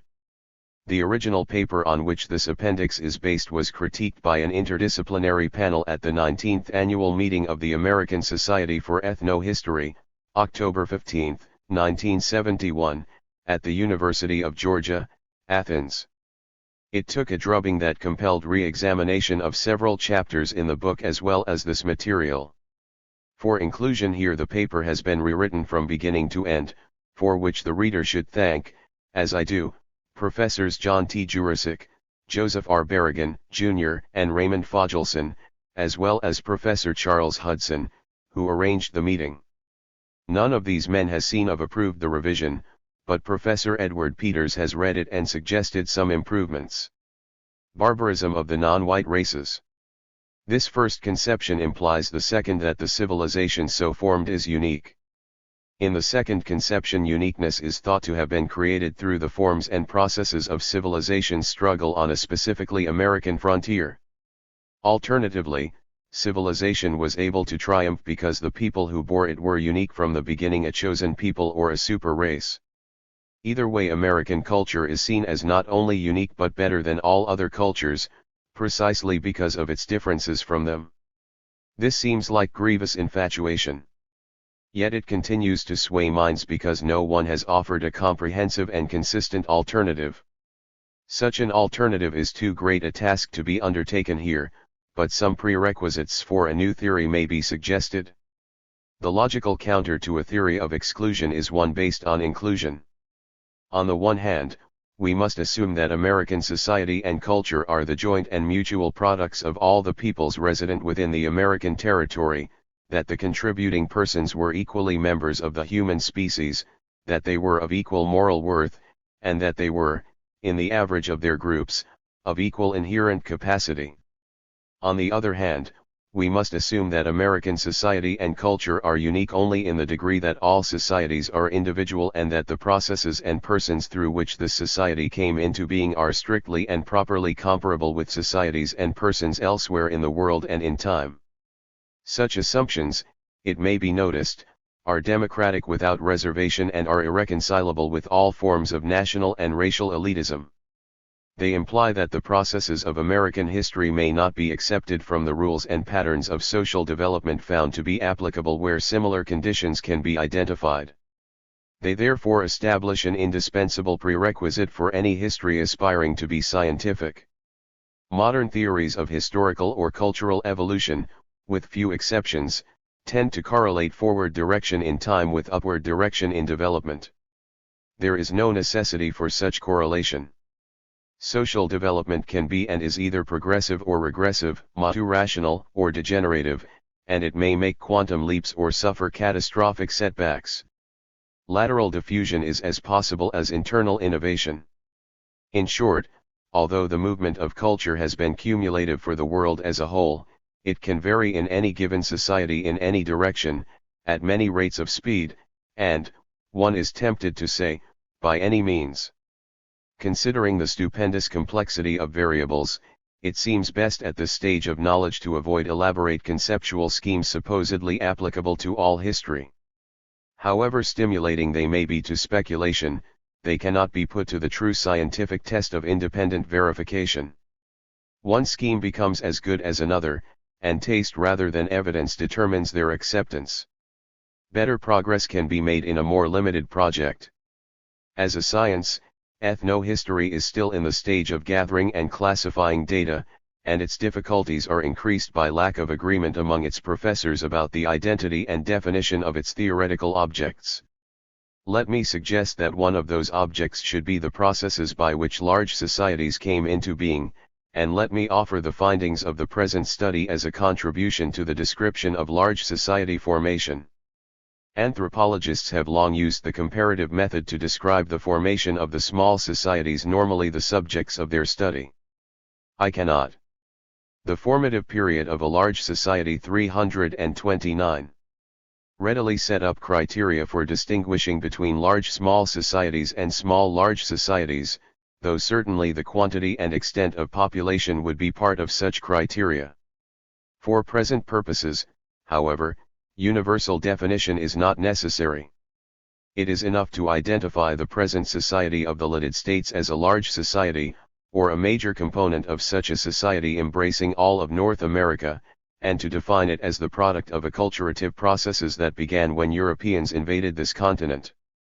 The task then becomes to find a comparable large society exhibiting similar processes. Here was a time when Europe went through a complex process of acculturative adaptation between diverse peoples, some of whom had lived in the subcontinent time out of mind and others of whom were recent invaders from Asia. In the sequel to the fall of Rome, a variform Mediterranean society was transmuted on its north shore into modern Europe, not simply and not directly. I think that I see comparable patterns of process in the macro-contact period of European invasion of North America and the much longer macro-contact period of Asiatic invasion of Europe. The comparable large-scale processes include the following: 1. Migration and relocation of large numbers of people, establishing massive contact between societies previously separate and culturally disparate. 2. Catastrophic depopulation through disease and war, with consequent disturbance and destruction of social and environmental controls. 3. Reordering of relations of dominance and dependence on the basis of expedience and local custom. 4. Gradual revival of population growth with consequent reordering of the physical environment. 5. Establishment of large-scale economic, political, and social institutions through acculturative processes between invading and native peoples. And 6. Stabilization of a large society in which all participants have undergone cultural change and in which subcultures continue to maintain vestigial representation of the originating ethnic groups and their cultures. These headings have purposely been phrased broadly in order to embrace many phenomena that differed much on the two continents, but I do not think that they have been made so vague as to lose meaning. They are ethnically neutral and do not permit absurdities such as the transit of civilization or the frontier between civilization and savagery. Whether they have more positive significance depends upon their subsumed specifications. The neutrality of language is all important. From time to time in this study, particular cultural traits have been discussed in terms of comparison between North America's colonial period and Europe's medieval, or feudal, period. I have used these terms loosely, in an ordinary colloquial way, knowing full well that they have technical meanings and that historians are far from having arrived at a consensus about them. However, when I attempted theoretical comparison, the semantic problem became too acute to be sloughed over. I thought, at first, to use Marc Bloch's seminal conception of feudalism as framework, but found that European feudalism bore too many birthmarks to be useful as a measure, under that name, for cultures elsewhere, and my initial enthusiasm has changed to mild skepticism about feudalism in Japan or ancient Egypt, and so on. There were genuine and significant cultural differences between Europe's Middle Ages and the macro-contact era of Europe in North America. Any theory worth a second glance must take them into account. Categories must be neutral, therefore, in order to permit the inclusion of genuine similarities without connotative corruption. Feudalism and American colonialism were examples of a type, neither was the type. What most marks the type is similarity of process. Overall, it is the process of disintegration and reintegration. The situation prevailing in Europe in the latter years of the Roman Empire had little resemblance to America during the early years of its discovery, for in Rome the barbarians were the invaders, and even they had the use of metals and domesticated animals and perhaps some writing as well. The great equalizer was catastrophe. There is no telling which factor preceded the others, but along with the great migrations of Germanic and Asiatic peoples went epidemic and war. Rome's urban civilization, sorely tested by constant combat and pauperizing taxation, neglected to keep its cities in order, and as sanitation facilities deteriorated, disease proliferated. The cities and their interlinking institutions fell apart, and the population suffered an absolute decline of massive proportions. As Europe became rural and local, little survived of the ancient Roman state except the church bureaucracy adopted and fostered by Emperor Constantine. And even the church remained limited in extent and influence until it could find alliance with kings and emperors who enjoyed the substance as well as the form of rule. At Europe's nadir, considerable likeness can be seen between its chaotic forms of social organization and those to be observed in North America's era of disintegration and population decline. Old industries expired, and Europe became dependent upon trade for good cloth and the best metal implements. The distant cities of Byzantium and the Moslem world supplied what Europeans no longer could make for themselves, in return for such crude commodities as could be produced by a technologically inferior society. It is the condition of dependence that counts here. Europeans still spun and wove wool and ate cheese, every village had its smithy, and the greater lords had clerks. In America, where invasion transformed a predominantly agricultural Indian economy into one dominated by hunting, the degree of dependence on foreign goods became stronger than in Europe, but the difference was of degree rather than kind. During Europe's era of decline, a manor society grew up nearly everywhere, self-sufficient in primitive needs, but only in those. Upon trade's revival, however, Europe created a difference in kind. Indigenous Europeans gained control of their own markets and created complex economic structures that Indians could not even comprehend. Indigenous Americans never secured control of their markets from foreign merchants until the descendants of the invaders became indigenous Euro-Americans themselves. In recent years, historians have begun to have some respect for the dark ages of Rome's decline and fall and to see dimly that in all the confusion something new was being created. Regardless of St. Augustine's Lamentations, human effort was still being directed toward human purpose, not wholly without achievement. The end of the Roman world was not the end of the world. The swarming barbarians could build as well as break. Nevertheless, the first fact was the confusion. Rome became incapable of sending her law and her governors to her own provinces. In the provinces themselves, individual magnates achieved personal power independent of the states and often greater. Authority became decentralized. Roman law encountered barbarian customs and fell before them, becoming a subject of study rather than the director of action. As even the local bureaucracies deteriorated, the state lost its power both to protect persons and to enforce conduct, and that power passed in fragments into thousands of hands. The weak sought protection from the strong, and the strong enforced their wills upon the weak, local despotism being tempered by old custom and the necessity for productive labor. In the place of law emerged custom and contract, both between lord and vassal and between lord and lord.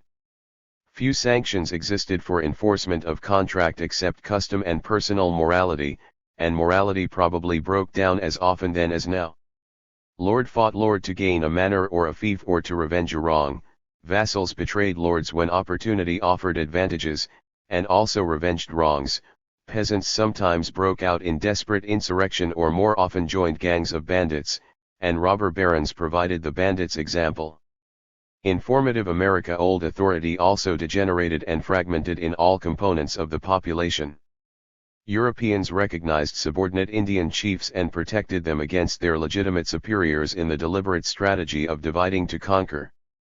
Customary authority soon disintegrated, and formerly paramount chiefs were reduced to the level of village bosses with vestiges of ceremonial deference but no real power beyond their immediate followings. As in early medieval Europe, lesser powers sought the protection of the greater. In America this meant that ambitious or fearful local chiefs broke away from their former allegiances and obligations to put themselves under the protection and orders of Europeans. The ties were particularistic and sometimes purely personal. The Mohegan sachem Uncas was Connecticut's man, more especially the man of Captain John Mason, whose descendants were regarded by the Mohegans as their protectors for more than a century. The western Niantic Sass became briefly the man of John Winthrop, Jr., personally, and after the Pequot conquest the Mohegans hostile to Uncas sought protection under Winthrop's wing, the Susquehannocks allied to the Swedes, then to the Maryland English, and then to the New York English. The Upper Hudson tribes allied to the Fort Orange and Rensselaerswyck Dutch without commitment to the New Amsterdam Dutch, while the Lower Hudson tribes reversed the process.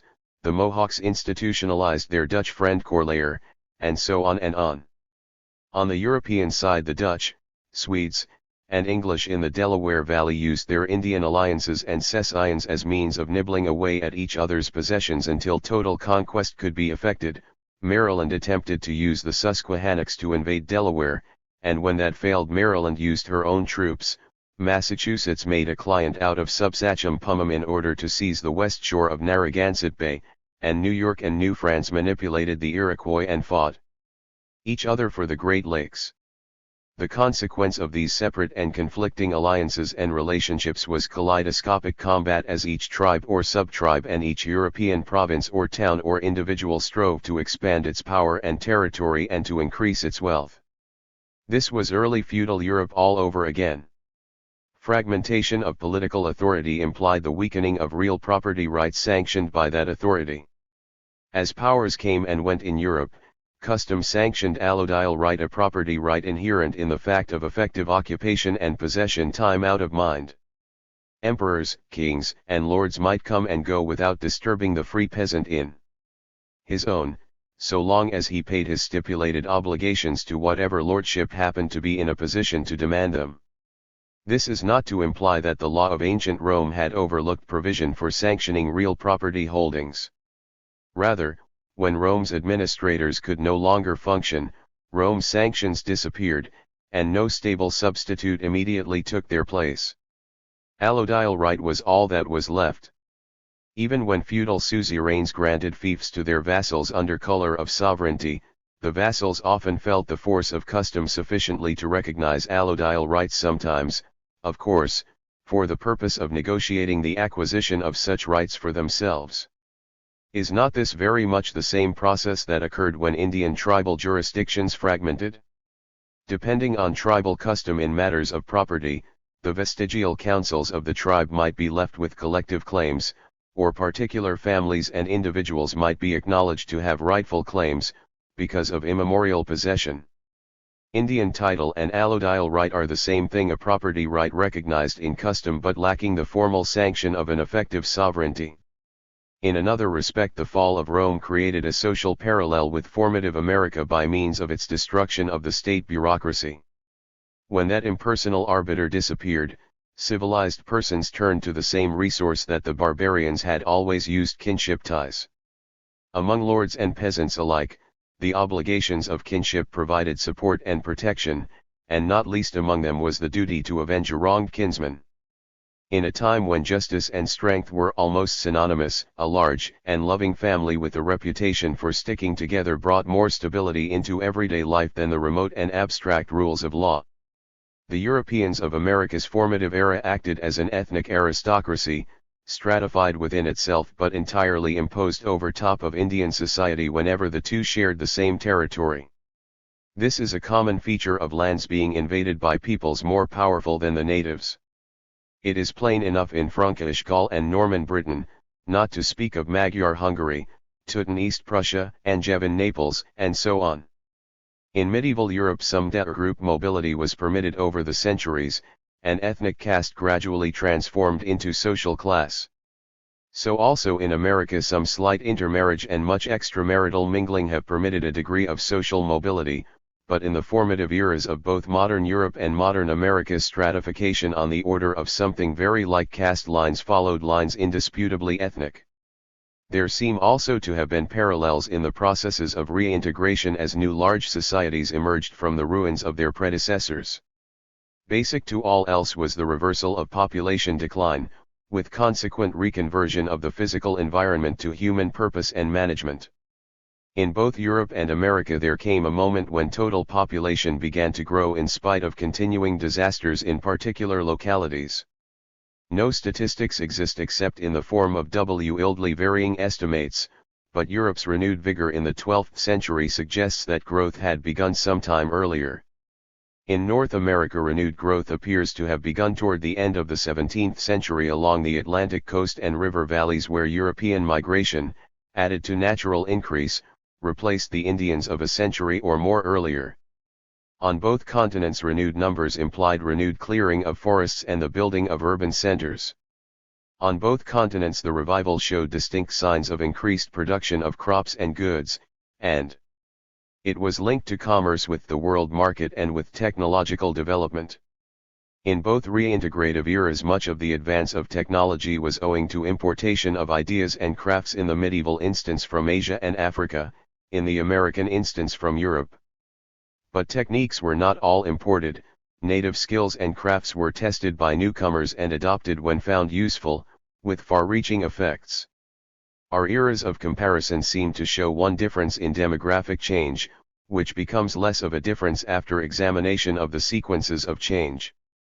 Western Europe, except for Spain and Sicily, had been able from the time of the Franks to repel invaders from Asia and Africa, while Eastern Europe was overrun by Mongol and Moslem. In America no part of aboriginal Indian society was able to seal itself off from European intrusion. However, the Franks and Goths who withstood the Moslems had themselves been invaders during the long era of disintegration, expelling or submerging the aboriginal Celts and Britons. Generalizing warily and eschewing specifically any suggestion of inherent ethnic inequality, one may glimpse the same Teutonic ethnic stocks dominating not creating the reintegration periods in both Europe and North America. This formulation is not the same as the germ theory of Anglo-Saxon supremacist historians, which held that both American and Western European societies grew out of social and institutional germs of Teutonic tribes. Rather it is simply to recognize the historical fact that the Teutonic stocks constituted most of the dominant privileged and ruling strata of the reintegrating eras in both Europe and America. Obviously such status did not make them the inventors of modern democracy, as germ theorists have propounded. Probably they should be credited instead with the rather different invention of the political institutions by which they shared power among themselves while denying it to other ethnic groups. However much the forms changed, that substance persisted throughout both formative periods. In one respect colonial America and medieval Europe were exactly identical, this was the process of chartered conquest as described earlier. The stages of that process were as follows: 1. A head of state laid claim to distant territories in jurisdictions other than his own. 2. He chartered a person or organized groups to conquer the claimed territory in his name but at private expense. 3. If the conquest was successful, the conquering lord, whether personal or collective, was recognized by the chartering suzerain as the possessor and governor of the territory, and the lord in turn acknowledged the charter of suzerainty or sovereignty. The charter itself served as the new jurisdiction's legal constitution. More often than not, the conquest was launched ostensibly to reduce heretics or infidels to subjection to a protector or champion of an only true religion, this reason being mentioned prominently in the conquest charter, and clerics of the appropriate orthodoxy preceded, accompanied, or followed the troops. Usually the conquering lord enjoyed considerable independence for a period of time while his nominal sovereign gradually introduced agencies and officers responsible directly to the central state. Often the lord resisted royal encroachments on his independent sway, especially when the crown began to give law directly to its subjects without the lord's intermediation, and sometimes the medieval sovereign was obliged to conquer the conqueror when a lord turned insubordinate.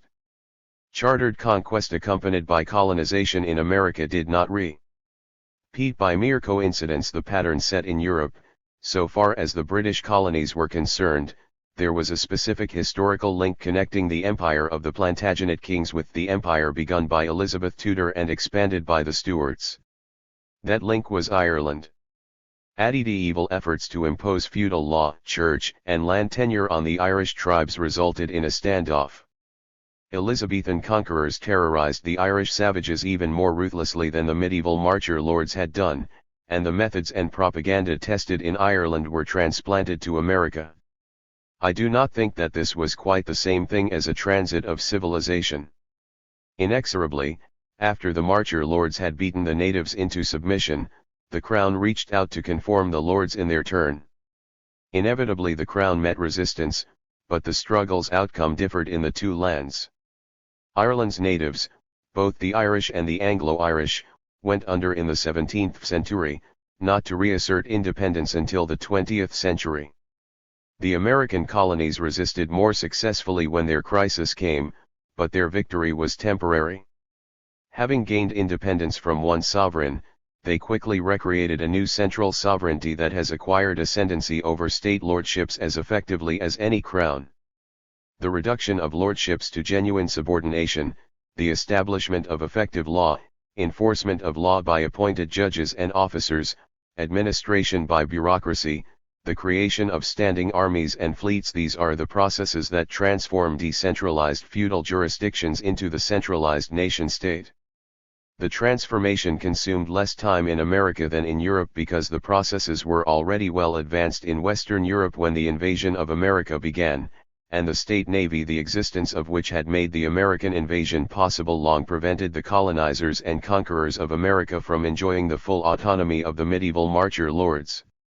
In both continents the central states established effective sovereignty not by a single decisive act but rather by a long process of gradual imposition of power, first upon the natives and then upon the lordships intermediate between the state and the natives. To some extent the likeness of political process in the two formative periods has been hidden by the emergence of new forms of property in the more recent period.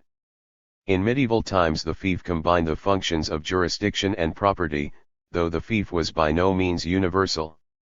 The 17th century recognized the distinctness of these two functions and mentioned both when they were granted in one charter. As chartered proprietaries, the Lords Baltimore and the family of Penn were granted both the government and the soil of their territories. William Penn once remarked suggestively to his son that government is a property, and he demonstrated his point in a moment of stress by negotiating to sell his own government, but not his land, to the crown. The distribution of real property in fee simple, or with quit rent satisfaction of vestigial feudal obligations, distinguished most of formative America from much of medieval Europe, but the distinction was neither absolute nor universal. The burghers of medieval times had purchased chartered freedom for their towns from their barons' jurisdictions, and the property held within the free town seems on its face to be equivalent to the more widely distributed landed property of more modern times. There were no intermediaries except the town government between medieval bourgeois property and the ultimate sanction of the crown. The state's direct sanctioning, through impersonal agencies, of private property, together with the power of taxation of that property, became the state's bulwark. In such a system kinship ties became irrelevant to maintenance of power. As regards state power and the formal impersonality of property and law, the large society of modern America has been integrated as a structure in the image of the structures of modern European society. As the more powerful component of formative era populations, the Europeans in America imposed their institutions of wealth and rule upon the natives. If such institutions were to be defined as identical with civilization, then indeed American Indians would have to be accounted as aliens to that civilization. Although their labors made possible much power and wealth, they have been systematically excluded from its possession. In part this was by their own choice. The kinship principle that dominated tribal custom resisted capital accumulation and bureaucratic government. Indians therefore remained largely separated as an ethnic base instead of assimilating with the more populous Euro-Americans in a single structure of social class. Are there similar peasant minorities in modern Europe? The purpose of these remarks, to repeat, is to sketch in some implications of a feasible alternative to present historiographical theories based on assumptions of exceptionalism and elitism. An attempt has been made to provide the basis for the beginning of investigation on new lines. Such an attempt can easily be misunderstood. When comparisons are made systematically, they may be thought to be an effort to prove by analogy one of the most rudimentary of logical fallacies. Explicitly, then, although I have tried to make a case worth testing, I make no claim to proof, and to underscore that point I have not documented this appendix. My analogies and comparisons are intended as examples to demonstrate meaning, to establish empirical reference for abstract categories. If they stimulate correction, all to the good. T.